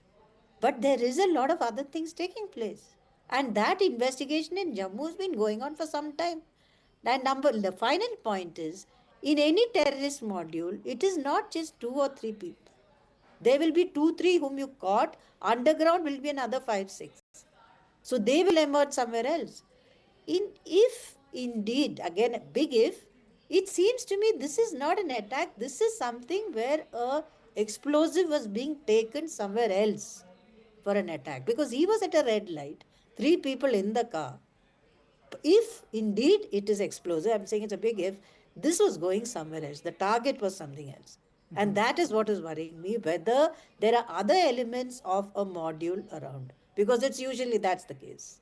Right, and Lieutenant General D.P. Pandey, that question about other modules, that is also an alarming one, given the fact that the raid which took place in Faridabad, it took place in this quite a, abandoned area with wide spaces, multiple homes, half of them were empty, and these, different compartments in these smaller homes where they were storing AK-47 rifles, ammunition, as well as ammonium nitrate. Now, these areas have very lax security cover. There's very little police presence, even though there are a lot of locals living in such areas like the one in Dhauj village in Faridabad. Is there an alarm that people with access, like doctors, are able to go beyond the Kashmir Valley, inculcate themselves into these neighborhoods and then set up a cache as well as a base, and that raises the alarm for such areas across the country?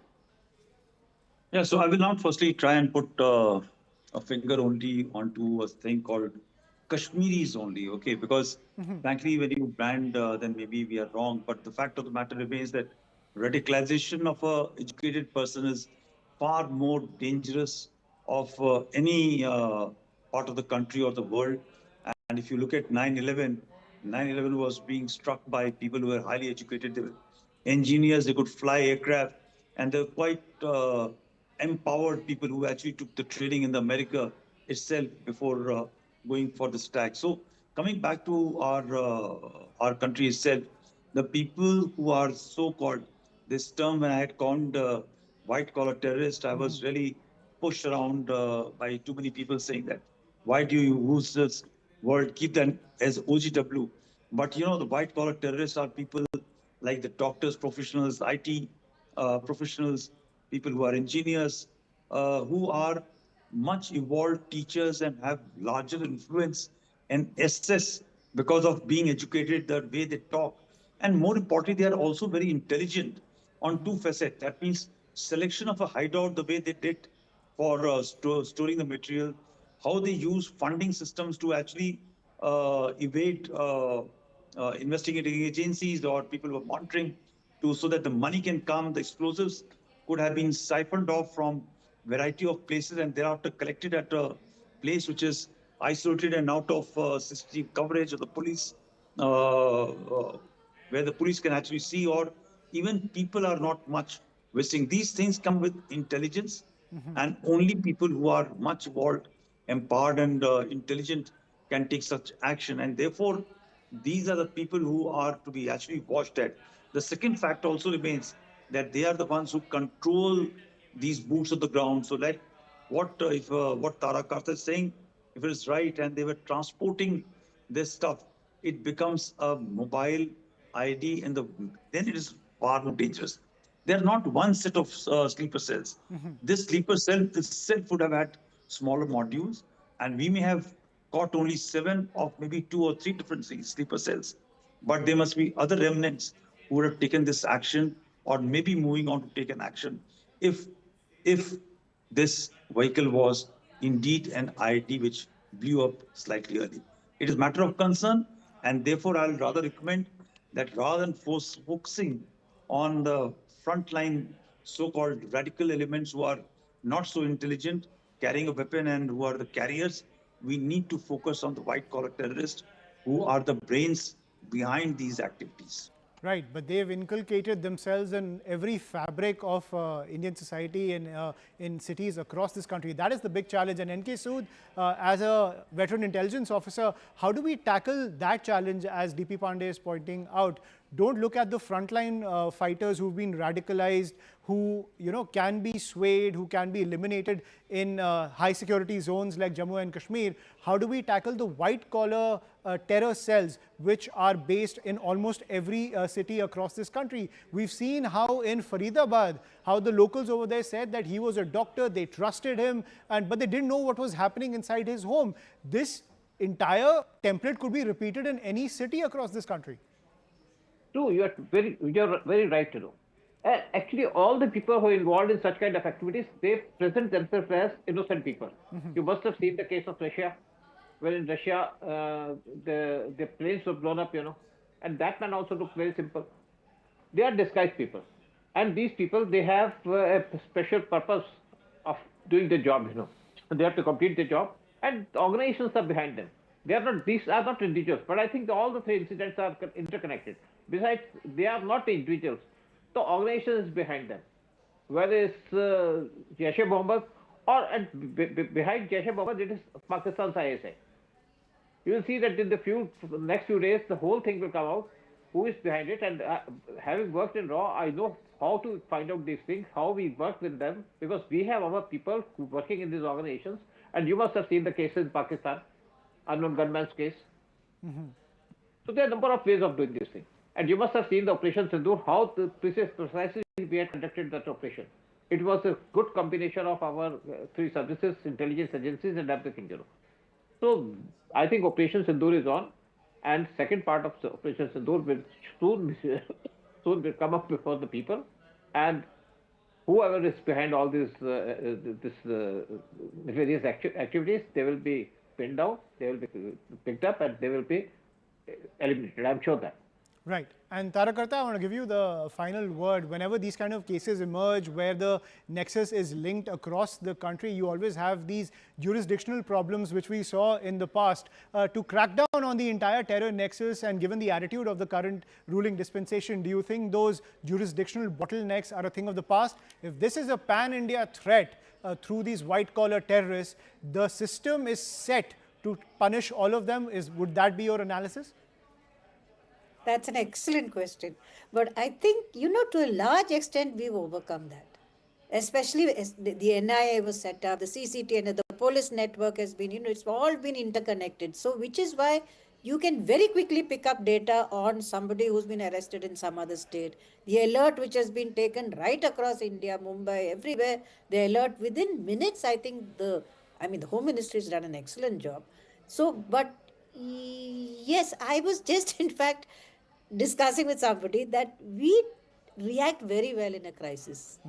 It is when the crisis passes that you go back to being, jurisdictions, blah, blah, blah. But this time, I think it will go well. But again, I would caution, let's wait and see. Because it's not a thing that one wants to throw around as in terrorism. Let's wait and see what it is. Let's not jump the gun and talk of Sindoor 2 and things like that. That is not, we're not anywhere near that as of yet.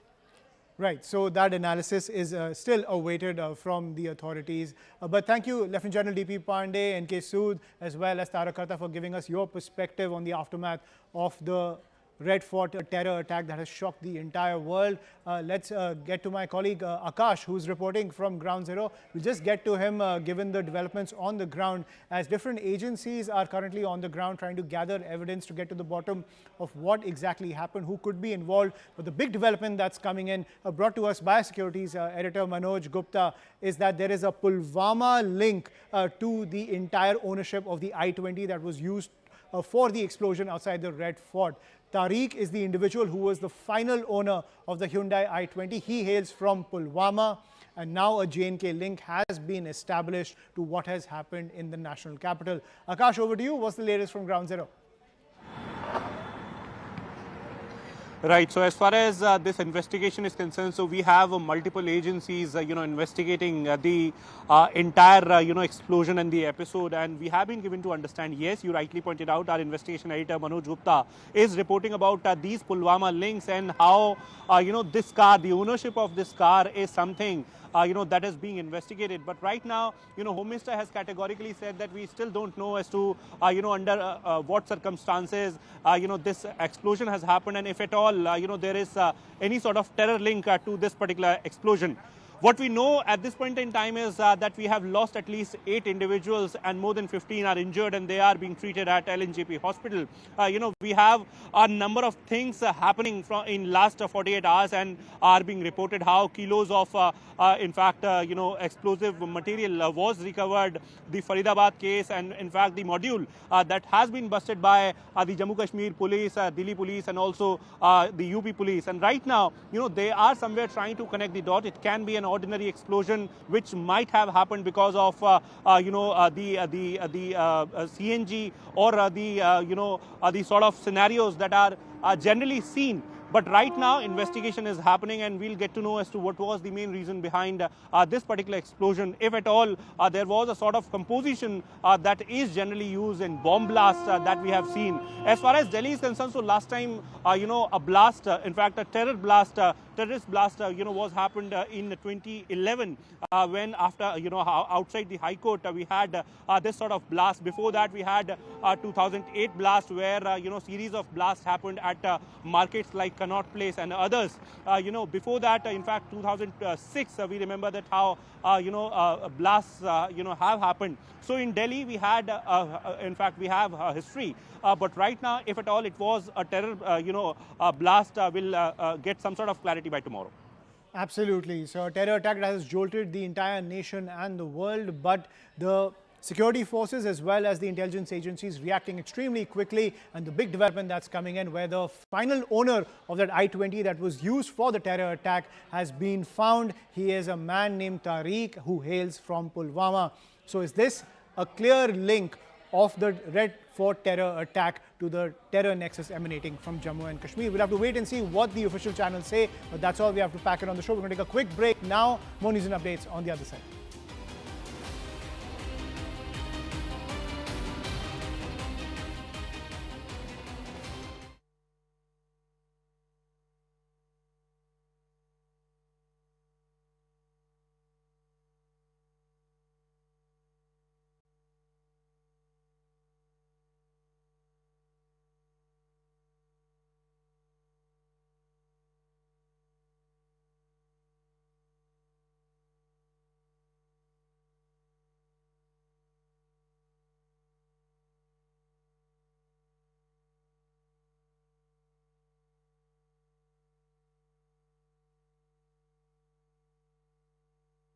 where there's a small number of holdouts who are refusing that.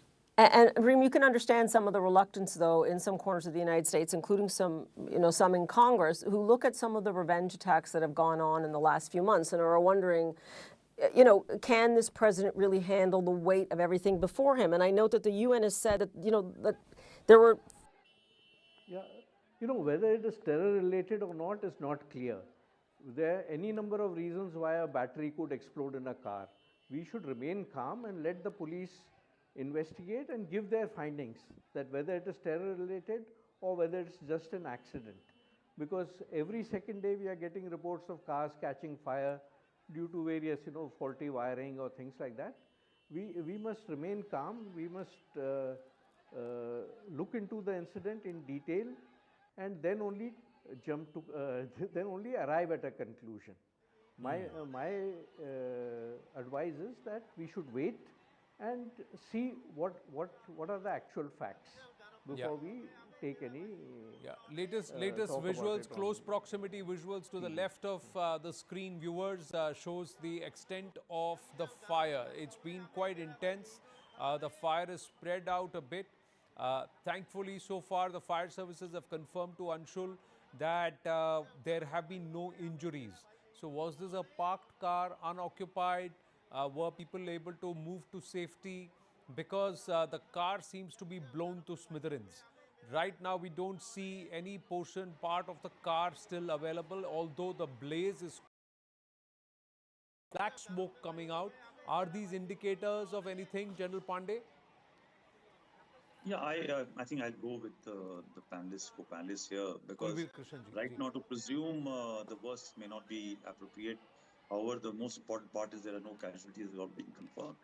And as you say, the black plumes can be also because of the fuel and the battery which would have burned.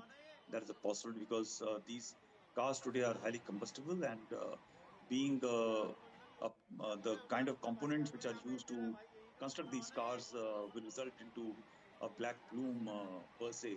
So it may not be the reason of an explosion being explosive itself. So we'll have to wait and actually come to some sort of a conclusion what is the reason behind it. Yes, the pictures, do they give us any clues? Anshul, are you there? Anshul, do we have any update?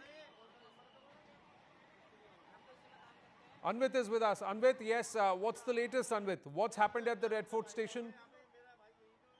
So it was around 6:55 p.m. that a blast sound was heard in a car, and what we are being told is that the senior officials are on the spot because the car also caught fire, and the explosion was such that nearby vehicles have also been impacted. The people